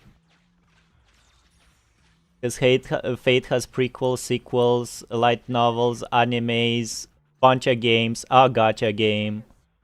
You know. In that case, you will start from Metal Gear Solid 3. Yeah, exactly. And game got remade and published under the name Metal Gear Solid Delta. Yes. Is Soldier 11 gonna be mentioned again? Yes, sir.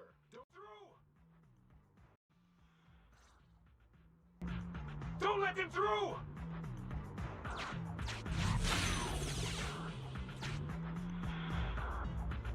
Arpeggio fault. There's no escape.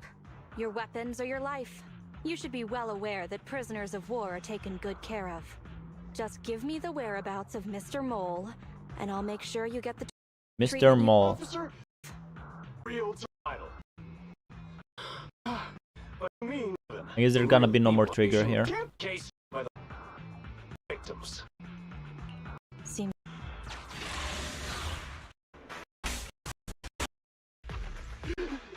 The warrant officer made me do it! Just denied the game stuff? Yeah, I'm not gonna. You'll show rebels like us no mercy.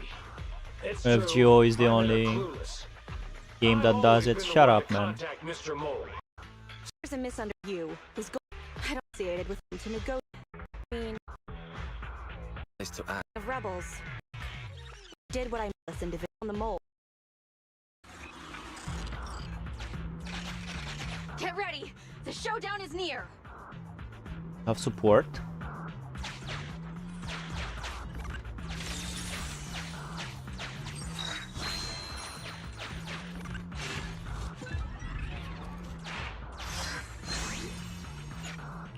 Where the miracle began. Lord teaser. What is that? Do I want to search it? Traitors are mine to punish.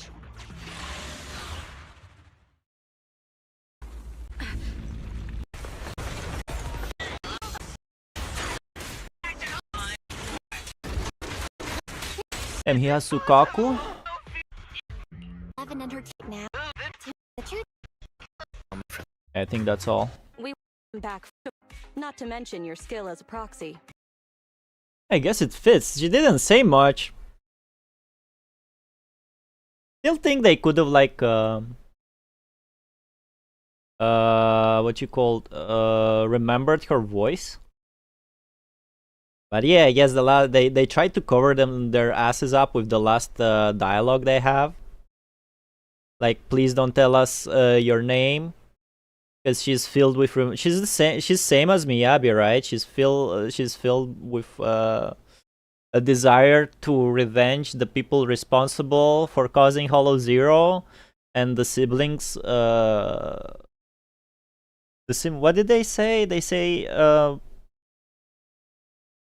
they suspect their teacher was responsible for Hollow Zero, and they want to disprove that. I guess that's why they're afraid that they will be on the like different side of the opposing forces or something. Don't know how to say it.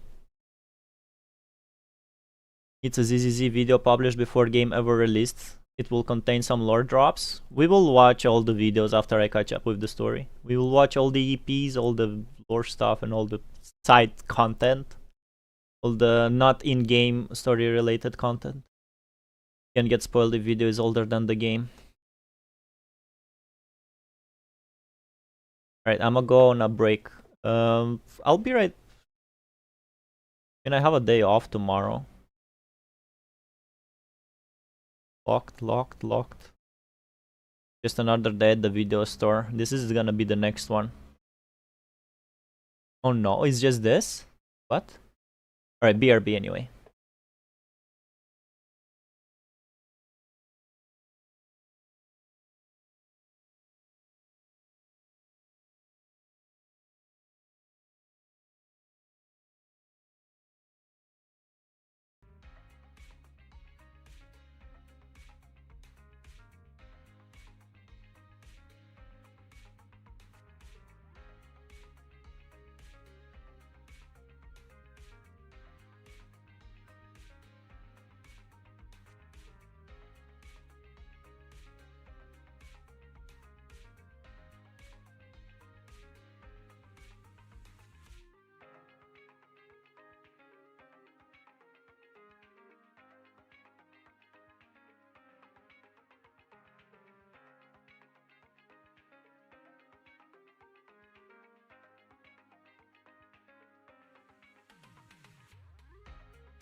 Okay, I'm back.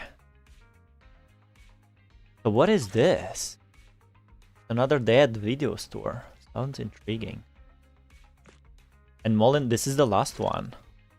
And we can, and I can find. To have so many new movies. If we'd known, we could have brought the car. What? I know this. Well, since our other business is starting from scratch again, our revenue has taken a major hit. We need to start taking the video store seriously. Yeah, that's true. Why is this here? But why are they all so slow-paced? Hello. Oh my God, you got me again, IA. How are you so good at this game? I'm just picking what's popular among movie buffs. Popular among movie buffs? Really? We saw this. Documentaries and artistic films. Well, it's just those are the kinds of films people want. They help people handle the pressure of living in New Eridu. People aren't that soft. They made that a separate story. This one? Last time I listened to your suggestion. And it's only, I think it's only cutscenes. Hey, we discussed it already, didn't we? This should be in the main story. Discussing? More like leading me by the nose. Our stalking plan should really be revisited. Hello. Would you like to learn about the Hollow Investigative Association? No, thank you. Come on, bro. Come on, bro. But the documentary I mean, the customers really wanted to watch this month is already on sale. Why? This was a part of the main story. Aha! So you're using the store's inventory for your own purposes. I promise, I have no idea what you're talking about. Maybe it wasn't. Looks like we have a customer in need of our other services. Yeah. Okay. And this is the second part. Art imitates life.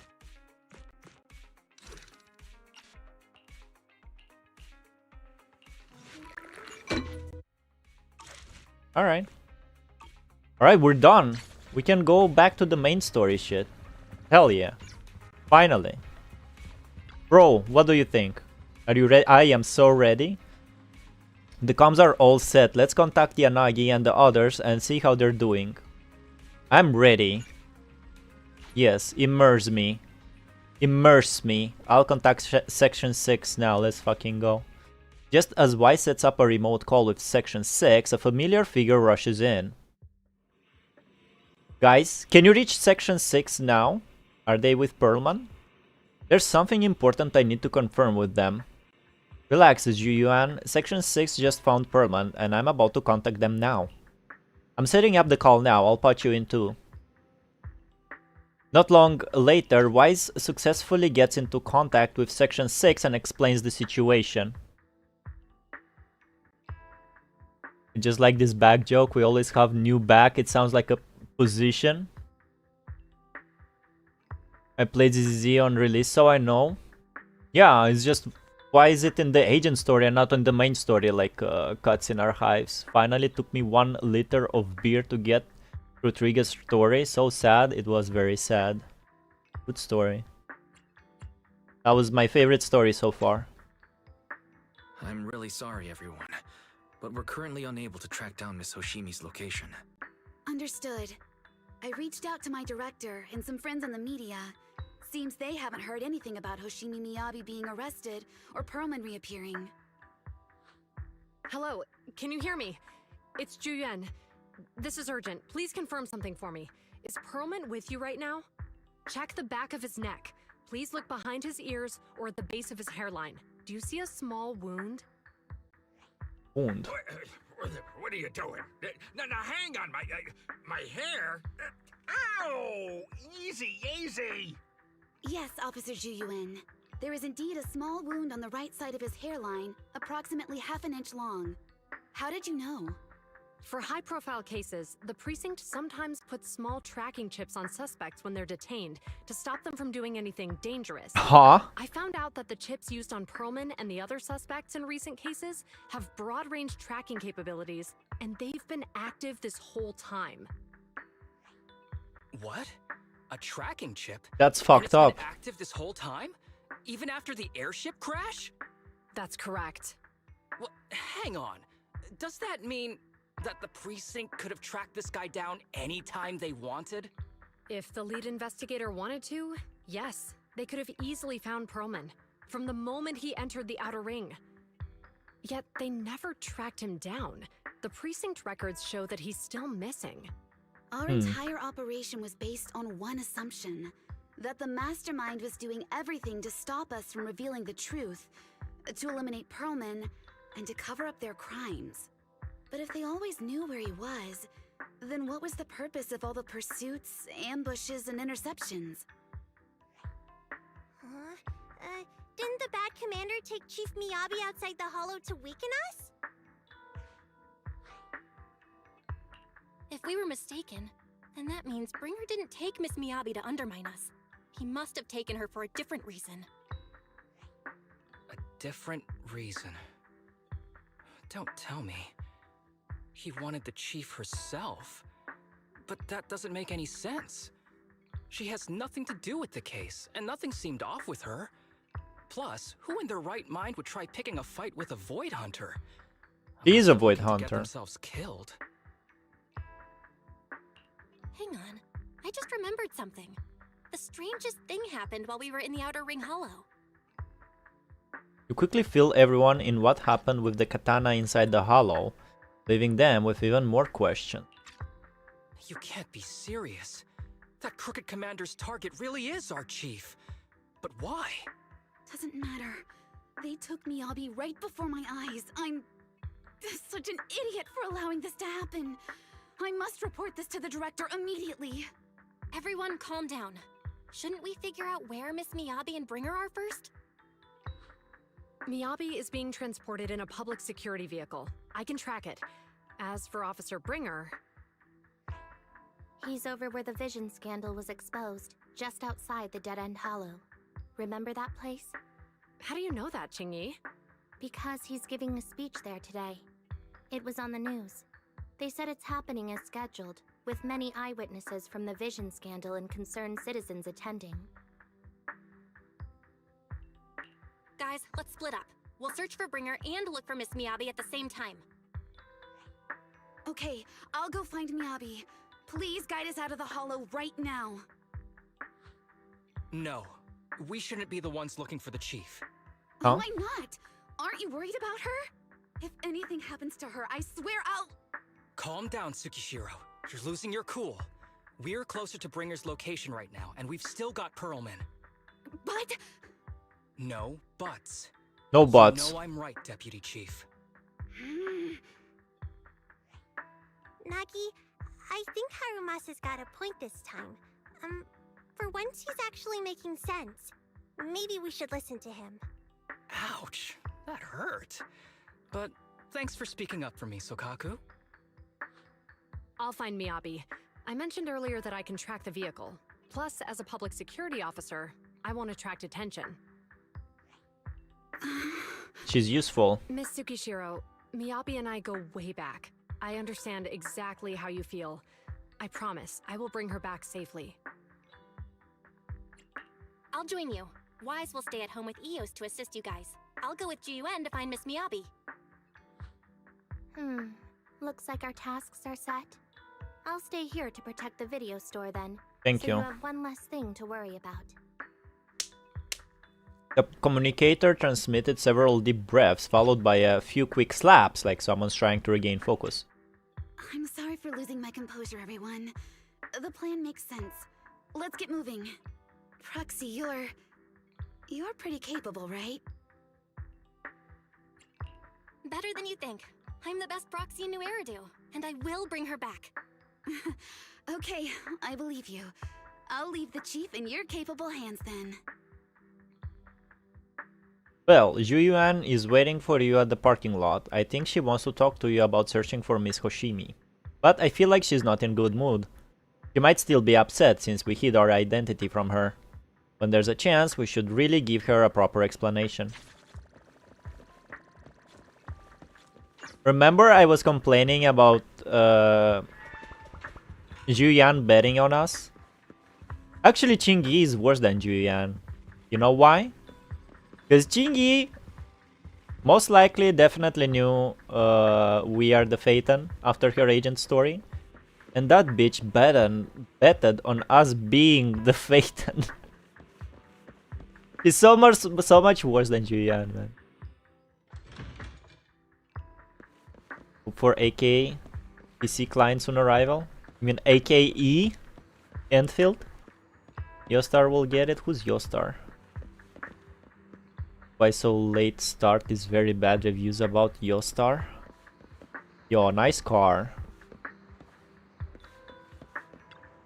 Alright, Julian. You're here. I am here. I'm looking into the transport vehicle's location. We'll head out once I get word. Julian stops talking after that. An awkward silence settles between you. I'm trying to talk to Julian. Thingy is evil, that's why I like her. Bro, she knew all this time we're the fate and she didn't tell anyone though. Julian, are you still mad? are you mad? No, there's no reason for me to be mad. Consider your response. Julian seems really upset. Is she expecting an apology from me? I'm apologizing sincerely.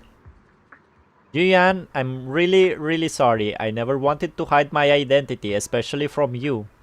Bro, I didn't pull her. We're not friends. I don't even have her DMs, Belle. Don't apologize. Huh.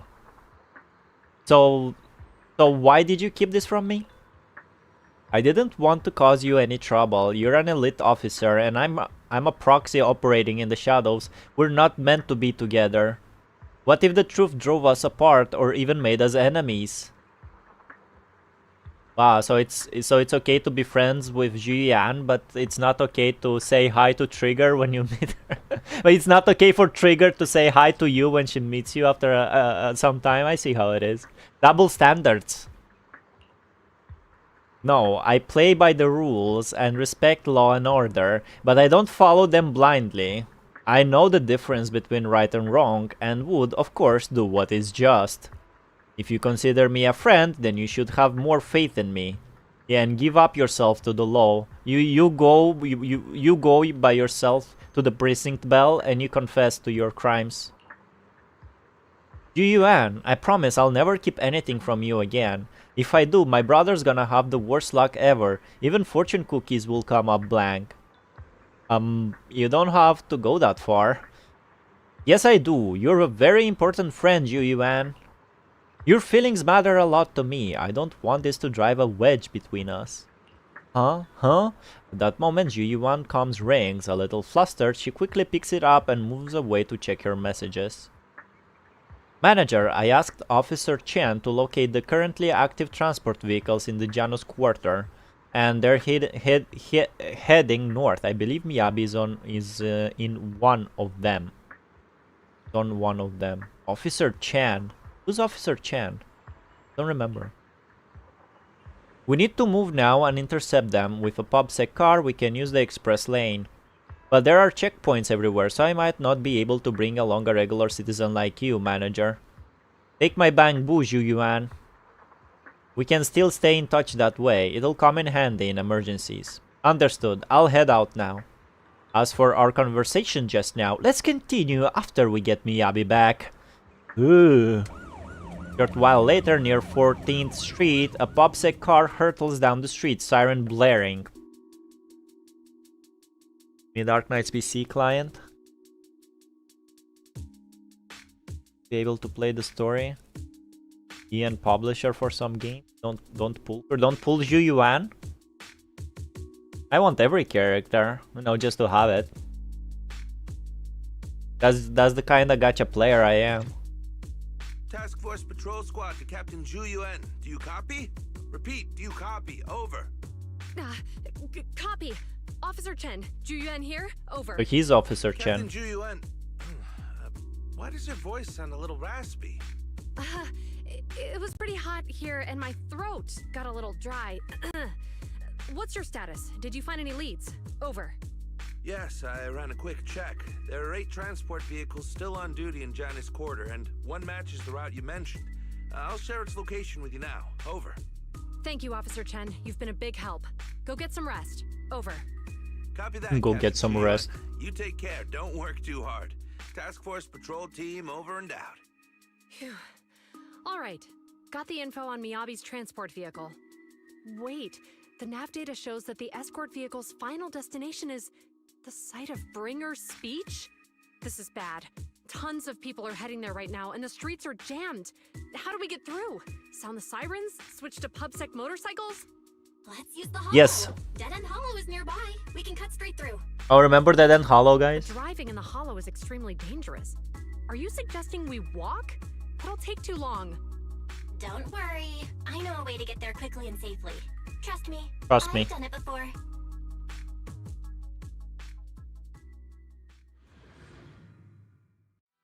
Amazing. I didn't know you could drive a train. Yo, manager. train? Is this railway route okay? My god, she runs. Trust me. I'm familiar with this route. It'll definitely lead us out of the Dead End Hollow. Wait, I think we've got ethereals approaching. Leave it to me. I won't let them get in the way. If you don't remember, miyabi herself told you to look at her eyes and hold her hands to make Juyuan emotional. She basically told you to read her. Then did Belle did all that? By the way, you're familiar with Miss Miyabi? Yeah, she did. She did say that. You're right. Do you know why they're targeting the Hoshimi family? As I'm sure you know, the Hoshimi family has a long heritage. They gave rise to the first generation of blade hunters, making significant contributions to the city. There were several other heads of the family who made significant contributions too. Each of them was an exceptional and unique warrior. They consistently upheld the Hoshimi family's reputation. Up until a certain point, when the Hoshimi family suddenly stopped prioritizing martial skills. They started to involve themselves in the city's management using their political power. I know. We have a documentary about the Hoshimi family in our store. Really? There are stories circulating on internet that the Hoshimi family possesses a secret that makes them stronger. Could the urban legend actually be true? I don't know much, but I have a way to find out.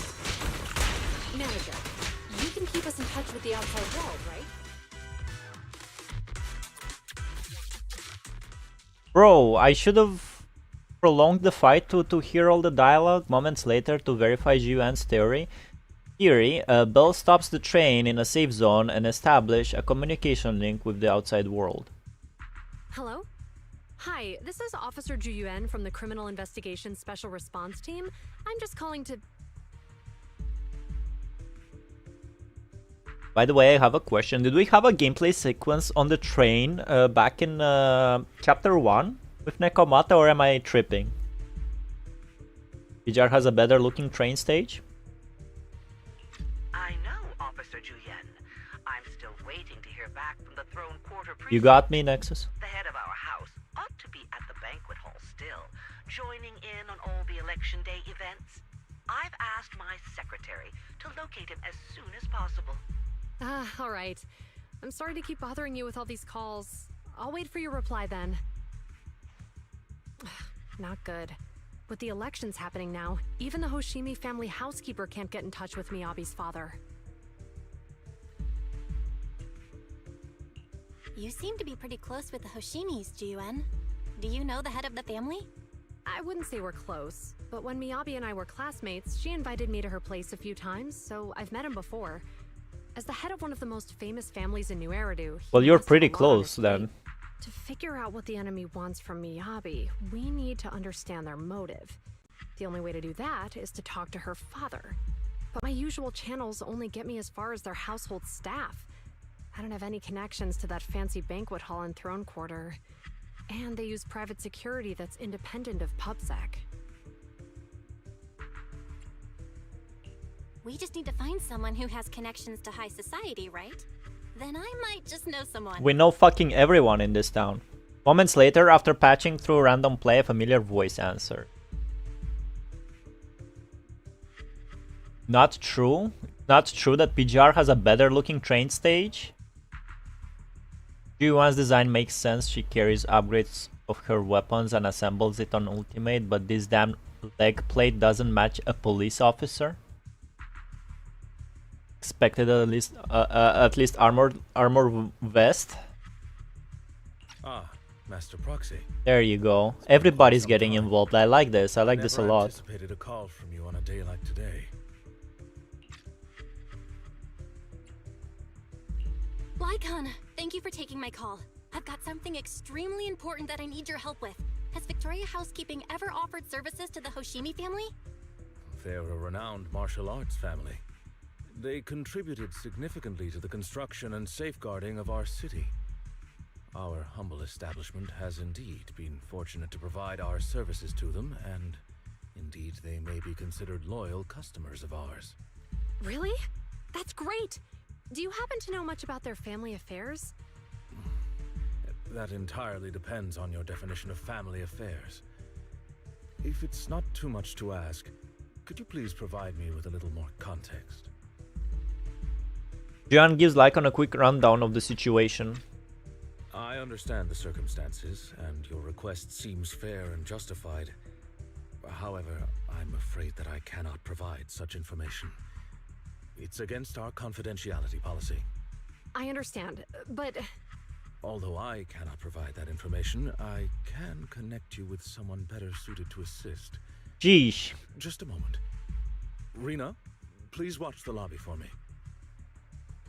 Lycon steps away from the call briefly, and a few minutes later... Hello? Lycon said you had something urgent to discuss with me? Well. Is that? Father? Is that Miss Ju-Yuan? It's been a while. Thank you for looking after my daughter. Bruh. It's been a while, Mr. Soichiro. Sorry to bother you, but it's urgent, and it's about Miyabi. We think someone's trying to harm her, and she might be in danger. Wasn't there a Soichiro in Cyberpunk as well? Oh, so you weren't joking? Please, continue. Mr. Soichiro, aren't you worried about Miyabi's safety? Of course I am, but I'm more concerned for those who wish to harm her. I don't mean to brag, but she's strong. Very strong. She's strong in every sense of the word. Perhaps even stronger than that. Actually, she's even... If I had kids, I want to have the same amount of confidence as them as this guy. Old habits die hard. Anyway, my daughter has proved time and again that those who wish her ill will never meet a good end. So, in comparison, sharing our family's confidential information, that could be a bigger issue. What do you mean? Worry not. I have no doubts about your intentions, Miss Ju-Yuan. But our family affairs are sensitive information.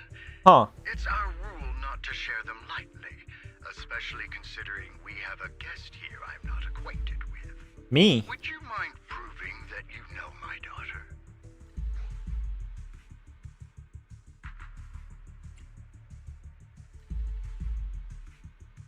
Miss Miyabi's katana is a family heirloom, used by generations to eradicate evil. Only direct family members can handle it. That's right. If she was willing to share that much with you, it shows that she trusts you. But this information is also known to a lot of her colleagues. Exactly. Mr. Soichiro, you secretly swap your wine for juice during social events. That's smart. She even told you that? I should do that too. Please listen to me, Mr. Soichiro. The katana went out of control today. It unleashed massive foxfire. We barely managed to force it back into the scabbard. What? Lycon, please inform the mayor that I might need to leave early this evening. My apologies. Now you two. What I'm about to say is of the utmost importance and must not be shared with anyone. If anyone is plotting against the Hoshimi family, they must be after the katana. That katana is a treasured heirloom passed from generation to generation. It is also the source of power for every head of the family. But the power sealed within it is forbidden. Only the head is qualified to inherit and receive it, and the process is extremely dangerous. My daughter, however, is different. Aside from an accident when she was young, she has never relied on the katana's power. Her strength comes from herself. She is the true genius of the Hoshimi family. It is imperative that the scabbard remain intact.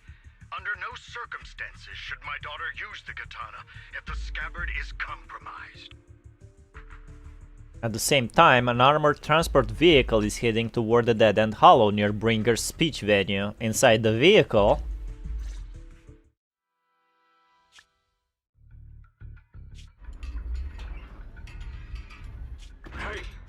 carefully. If you shake the Void Hunter around, you'll end up locked up in HQ.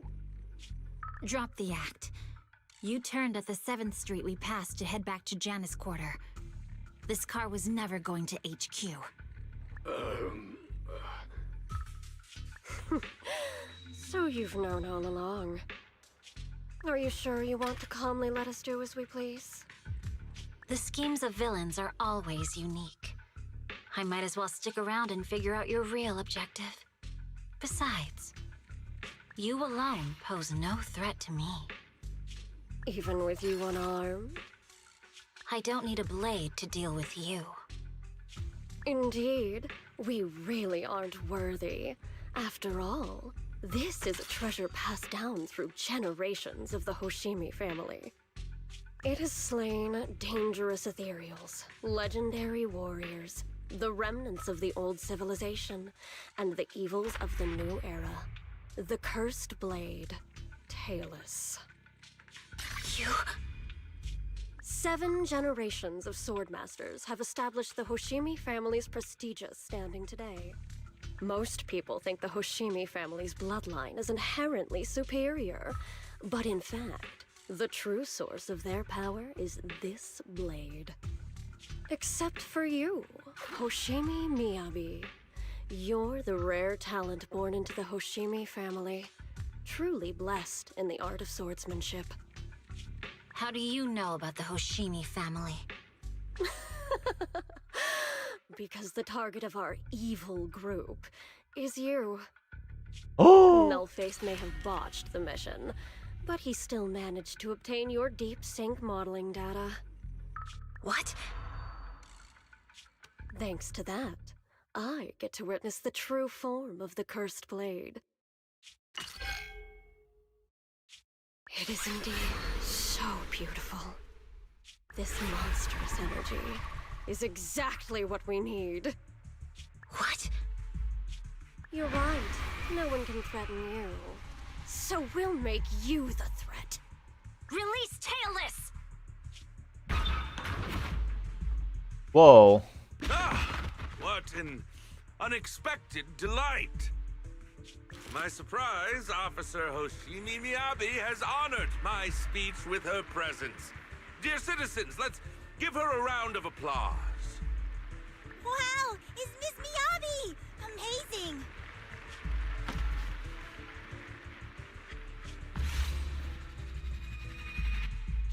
Miyabi! Well, well, well.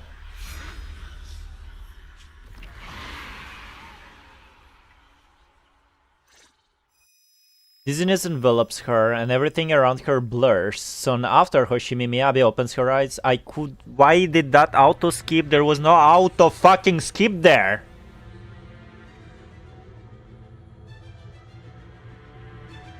Devil May Cry training stage. Where am I? I was clearly... Under the hollow? It feels like foxfire is burning me. There are enemies here too? After defeating the enemy, my body has surprisingly recovered. Am I supposed to defeat enemies to recover? No, don't do it! Matters upon being cut. It's obviously not a physical entity. He's being tricked. It's a power that belongs to the Hoshimi family. So why would it burn me?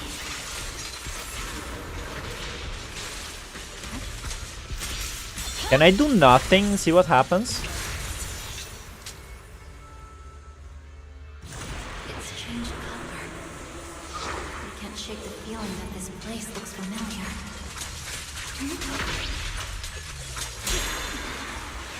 Fire! It's burning even more intensely.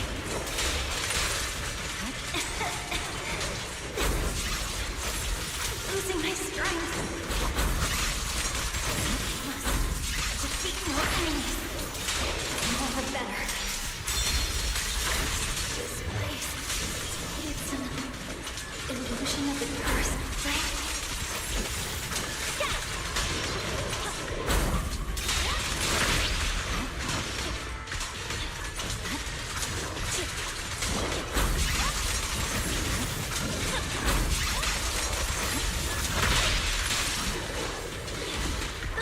Damn.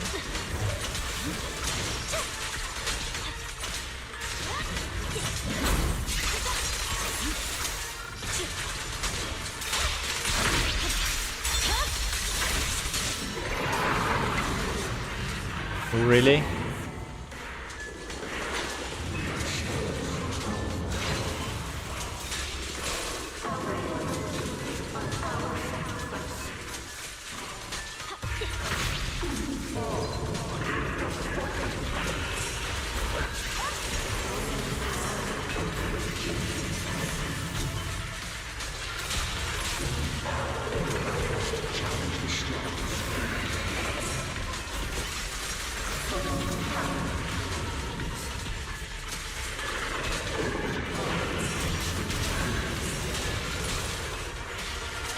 These strange whispers.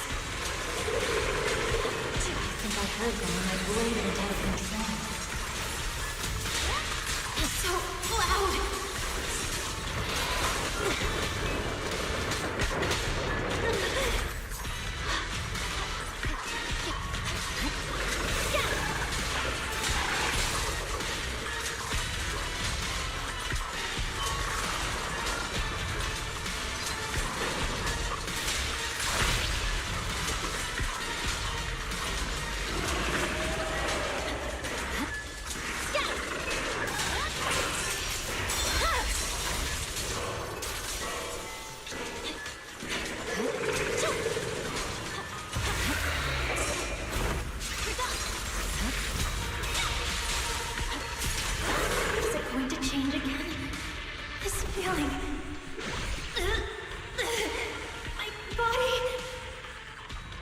In the illusion, countless monsters rush forward like a tidal wave. Miyabi enters her blade, cutting down the ethereals, pushing herself to the brink of total exhaustion. Kill, kill. Countless voices invade Miyabi's mind, gnawing on her sanity. It feels as if swinging her blade without thinking is the only way to escape the torment.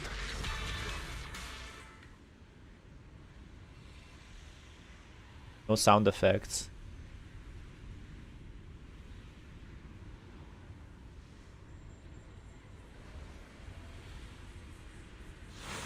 Are these people citizens?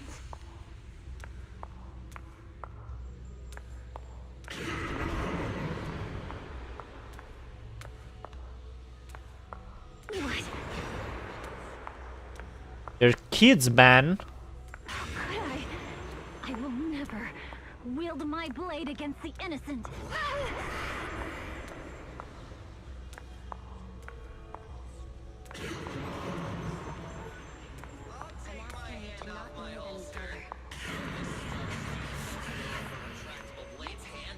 She doesn't know them.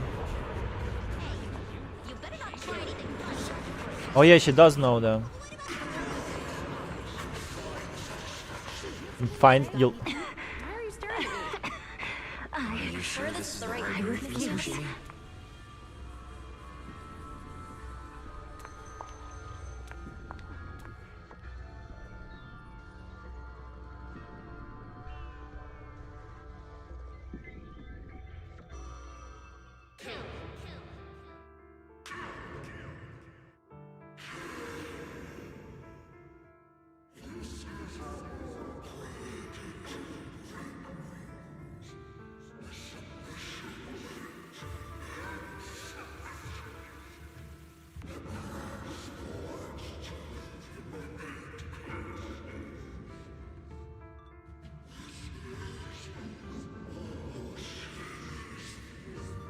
Huh? Is this also how you coaxed my mother back then? Did you convince her of this fate the same way? Is this how you turned her into the sacrifice? Answer me!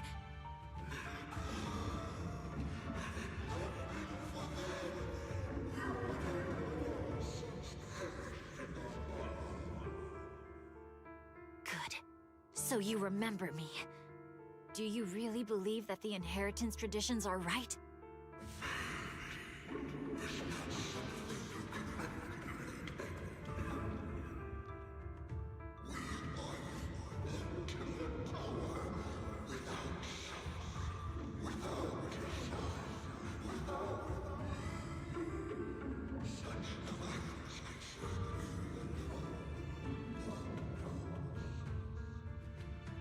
No. But I have a proposition. I understand that you had to make difficult choices to survive the era of hollow calamities. But times have Disasters. changed. Past sacrifices were made, so there would be no more sacrifices in the future. The Hoshimi legacy shouldn't just stop at inheriting this blood-stained gift.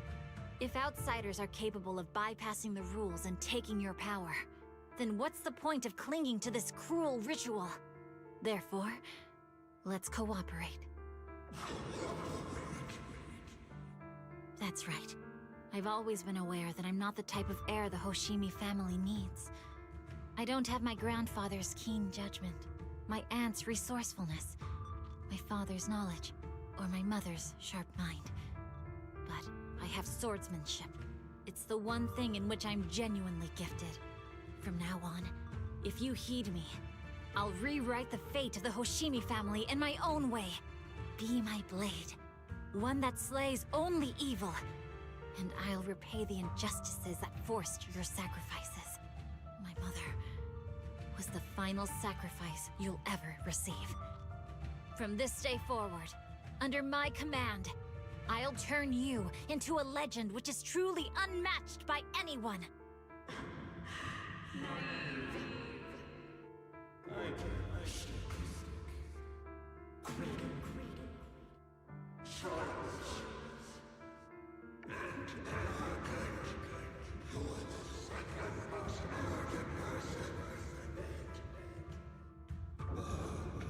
Like Final Fantasy 15. So you'll agree? Before she can finish, the subdued foxfire bursts into fierce flames.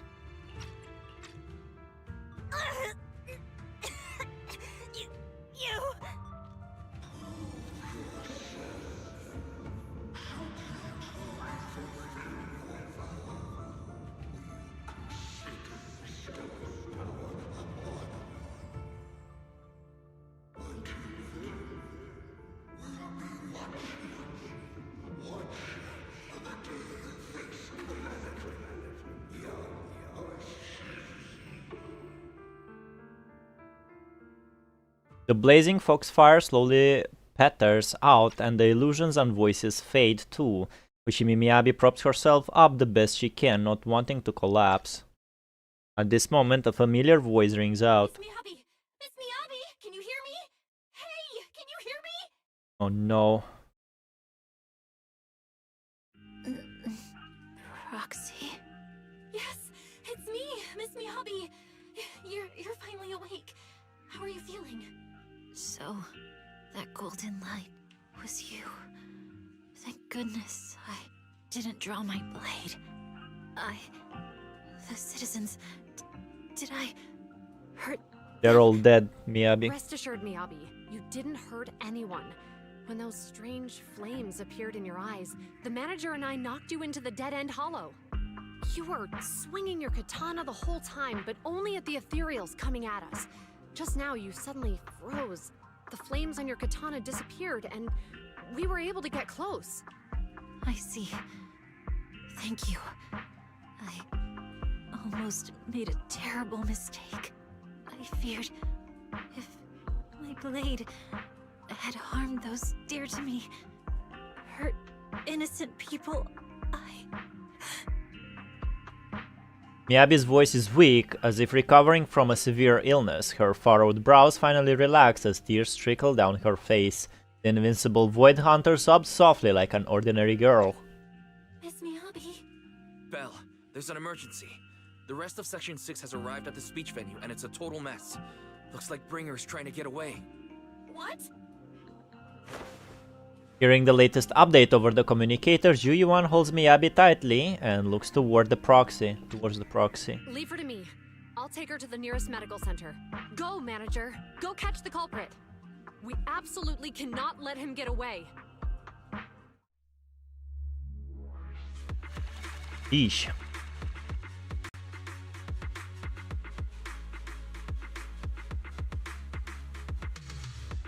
Normally, all those ethereals should pose as civilians who Miyabi cut down, but they chose to make the story more brighter.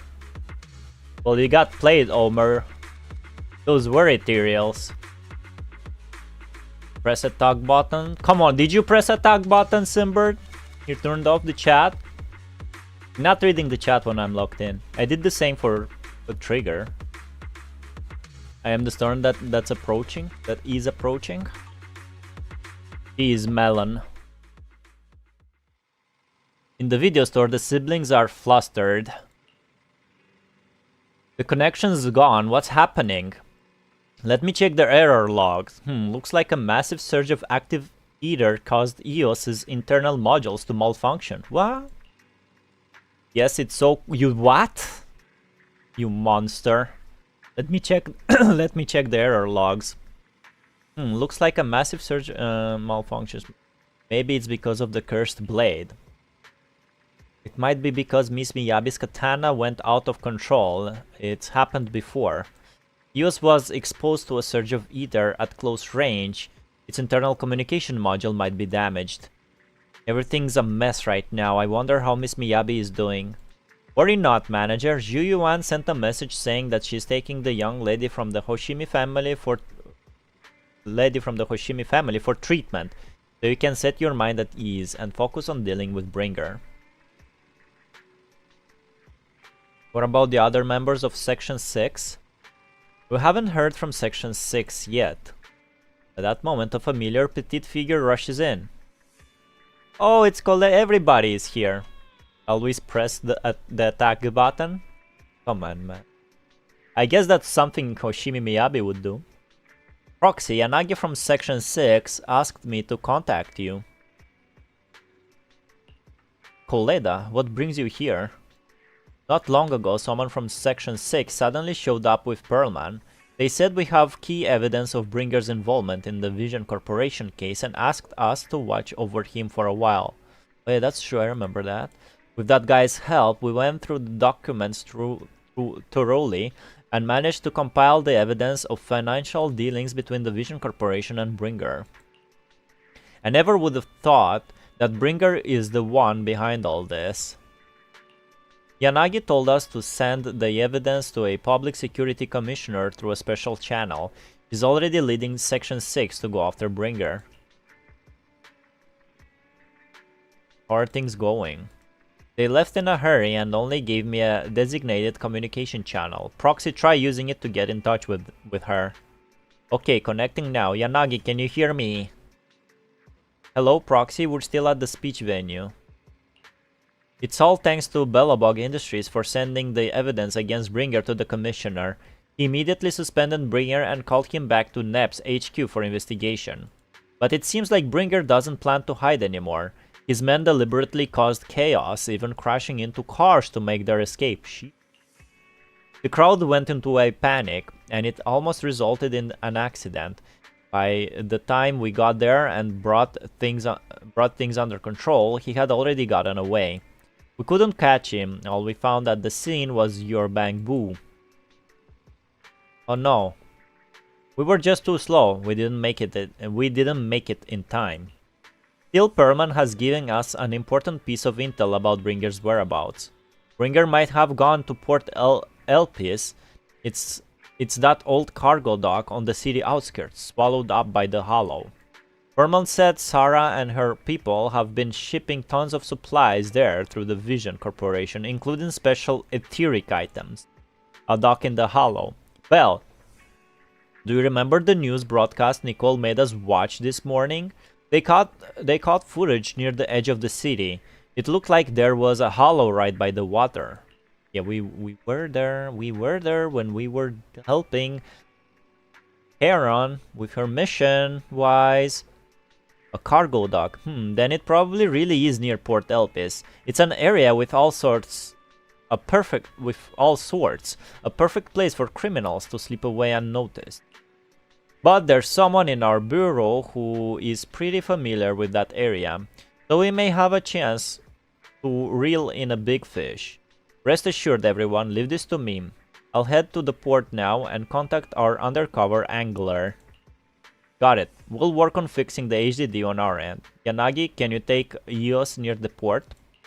According to the data, the ether in that hollow is unstable, which could affect nearby communications. While we can operate remotely from the video store, I still feel a bit uneasy.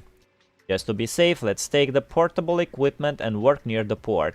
We can also recalibrate EOS's connection module while we're at it.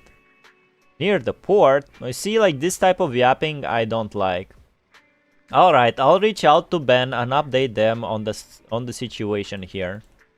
Great, we'll make our way to Port Elpis after we wrap things up here. This time we won't let Bringer slip away again. The group arranges to meet at Port Elpis. After ensuring no one suspicious is nearby, Chingy leaves the video store. Well, Chingy just messaged. Her informant has found Bringer. Looks like Perlman's intel was accurate. Bringer plans to use the hollow near Port Elpis to smuggle himself out of Janus' quarter. Yeah, got him! This time we won't let him slip away again. Yanagi said that once we're ready, we can go find them at Port Elpis. The HDD is pretty much fixed, and the portable device is good to go. We'll head out as soon as you're ready. Leave it to me. Yes. Got it. Leave everything to me. Go ahead and stabilize the HDD connection. I'll be back as soon as I'm done adjusting the biocom module. Okay. You can use travel or drive to... Really? Really, game? Can I go to port? Oh, actually, I guess when I do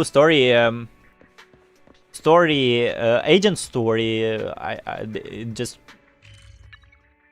it sends me to whatever location I need to go. Who knows? Maybe Port Elpis was not available for me all this time. I didn't notice. Yeah, so this is like kinda the first time we was here. There they are. It's supposed to be night. Everybody's here. Yo, there's goodies there. Here.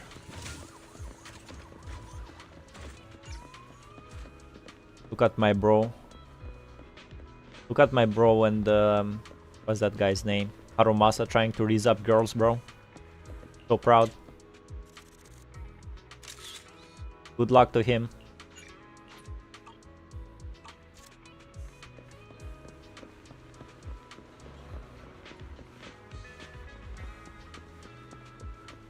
I knew you'd be here.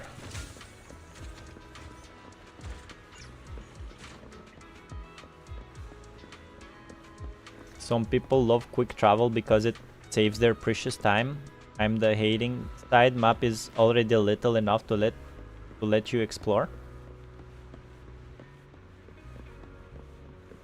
Yeah, it will get boring if you do daily. If you have to daily go to HAA, then to the outpost. No, might smell a little different, but I'm still the same old. Take 2 steps back. What do you mean by that? Granted, being here might make it hard to keep things together when it comes to how I smell, but that only goes to show the importance of my vigil here. You aren't listening. Alright, how do you plan on giving me what I want? Lucky coins with a trace of ocean scent. You know where to find those, right? I'm ready to exchange gifts with you just like before. We both get what we want. They should turn off their sirens, man. It's annoying. Oh my god, it's an ass. Just noticed. It's already boring. I do dailies every day. It's not the boring part. Like, not fast traveling to them is not the boring part.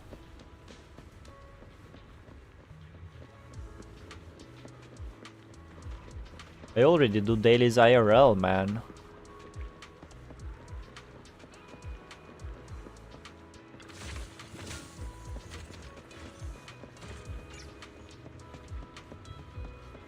There.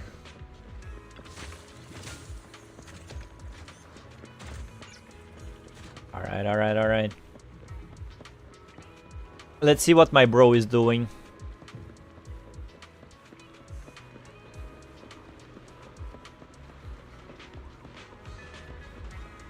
Guys, when can I start the fishing event? Alright, bro, how are you? Oh, I can't talk to you, any one of you? Alright. Alright, coppers. Manager, this is Jane Doe, Public Security's undercover agent. Well, well, well. Oh, what a surprise. So our helper is actually the manager. I'm surprised too, Jane Doe. I'm surprised too. I had no idea Miss Jane was an undercover agent from Public Security. Really? You had no idea? That's the wrong answer, you know. Jane is an undercover agent with us. No one else in Public Security knows her identity except her direct superior. That's right, sometimes keeping even your own people in the dark is the only way to stay safe. Just now, a big fish took the bait I set. My informant told me an anonymous individual is looking to ferry to Throne Quarter from here. He's looking to ferry to Throne Quarter? Where is that? Offering an exceptionally high price. He also mentioned having a stash of valuable goods in the hollow and is looking for someone to transport them later. The cargo is said to be highly delicate, supposedly some kind of special etheric material. After Chingy contacted me, I acted as the contact person to take on this big job using a fake identity. Everybody is here, bro. Will I see my boy Seth, bro? My boy Seth, is he here? It's Bringer! You got the answer right this time, manager. But the hunt for Bringer hasn't been made public within Public Security yet, which means we can't request reinforcements. So I had Chingy claim we spotted an escaped criminal and mobilized nearby PubSec officers to lock down the area. Smart. You tricked even your own colleagues. If you can't fool your own, how will you fool others? Now that everything's ready, it's time to reel in our big catch. Right now, Bringer should be inside the hollow at the place we agreed upon, waiting for his contact to get him out. I'll send you his location, manager. Time to give our former deputy commander a little surprise. Traitor. Well. Second fishing event gives you specific roads to catch rare fishes. First event, they just give you one rod. I remember grinding for 6 days for one specific fish. I mean, I'm asking by the story, like, is it safe to start the fishing event now? Considering where I am in the main story, that's my question. Proxy, you're here. The Port Elpis Hollow area is right across from here. Chingy said their undercover agent posed as the smuggler's contact and tricked Bringer to the designated spot in the hollow. We're in control this time. There's nowhere for him to go now. Even so, it feels like Bringer chose this spot to smuggle himself out for a reason. Didn't Perlman mention that Bringer had stashed a lot of smuggled goods here? Since he wants to take them, there might be something fishy about all this. Asaba's right. We must be extra cautious this time. Proxy, is your navigation bamboo still working? I've checked over EOS's remote module and it should be fine now. Communication on the portable HDD is also ready and it seemed stable for now. Perfect. Proxy, let's get ready for the operation. We're counting on you for navigation in the hollow. Well, this is it. This is the big one. Basically Pokemon Shiny. After you finish this, you can start. Alright, thank you. No time to lose. Let's get moving. Let's move out. Alright, this is it. This is what we've been waiting for. This is why everybody got involved. Nice wrap up of a season, if you think about it. They did a good job. I like this a lot. After making preparations, Section 6 enters the hollow, heading for Bringer's rendezvous. Bro, there's no... Why are you auto-skipping? Fuck you!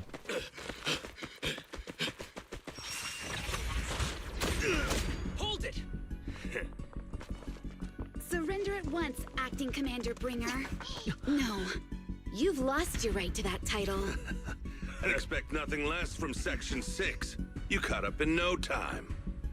Very well. Since you've delivered yourselves, I won't have to hunt you down later.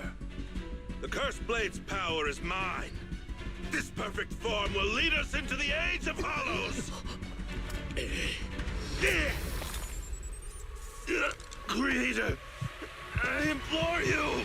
What the fuck?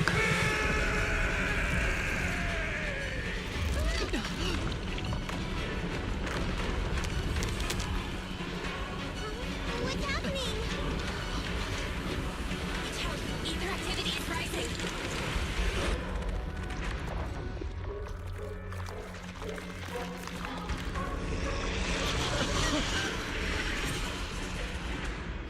That hand! What? Watch out!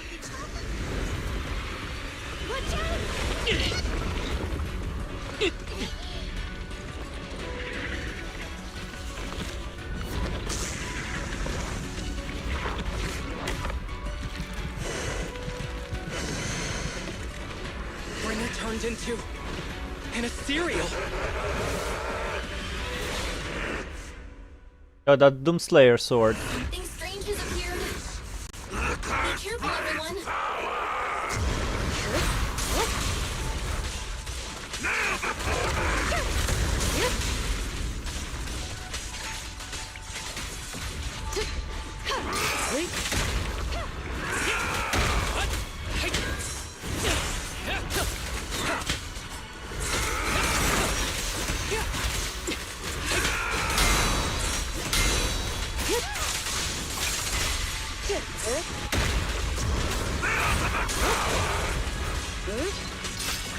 Waste of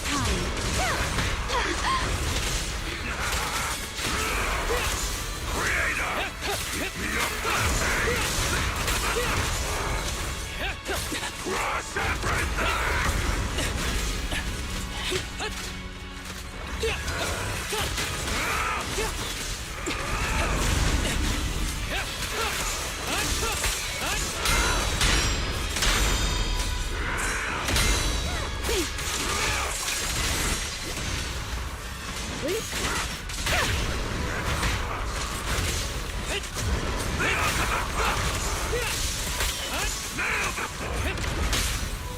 Get stunned. This ends here.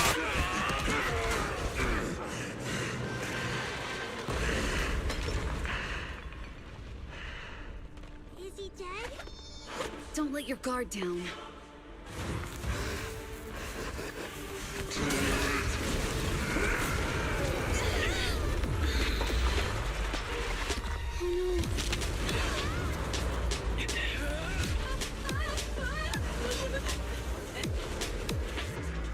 Huh? It's good to see you unharmed, Master Proxy. Do you know each other? Unfortunately, now's not the time to catch up.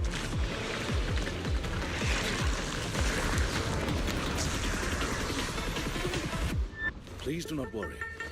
Victoria Housekeeping is here to assist. We're all friends now. Great. It's all thanks to your timely arrival. Everyone, be careful. This is a tough one.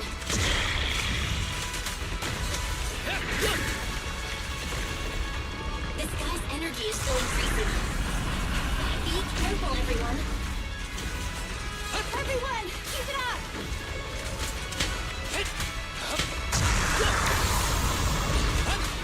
Ever heard the whistle of arrows in flight? Oh, combat isn't my thing.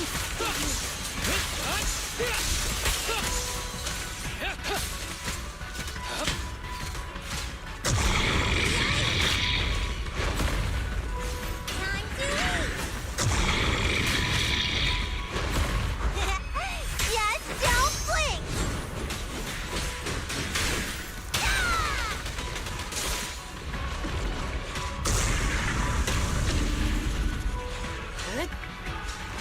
Can attack it now. Such provocations don't go unanswered. Surrender! Activity is still increasing.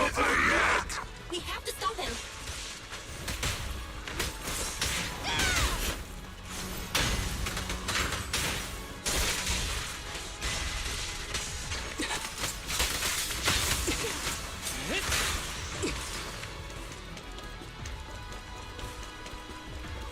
Resident Evil, welcome to the start of the story. Yeah, bro, nice capping right there. The way here.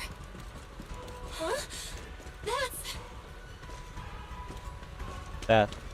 When I wanted to build agent, I had to farm bringer item. Should we take a detour? Build my enemies, my friend.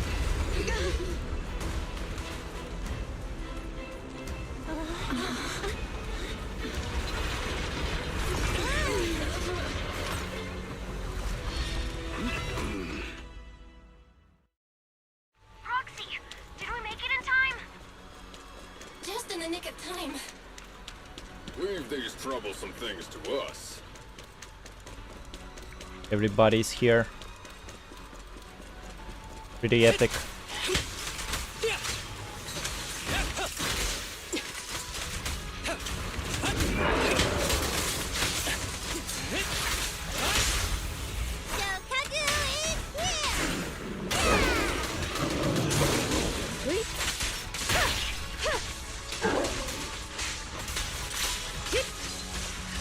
Resistance is futile.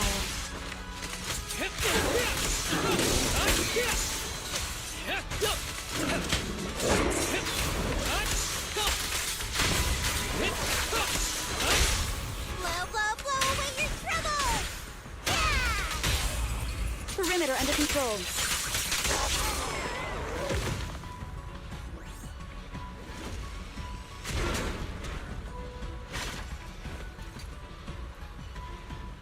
Well done, bro! Proxy, the way forward is open for you. Charge ahead with all you got! Don't let that jerk win! Thanks, Anton. We won't lose. Great! That's the spirit!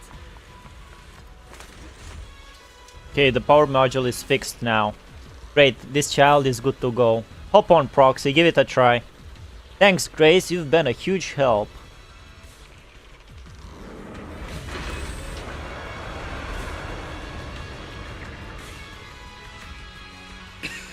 Watch out! He's absorbing ether energy! What do you mean?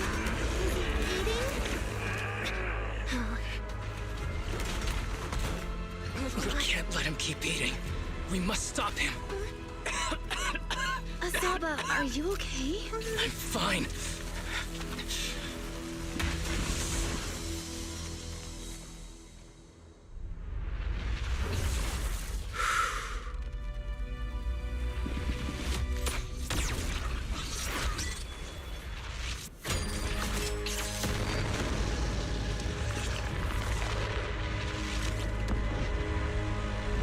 That was awesome! Now we just need to press the advantage. Proxy, do you copy? It's the pink-haired lady's voice. May the Creator refine you.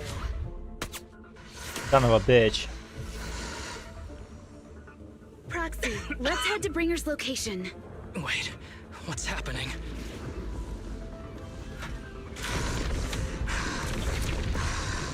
Something's wrong with Bringer.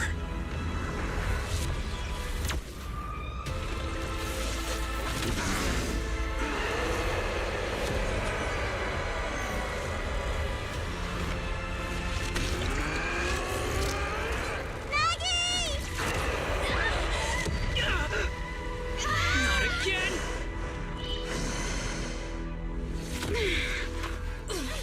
Fell down again! I don't want to climb back up. Proxy, it's not over yet! Roman, head to the shore! Damn, it's really in the way. Bringer is playing with us. Nicole told us to head to the seaside. It's urgent, so let's get moving.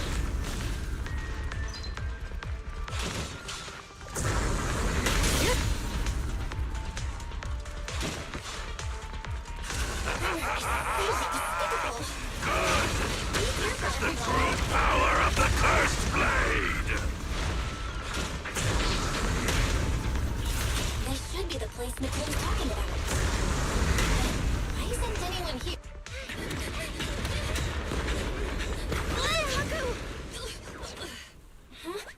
Are you okay?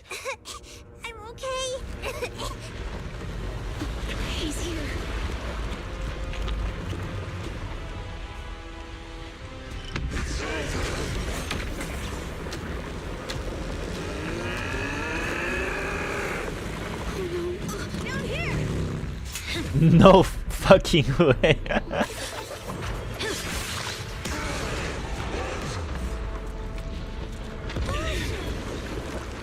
Leaps and bounds?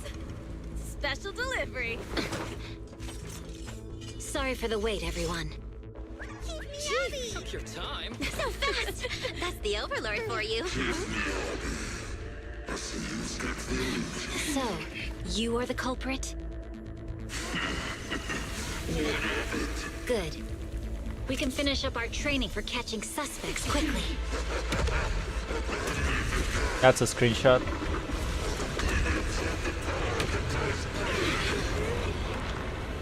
Just like with the monument. We've got company. Dismantling crystals is our specialty. Uninvited guests. You're not welcome here. You think Caesar will be okay? Our only issue is there's not enough to fight.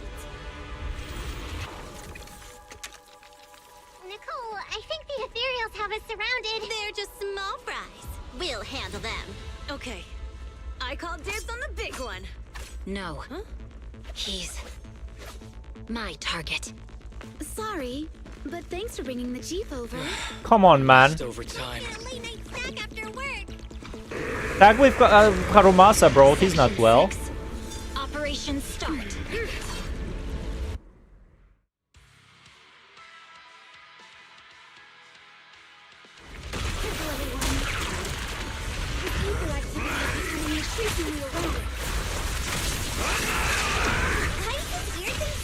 Oh.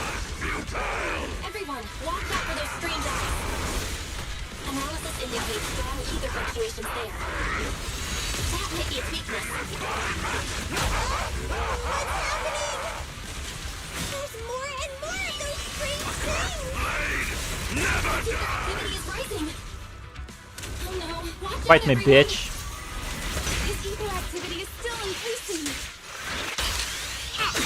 We're inflicting disorder on him. We should be able to stop him. This guy's attack won't stop. Hey. Watch out, everyone!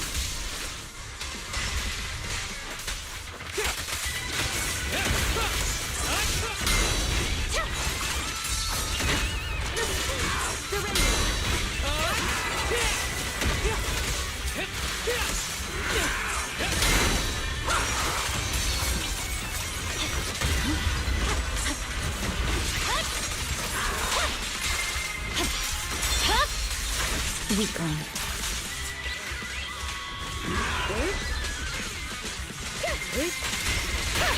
Mighty creator, please refine me!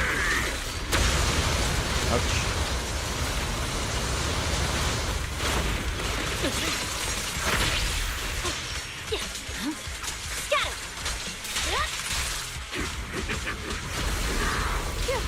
Resistance to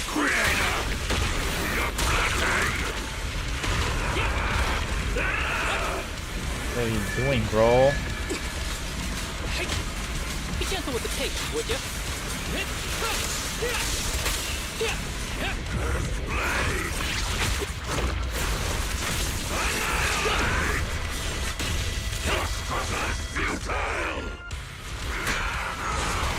Aw.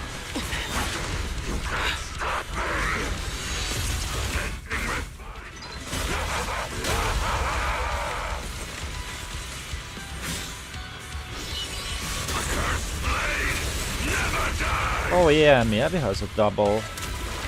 It's a double.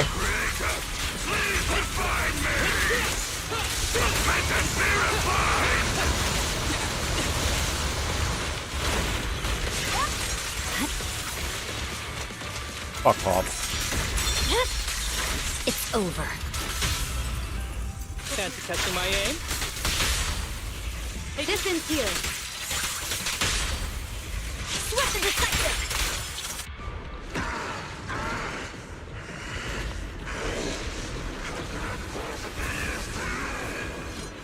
So much power.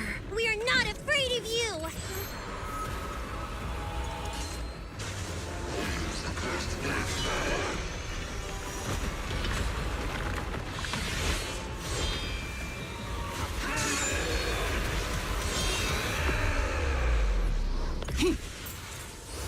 He's gonna do Tetsuga Tensho.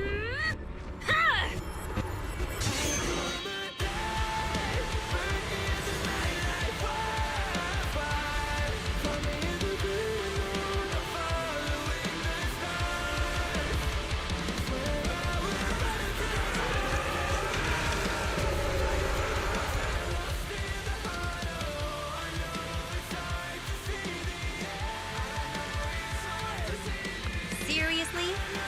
Talk about showing off. Lycon, hello.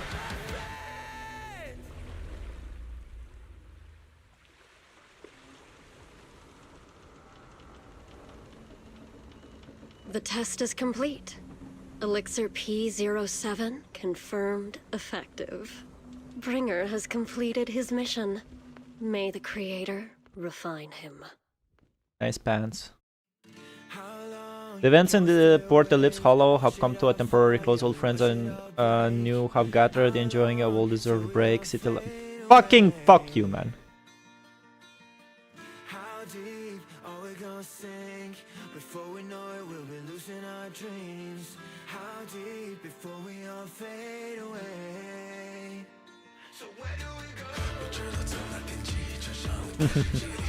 She wants Billy.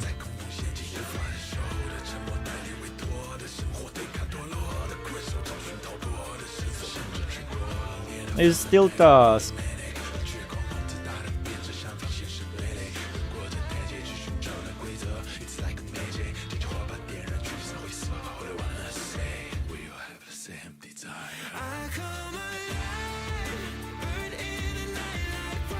Yo, my boy Seth, come on, man. Why wasn't he here?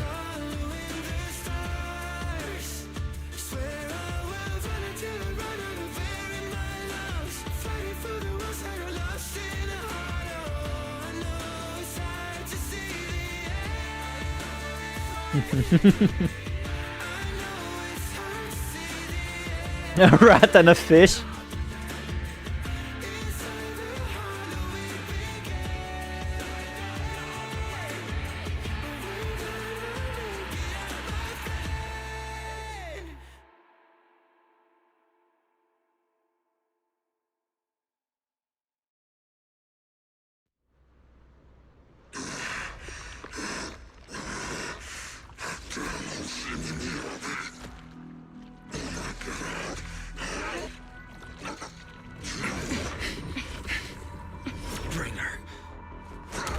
Answer us!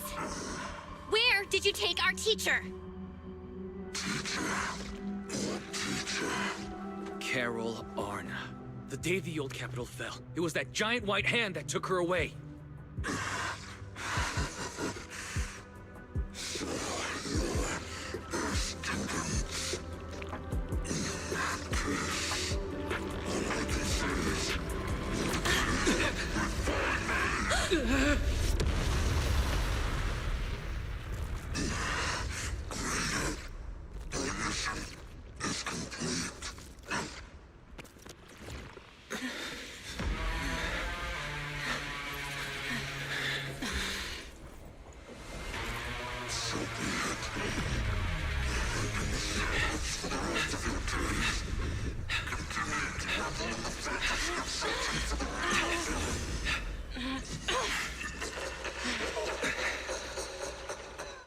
That's how it is.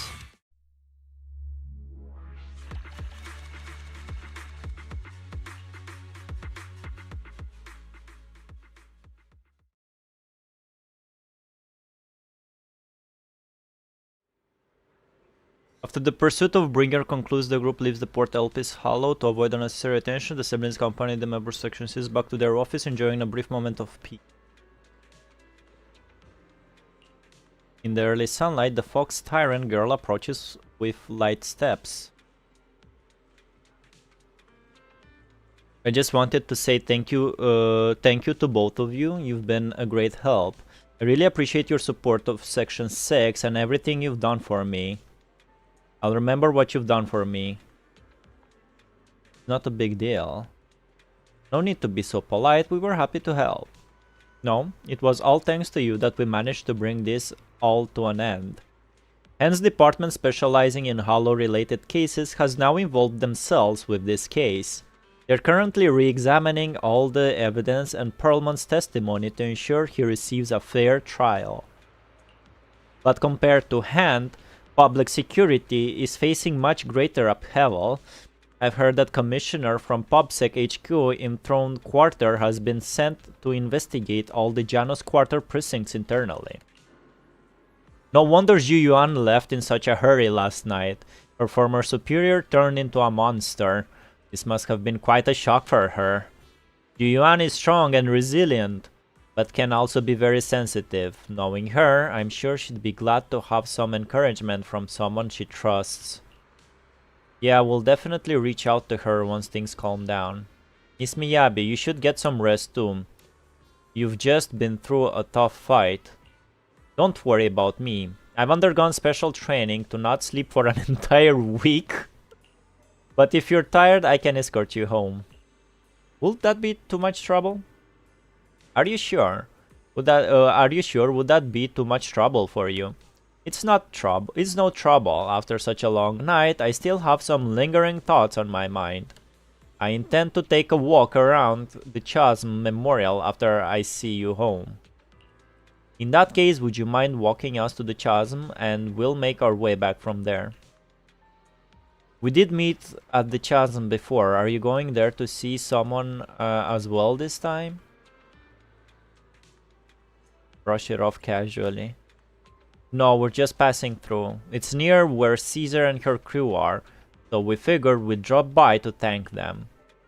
Miyabi gazes at the siblings, seemingly seeing through their evasive answer. A hint of disappointment flashes in her eyes, but she nods nonetheless, softly murmuring as if talking to herself. Like Zhu Yuan, I too would be happy if the trust I've given is returned in kind. Miss Miyabi, you mean? It's nothing. Let's get going. Like Zhu Yuan, do you know what happened between us and Zhu Yuan? Fushimi Miyabi escorts the sibling as they head toward the Chasm Memorial. Doesn't bring up anything else of a similar vein on the way there. Not long later, the car stops on the edge of New Eridu's urban area at the Chasm Memorial. Fushimi Miyabi steps up to the monument to pay her respects to her mother. Then, after she's done, turns to the siblings. After everything that's happened, I hope I've become someone more worthy of trust. What do you think? Huh? Yes, of course. If it weren't for you, we wouldn't have stood a chance against Bringer. Well then, we'll be on our way. Run. Miyabi stays silent without returning parting words. She simply watches quietly as the siblings resume their departure. At the same time, her earlier words seems to echo in your ears once more. Like Zhu Yuan, I too would be happy if the trust I've given is returned in kind. Sorry, Wise, but I think I have to do this. If I'm wrong, will you forgive me? Belle, are you really going to... No, run. Wise looks at you with shock and worry, which slowly turns into complete trust and a slight sigh. That's my sister, daring as ever. Go ahead, I'm with you. The siblings chase after Miyabi. Miss Hoshimi Miyabi, we have something very important to tell you. 11 years ago, our home was in the old Minerva Quarter of Eridu, at the end of Main Road number 7, the Helios Academy. They're saying everything, man. Taught us. Her name was Carol Arna. We are the students of the guilty from the fall of the old capital. Please listen to me. Our teacher was innocent. How is she still alive? Story than you know. What do you mean? On the night of the disaster, Helios Academy was attacked by unknown forces. Armed groups we'd never seen before. Monsters, and a giant white hand. Almost identical to the one Bringer summoned. I know this is hard to believe. Outside before the Hollow appeared? We've been trying to find out what really happened. With your help, I'm sure we can find the real culprit. Miss Miyabi, would you be willing to continue working with us? Miyabi's eyes remain calm and serene. She reaches behind her head, carefully undoing her hair. Her dark hair cascades down as she removes her hairpin and hands it over. She had crafted the piece herself, drawing inspiration from her mother's treasured possession. Take this. It's a token proving you're under the protection of the Hoshimi family. No way. The hairpin handcrafted by Hoshimi Miyabi, modeled after a relic of her mother's, was originally a cherished possession she never parted with. According to the Hoshimi family rules, such private items may only be entrusted to certain special people. Even if you're proxies, you're my proxies. Does that mean you believe us about the fall of the old capital? The real story behind the old capital's fall could be far more complicated than we understand. Whether there are hidden truths or not, we have a lot of investigating to do. But at least, we're partners, seeking answers together. You really don't mind that we're students of the guilty? Eradicate all evil. As for what is evil, I'll determine that myself. That's a very bad life motto to live by. One night in the video store. Everything around is quiet as if nothing had ever happened. Soft music is playing. The time-slipping reminder from Fairy. Ever since her system was repaired, she seems to have become more clingy. Well, Mr. Hoshimi just sent us a message saying that public security has terminated their investigation into us. Told us to take a good rest. The remaining matters will be handled by Section 6 and GU1. About us? We're not going to jail?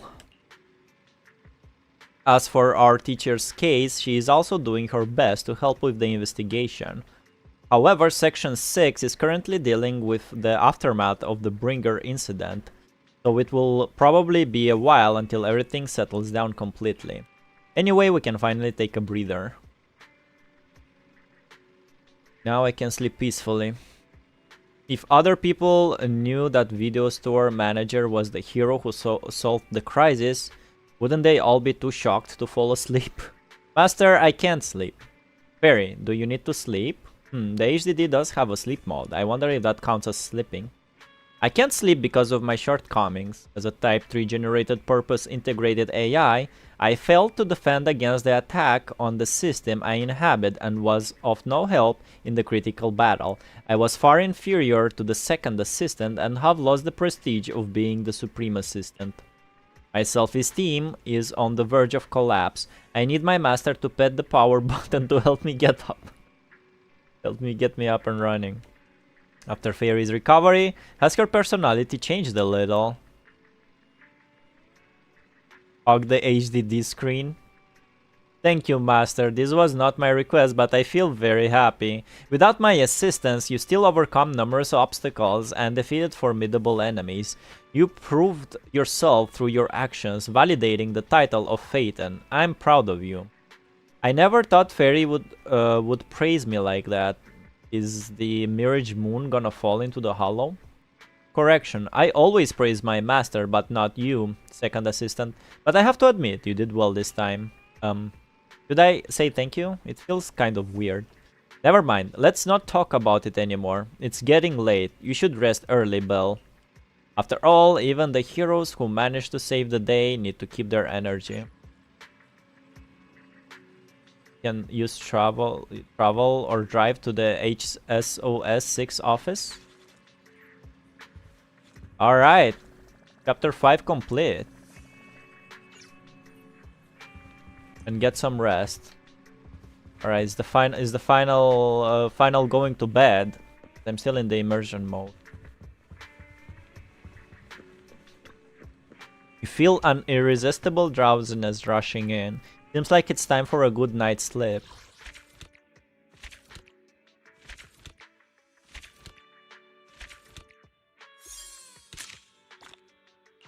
There's still an epilogue. Bury your tears with the past. They're completely relaxing, you quickly fall into a deep sleep. You rest comfortably and now your mind feels exceptionally clear. She's not browsing the internet. That's character development. Chaotic fried rice. I'm here. I'm the bamboo snap that you met before. Do you remember me? I don't remember you.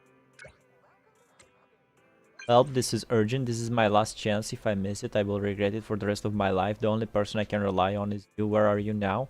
Are you close to Lumina? Do you have a car? Please come find me immediately. I'm sure you'll come. Wow, typing all that in one go is really that urgent? I had the message ready to send and I'm just waiting for your reply. Anyway, come to the movie theater. Lumina. Urgent. Is there an event? It's to save me, of course. I'm trapped by the bad guys in black and it's urgent.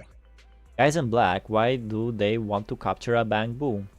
Not my bamboo that's trapped, it's me. Just come and you'll see what's going on. I'll be waiting at the cinema back door wearing a red jacket and red sunglasses. By the way, let's have a code phrase. I'll say chaotic and you respond with fried rice. Remember, stay low key. Who the fuck is you?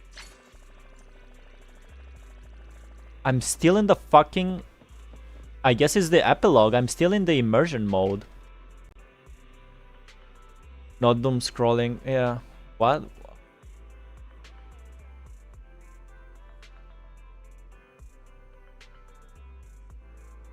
Let me read chat before I go and do the epilogue.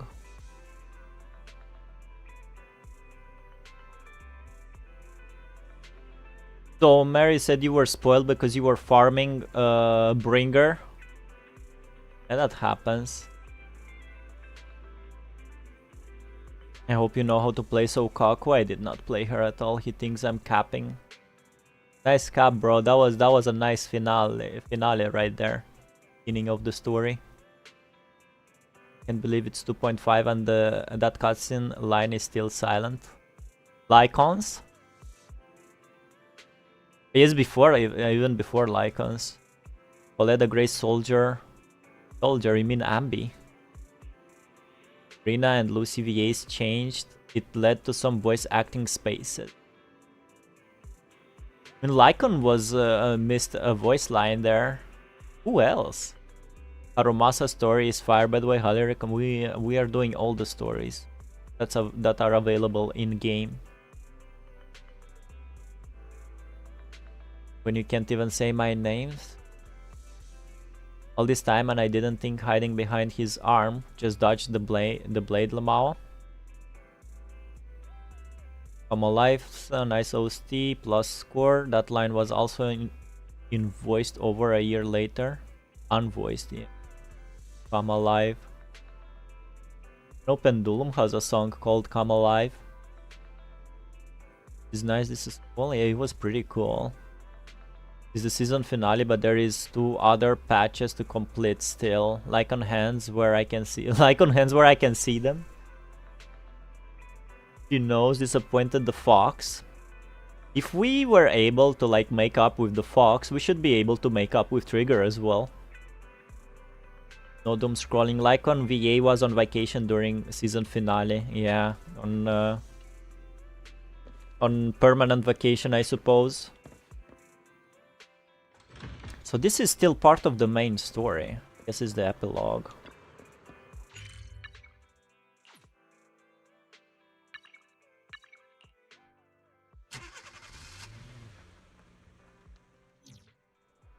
Colette and Lycon missed lines. It sounds like they added them in combat storylines.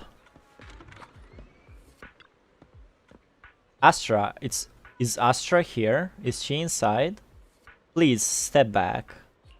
Hey, don't shove me. You think you own this cinema or something? Astra has an important event here today. No unauthorized personnel is allowed inside. Which important event, huh? Like we're supposed to believe that? Isn't it just the TOPS conference? Why is Astra even performing at your boring conference? Don't you know what day it is? Move aside. We're not just some random fans. We're here to hold Astra's birthday event. Meanwhile, around the back entrance of the cinema, a figure is speaking at the crowd nearby. A red coat and sunglasses is the person known as Chaotic Fried Rice. She waves and starts miming a series of nonsensical gestures, but it's obvious what she means. Distract the guard. Someone's in the cinema lobby. Is that Astra over there? What? Where? Let me in! Step back, you're not allowed inside. The alleged Astra sighting causes a stir, drawing the attention of the black-suited bodyguard. Time to meet up with chaotic fried rice. Fucking chaotic. I don't fucking know you. Who is you? Is this another case of like JJ from Vuva, bro? Oh god. They just can't take their shit. Like, I don't fucking know you. Chaotic. Fried rice. Perfect. High five. Hey, I've always wanted to try something like that. Gotta hand it to you. You got here fast. Bro, I don't fucking know you, by the way. Now everyone's caught up with the chaos at the front. It's time for us to sneak away. Why don't you just walk out? Obviously, because there's a reason we can't just stroll out in the front. I'll fill you in once we're out of Lumina Square. Let's try to avoid the crowds, especially those bad guys in black. My car's parked in the parking lot. Perfect. You're just full of good ideas, aren't you? Who the fuck is you?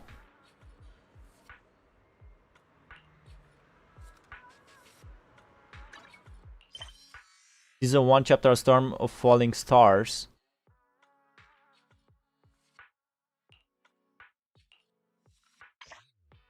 Oh my. You just happen to meet on internet, you don't miss something. They did not fucking meet on any fucking internet. I did not fucking meet her on the internet. Let's save this guy. You remember, you're great with power circuits. Can you help me, my friend, swap their battery? Seems like it doesn't even have the strength to change its own battery, and I can't find its power part. Would you please help it out? This battery won't help it. One Denibu hugs a brand new power battery unit. Beside it lies a weak cat with an injured hind leg. This Bangbu doesn't know what it means to be injured. This Bangbu only knows to save up to buy the best battery for its friend. Help it recover.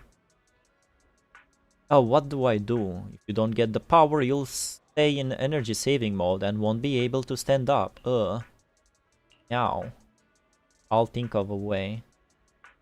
You try calling a vet, and to your surprise, professional help arrives quickly and treats the injured cat for free. The vet suggests taking the cat back to the hospital to recover for a while. Once it's better, it can go out again. Of course, the hospital welcomes one Denibo to visit its cat friend anytime.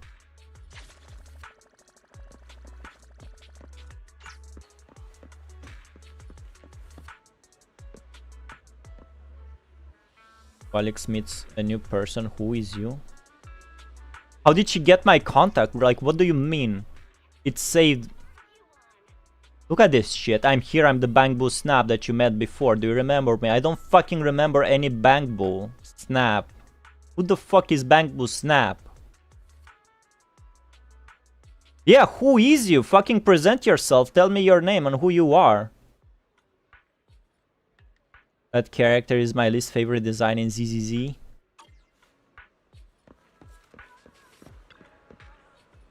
There aren't many people here. It seems pretty safe. This path is clear. Let's call over that runaway princess. Who the fuck is your Bangbu Snap, bro? Let's stick to less crowded routes. Stay under the radar, especially from those bodies in suits. Really necessary? Yep, remember, stay low.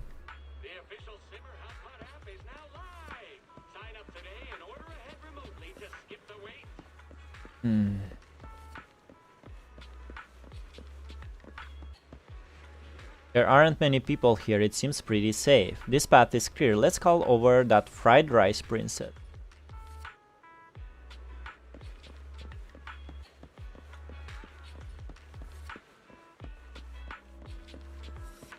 How'd you get past that guy? He was looking right this way.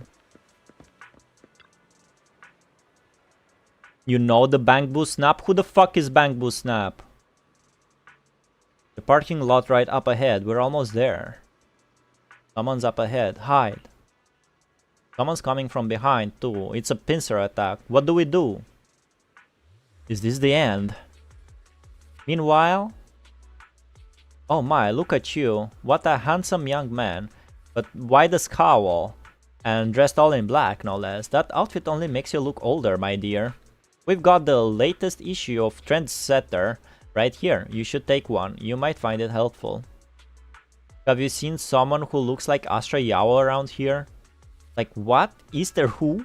Someone famous. I'm an old lady, so just describe her for me.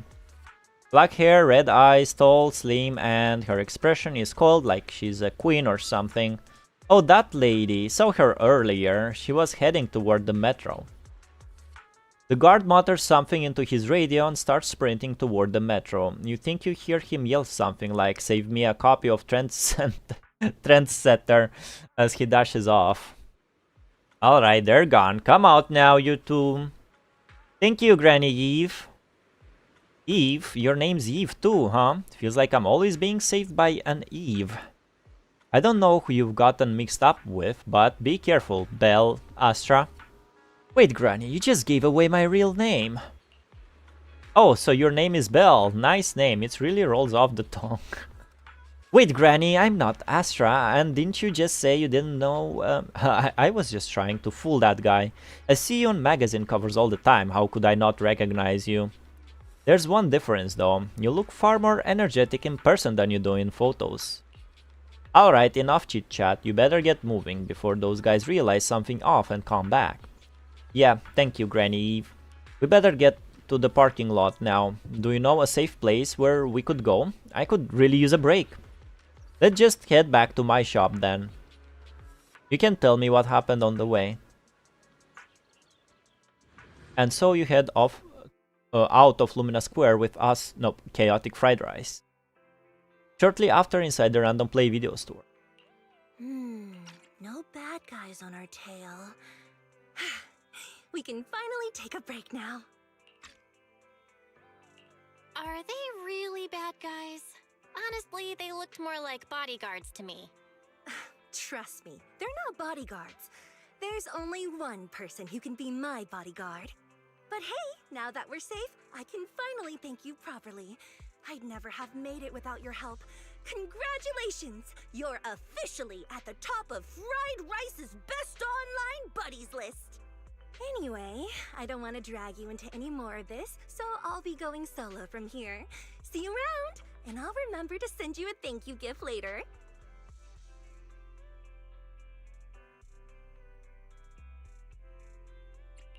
About that thank you gift. I happen to have this limited edition family poster here. Could you sign it for me? Oh, sure thing! I can even write a personal note. No, wait. Oh my! I just noticed. The main girl in this movie looks a lot like me! Just to clarify, the actress on the poster, Astra Yao, yeah, that's not me. Though people do say we look alike. What's with that face? You don't believe me? I really want to believe you, but even Granny Eve at the newsstand wouldn't buy that. So you're Hey, not Granny Eve buying seems it. pretty smart. Then I guess I have no choice but to play my trump card now. Yeah, you're right. I am Astra Yao.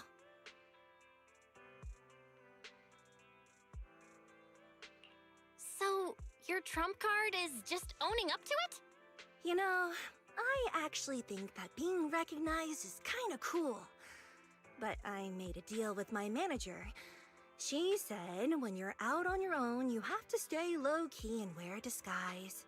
That said, it's not like I was really breaking the promise. I did try to disguise myself, but your sharp eyes saw right through it. That's not on me. Anyway, back to the plan. Our next stop, Port Elpis. Wait, Port Elpis? What plan is this? Weren't we going to just sign the poster and say goodbye? That was the friendly, anonymous online friends version of the plan. But now, plans have changed. You know who I am, and you helped me escape from Lumina Square.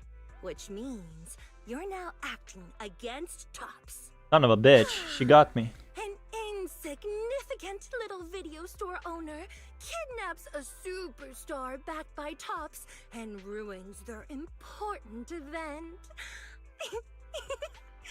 Looks like we're in this together now. Kidnapping a superstar? You're the one who... Wait, is it too late for me to send you back to Luminous Square? Oh, it's too late. You're now officially invited to join me on my one-day escape plan. I'm gonna ditch work, run away to Port Elpis, and finally make my way to Reverb Arena. I'm really looking forward to going to Reverb Arena. I hear there's a really cool event happening there. But do you know how to get to Port Elpis and Reverb Arena? I couldn't seem to find them on the Metro map.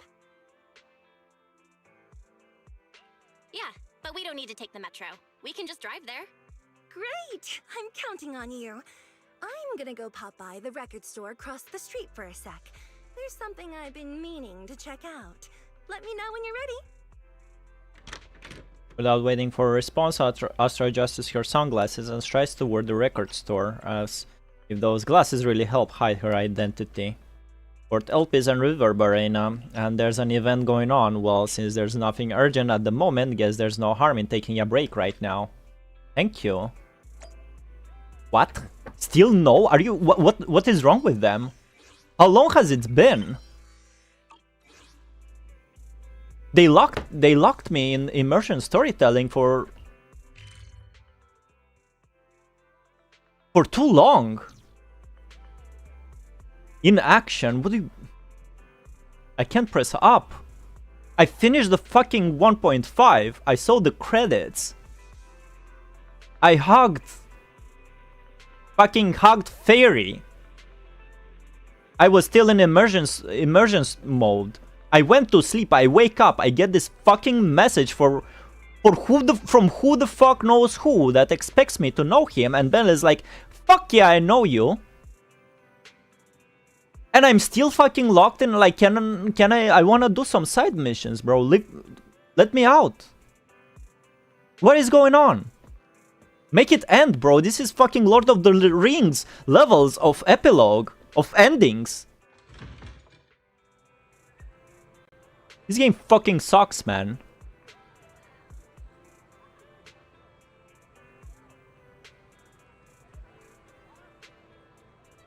I haven't played this game in a year and I know the Bangbu Snap. Not telling you. Who the fuck is Bangbu Snap? Should have played in 1.3 event SMH? What is this fucking attitude, bro? It's the same shit with the Vuva's festival event. You go on that stupid event, you meet JJ, and then the event is over, and they add some like side story mission with JJ. And if you miss the event, well, good fucking luck. You meet JJ randomly in the city, and she's like, "Oh, hello, Rover. A long time no see." Like, who the fuck is you, JJ? What the fuck is this? It's funnier the way he would know Snap if he went fishing. Well, this is what makes PGR a better game than ZZZ. At least those fucking guys put a fucking story canvas where you can play everything like chronologically. If they have these events like they have the permanent events. My fucking god. They should better tell me when I can do them. Especially if it's an event that will introduce me to Bangbu Snap, so I don't get fucking angry when I see this level of fucking story inconsistency, man. Which I fucking hate.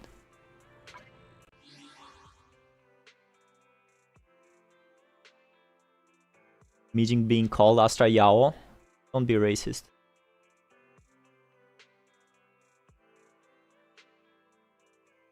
Imagine not being able to eat fish because it has disgusting tastes. We don't insult fish in this stream.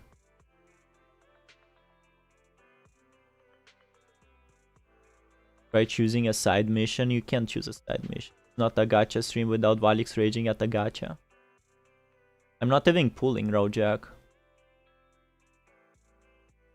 My attitude. This fucking developer's attitude stinks. Kuro and Hoyo. This game fucking sucks. Yeah. Except HI3. HI3 is too old. At least I'm not recommending anyone to go play HI3.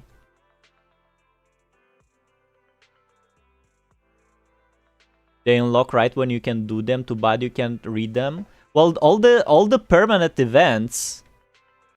Like, what are you talking? All the permanent. Have you played on a new account? All these unlocked at the same time when you reach a certain point in main story. Like during prologue or chapter 1 or something, they all open. I think maybe this one opened later. I'm not sure though. But this was opened before I fucking knew who the fuck Hoshimi Miyabi is. This one was open. This was open before I unlocked the stage. Like, don't fucking... It's undefendable. You can't defend this.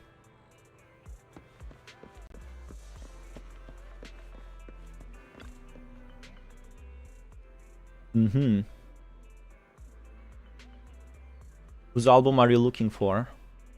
I'm looking for a record of Joran the Winters. Do you know him? Of course, he's huge. They have quite a few of his records. I looked through them all. They have a recording of his last concert, but not the version I want. Is there a special edition? Something like that, but this isn't part of today's plan. I'll explain it to you next time. Are you ready to go now? Our next stop is Port Elpis. We're just on a date. Click on like, bro, it's not the fucking first time, Simbert. You always tell me when I'm locked in immersion story mode, you always tell me the same thing. And I'm doing the same thing and it doesn't work. Like, I know when I'm in the immersive story mode. And the game didn't let me out of it.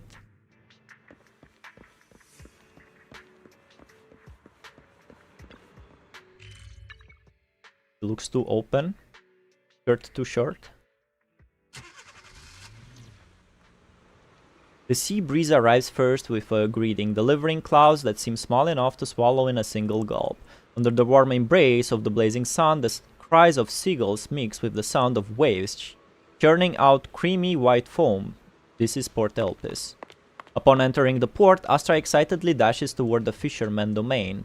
Better catch up with her.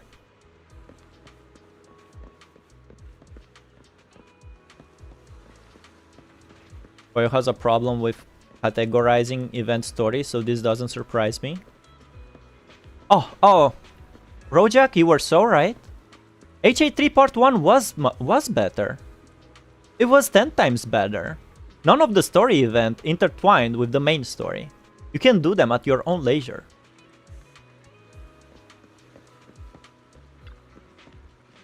Look, someone's fishing over there, and they've got all the right gear. That they catch ton of fish. I can't say that about HA3 Part 2. Even if all the events are permanent. They might have fucked up as well as here, and as well as in Vuva.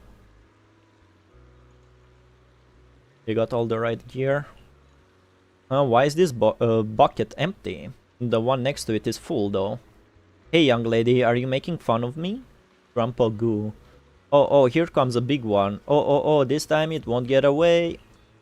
Did it get away? Did you get it? Bang and Grandpa Goo. Doesn't matter, it's all about the journey. Oh, I miss this. It's been so long since I last went fishing. Oh, she can fish. Are you good at fishing too? Yeah, I've tried it a few times for work. Fishing is so fun and simple. All you gotta do is cast the line, count to 10 in your head, and give it a big yonk to reel in the fish. What? Count to 10? Grandpa Goo, we've got a pro here. No, not even pros can do it that fast. Everything feels pretty familiar, but I think something's missing this time. Something's missing. Wait, the road? Or the location? I've been saying this spot isn't great, we gotta go elsewhere. Oh, I just remembered. We're missing a guy here. Back then, someone was waiting with the fish in the water. As soon as I cast the line, they'd hook a fish onto it. Wait, are you fishing or filming a movie? Right, speaking of movies, you look a lot like that famous actress my friend really likes. What's your name? I knew people would recognize you. I'm not her. No, I think you are. I just remembered, it's Astra Yao. Yao, no, you can't be. I see, you just look a lot like her, but you're definitely not Astra Yao. Why do you say that? My friend calls Astra Yao the queen. No way a queen would be this energetic and laid back. You're doing a great job imitating her, but you're missing the essence. If you were the real Astra Yao, you'd probably kick over Grandpa Goo's bucket the moment when we said you're not her, right, Grandpa Goo? Why are you asking me? I don't give a hoot about some queen. She'd only get in the way of my casting. And if anyone dares to kick my bucket over, I'll kick yours right into the sea. Should I go kick that bucket just to prove I'm me? Don't do that. Oh, by the way, I see there's a lighthouse. Can we go up there? Why are you asking me? I don't care about lighthouses. Lighthouses will only get in the way of my casting. See that guy down by the lighthouse there? That's McDunn, the keeper. You can go ask him. Alright, let's go. If the keeper's okay with it, I'd love to check out the view from the top. Cool.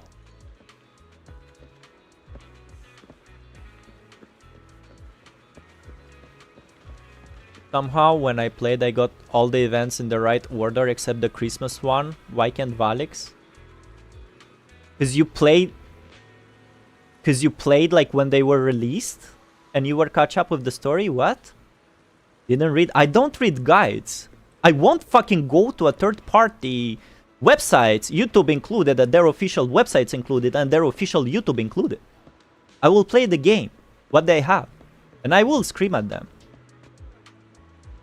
Still waiting Valics video. I left Tekken 8 and tried gacha stories. The end was so sad. Tekken 8 refugee disgusted by gacha lackluster stories. It's not lackluster stories. I already did a video about that when I did the Soldier 11. It's a story discrepancy. It hits me like a fucking rock at the back of my head when I meet them. Play them in the right time by being a day one player. Well, there you go. Like, why can't non-day one players have a good time playing these games? Tekken player who doesn't know how to navigate gacha timeline, disappointed. Is there a way to navigate gacha timeline in game, Simbird? Did I miss something? ZZ has some of the best characters designs I ever seen in gacha, and yet he looks so mid. EX Tekken player that I didn't read guides. What did I miss? Also, I had the same events as you had. I'm not a day one player. I had the same events as you have. I got it right on my own without any help. How? I was playing all events as they were releasing, but I still had no idea how we met Astra's Bang Boo. Her introduction in the main story just sucked. It does suck. A lot.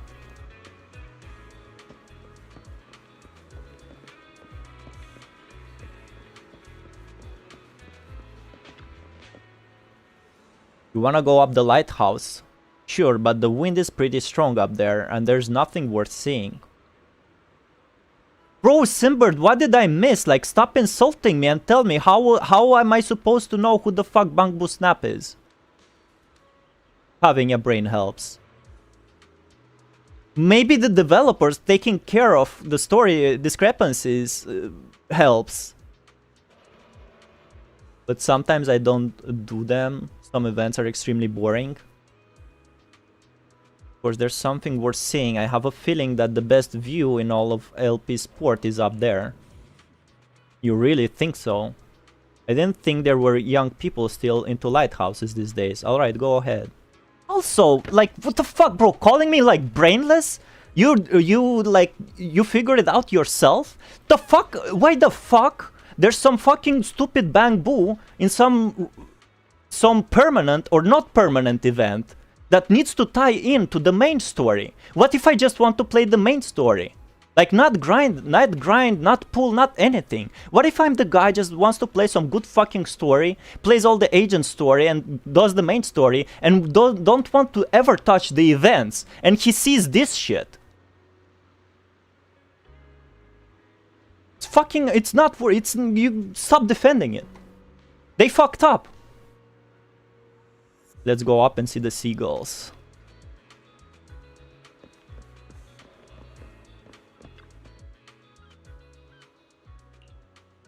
Astra quietly gazes out at the sea, deep in thought. Her lively expression fades as if she's returned to being the person on the posters. What's wrong? He's humming. Happy birthday to you. Oh. Today's your birthday, right? Yeah, that's right. Just for today, I don't want to sing for anyone I don't like, no matter what. And Eve isn't here when I need her. I know the bigwigs at top see a lot in me, and I know those people in black suits.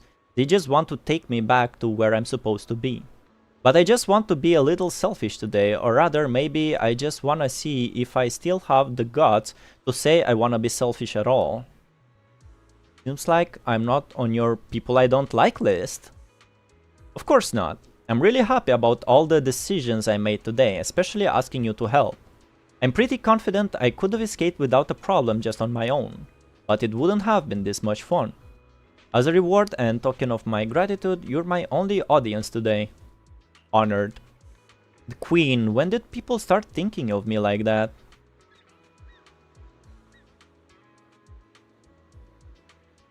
In your albums, movies, and she's also an actress. Of course, work is work, it's different. Actually, sometimes I also wonder if I've gone too far. Maybe this version of myself that you see today is just a facade for self-comfort. I'm 1 year older now, but it feels like nothing's changed. Fuck that. I guess you're right. I hope I'll still have the courage to be this selfish on my next birthday. And of course, I'll need your help then again. The wind's picking up. Let's head down. The next stop, also our last stop today, will be Reverb Arena. Alright. We'll fly to bed. Good night. Good night, Omer.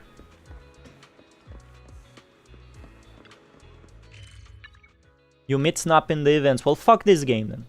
Game fucking sucks. Just take it. It's not my L, it's the game's L. And you should not defend it. And it's not just this game that does it.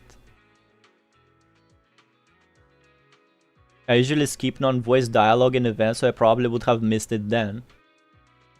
I know it because it was the last event I played before quitting, but otherwise Valics has a point.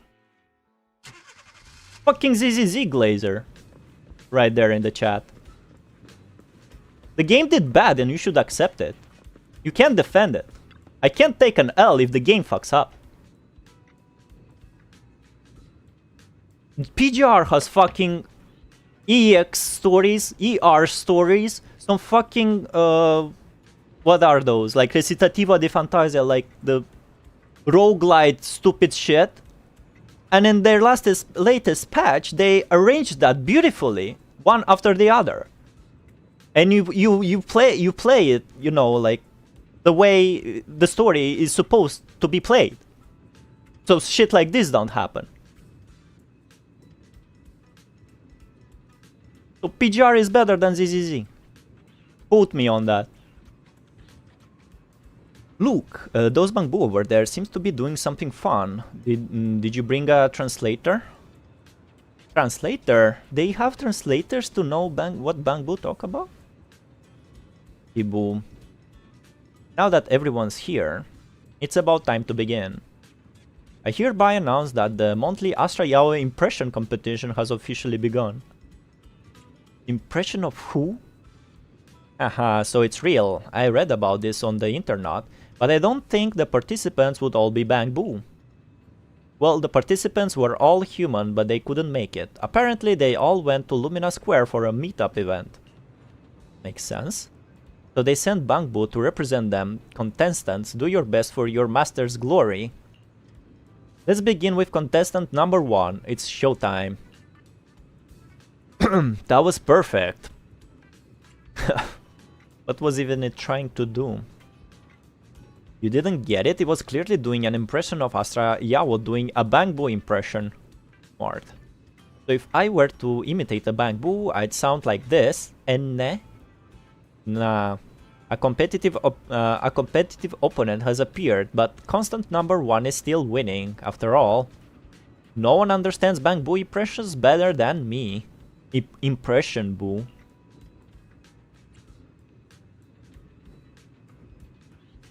What in Eridu is the point of judging a Bang Boo on a Bang Boo impression? Question mark, exclamation mark. Next up, contestant number 2. They'll be imitating Astra Yawo's pose from her concert poster, hugging her knees in solitude. Look, contestant number 2 is bending over. Now it's standing up. Wait a minute. Where's the knee hugging pose in all of this? I don't have knees. Makes sense. What a critical mistake. Pretty Boo's choice of poster sealed its fate. If it did choose a lying down pose, it wouldn't have lost so badly. Now for our final contestant. Contestant number 3. Style Boom. Today they're doing the impression of oh my, it's perfect. Classic Astra Yawo outfit. Red, white, black and yellow. Flawless. That was easy. Is the outfit only about the colors? Wait. Can I enter this competition? Look at me, I'm wearing the same colors today. Classic Astra Yawo style. A new challenger appears, and yes, your outfit matches the criteria. Now I hereby announce the top 3 winners of today's competition. In 3rd place, contestant number 1. In 2nd place, our human contestant. And in the 1st place, contestant number 3. Wait, hold on. Why did I only get 2nd place? This must be rigged. Let me explain. I'll tell you with my professional and expert judgment. In terms of physique, you and contestant number 3 are practically identical, but contestant number 3 scored 99 points and you only got 98 points. What? Identical in physique? And you lost 2 points because of your sunglasses. Astra Yawo doesn't wear sunglasses on the poster.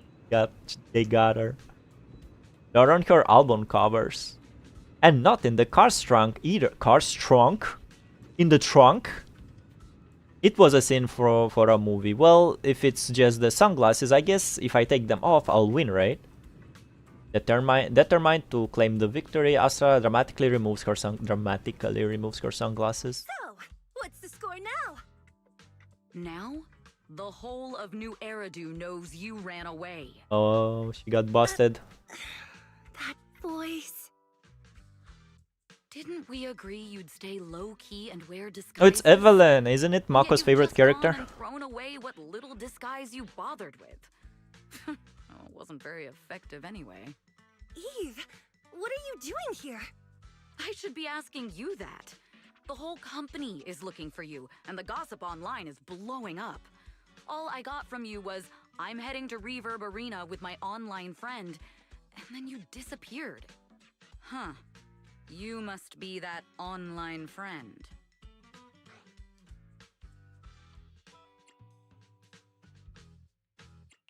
Yep, that's me. Currently ranked #1 on Chaotic Fried Rice's best online buddies list.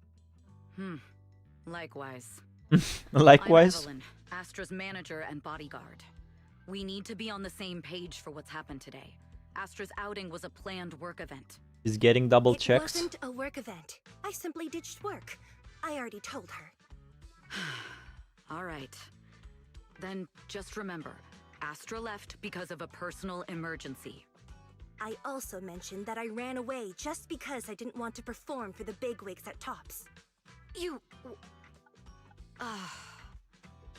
really don't know how to hold back, do you? Okay, fine. Let's head back first. The car's parked over there. I'll take care of the rest later. I don't want to go back, Eve.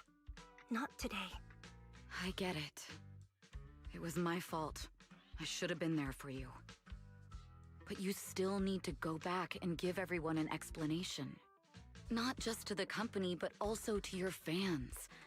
They're still waiting for you at Lumina Square. Are they also people you want to avoid? Fine. Let's go back. I gotta go, Belle. Thank you for keeping me company today. Nice to meet you, I'll remember Australia. it forever. Bye. Goodbye. And happy birthday. Please wait. There's still a few things I'd like to discuss with you. It's to keep everything a secret, right? Don't worry. You don't have to tell me that. I know what to do. Even if just for Astra's sake. Yes, we need to keep it secret. But there's another thing. Thank you. I also want to thank you. I realized she was a little off this morning, but I had a special assignment as well, so I had to leave after dropping her off at the cinema. I planned to make it up to her after the event with a proper birthday celebration. But the next thing I know, I get a message saying she's heading to Reverb Arena. Lucky you were there for her. She's in a much better mood than she was earlier today. You've done what I couldn't. Thank you. No need to thank me. I'm really happy to get this chance to spend time with her. I'll definitely treasure the memories we made today. I need to go now. And please, everything we talked about has to stay secret. What secret? Oh, why did you come back? Get in the car. Just one sec, okay? There's something I forgot to tell Belle. I still owe you a signed poster. I'll remember. No, next time, I'll bring you an even bigger gift. Just wait. In the end, Astra left with Evelyn by her side, but who knows? The Asaoba Haromasa agent story, a name written. Okay, we're doing that. Soldier 0 anby doing that. Oh, there you go. I'm out. I am free. Finally. I've never been here before. I know Pulchra. Yeah, Pulchra is hanging around here a lot. From the convenience store packed with graffiti supplies. That's already opened and used. Oh, we are finally freedom.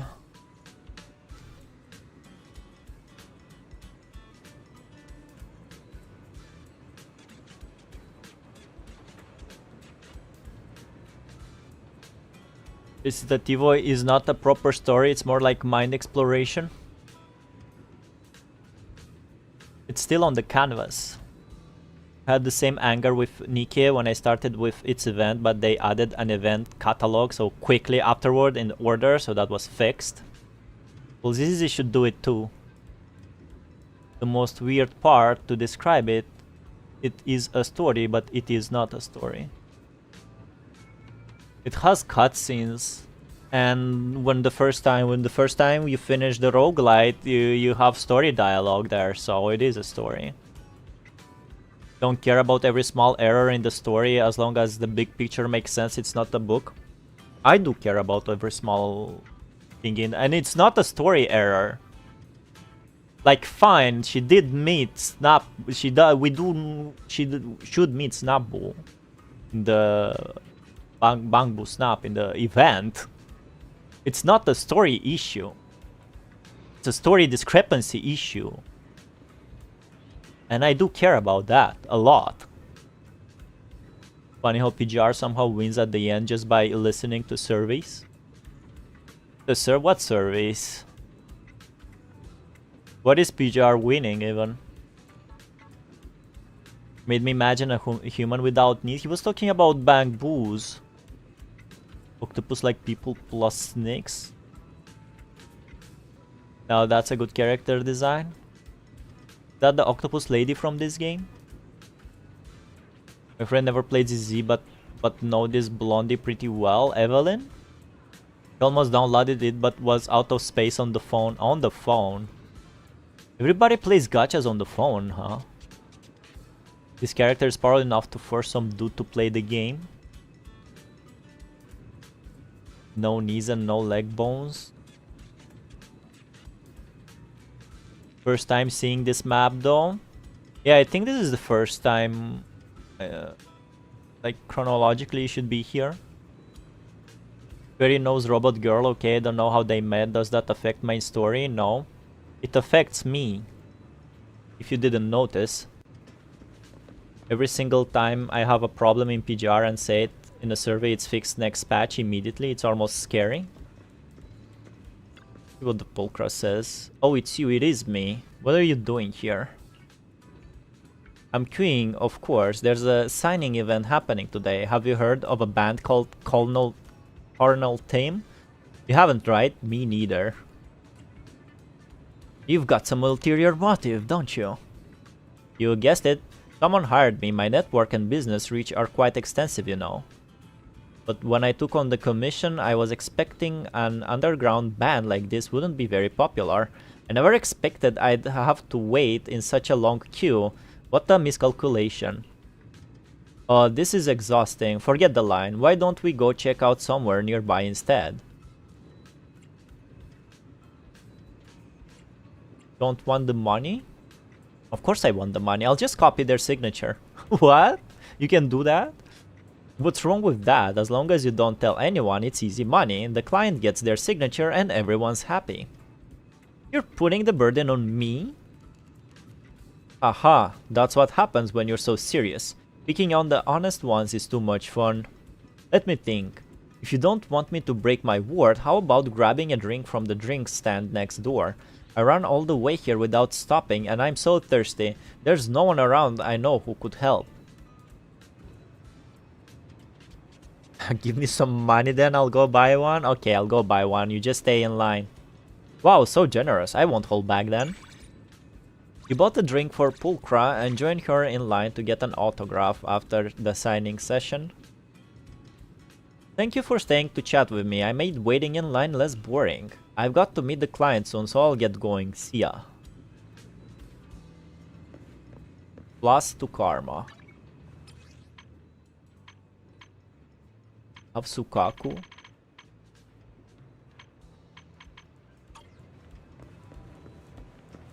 So this is all. This is not a big area. Can I skate?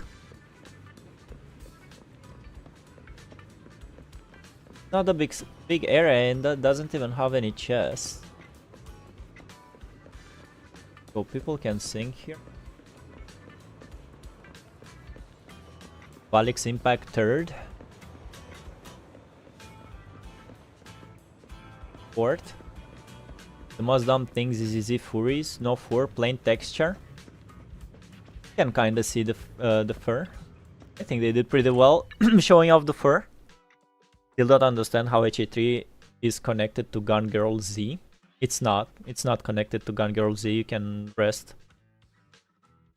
Actually you can say it is, but it's gonna be the same question like how is HA3 connected to Honkai Star Rail. They're connected in the same way. Probably. Also, you can't play Gun Girls. It's available only in China if they didn't like stop that game there as well. How do you know about that game even? Ellen's tail looks like a balloon. Ellen's tail looks very tasty. Just go fishing. Yeah, I wanna go fishing. Afraid to ask where?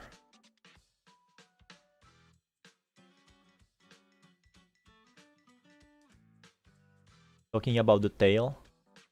All big fish and shark look like balloons up close. I know that. Until you touch them, that is.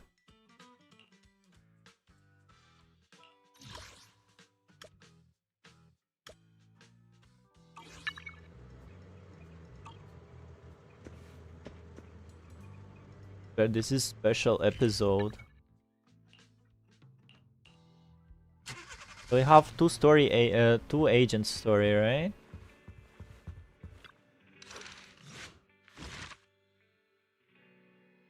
This is new.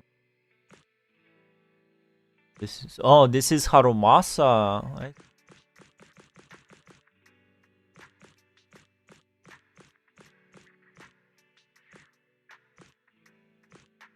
It was in between.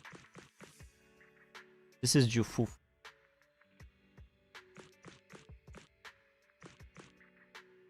Interesting. Anby Soldier 0 is here. Anyway.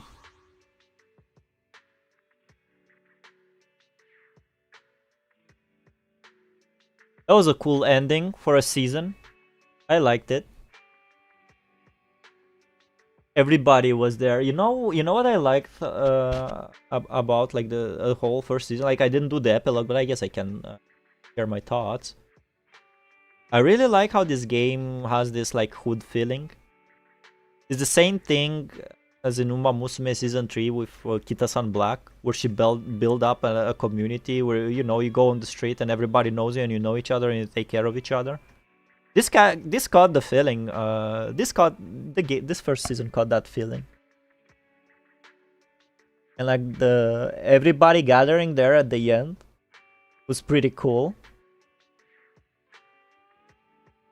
Seems to be more about Miyabi's like backstory, but I think it was touched enough. She mentioned to the sword like something, her mother being sacrificed to it, and then had some funny flashbacks which were not in game, but it's pretty all right for what they said and showed in game. Story wise, I enjoyed it a lot. 6-hour stream. I had Gun Girl Z and GZ2 on my phone years. How did you get it on your phone? It's not globally available. I played Hoyo before Hoyo was popular. Give me first fan privilege, Hoyo.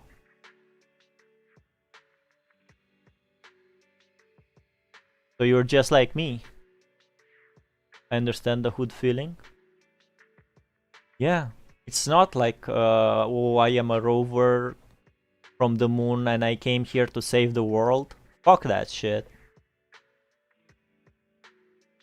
Normal ass people, bro, taking care of their neighborhood. Who knew Miyabi and Korin would be best friends in the credits? Unexpected friendships. Yeah, that credits like what's that camera? Panorama? Is that in English? I don't think it's in English. The swipe from left to right, that was pretty cute and nice. My favorite one was Nekomata. She saw food. She saw food and she was ready to take a bite. Good feelings.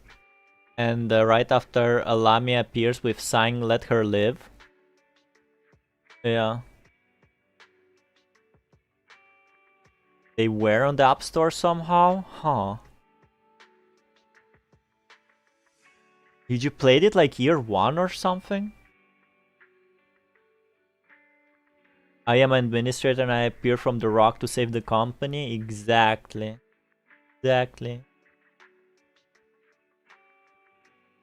No longer wait, why this sounds like anime title? Probably is a better anime title than what they have. But I think I'll go fishing like off streams. Should I stream the fishing event, Simber?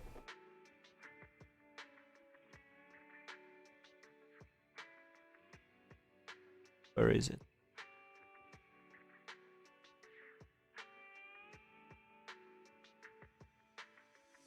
Can I pull? I think we can do a 10 pull before we end. How about that?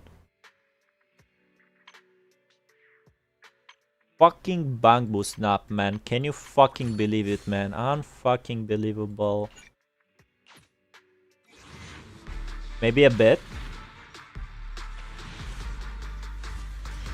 Can take fish breaks between story. Fish breaks and agent stories. Proxy.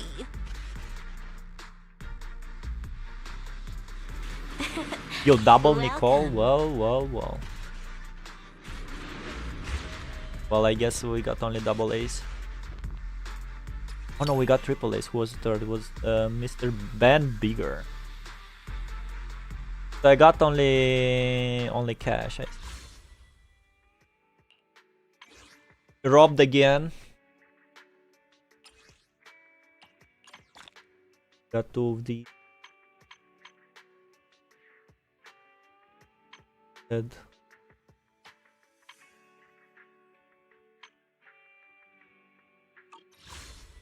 Nicole with cheese, extra large.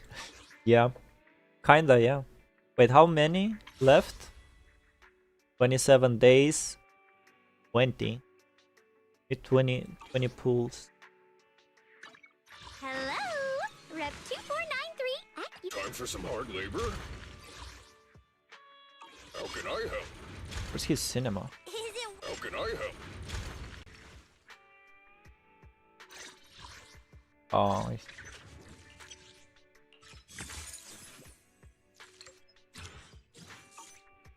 Time for some hard labor? alright, I'm gonna go make a midnight snack and eat. Think you get it on the next 10 pool? Hopefully. But we have to grind about that. Unless the game hates you. Yeah, I already lost the 50. Alright, anyway. Do not respect any story discrepancy. No matter if it's your favorite game, guys. Trust me. Be ruthless.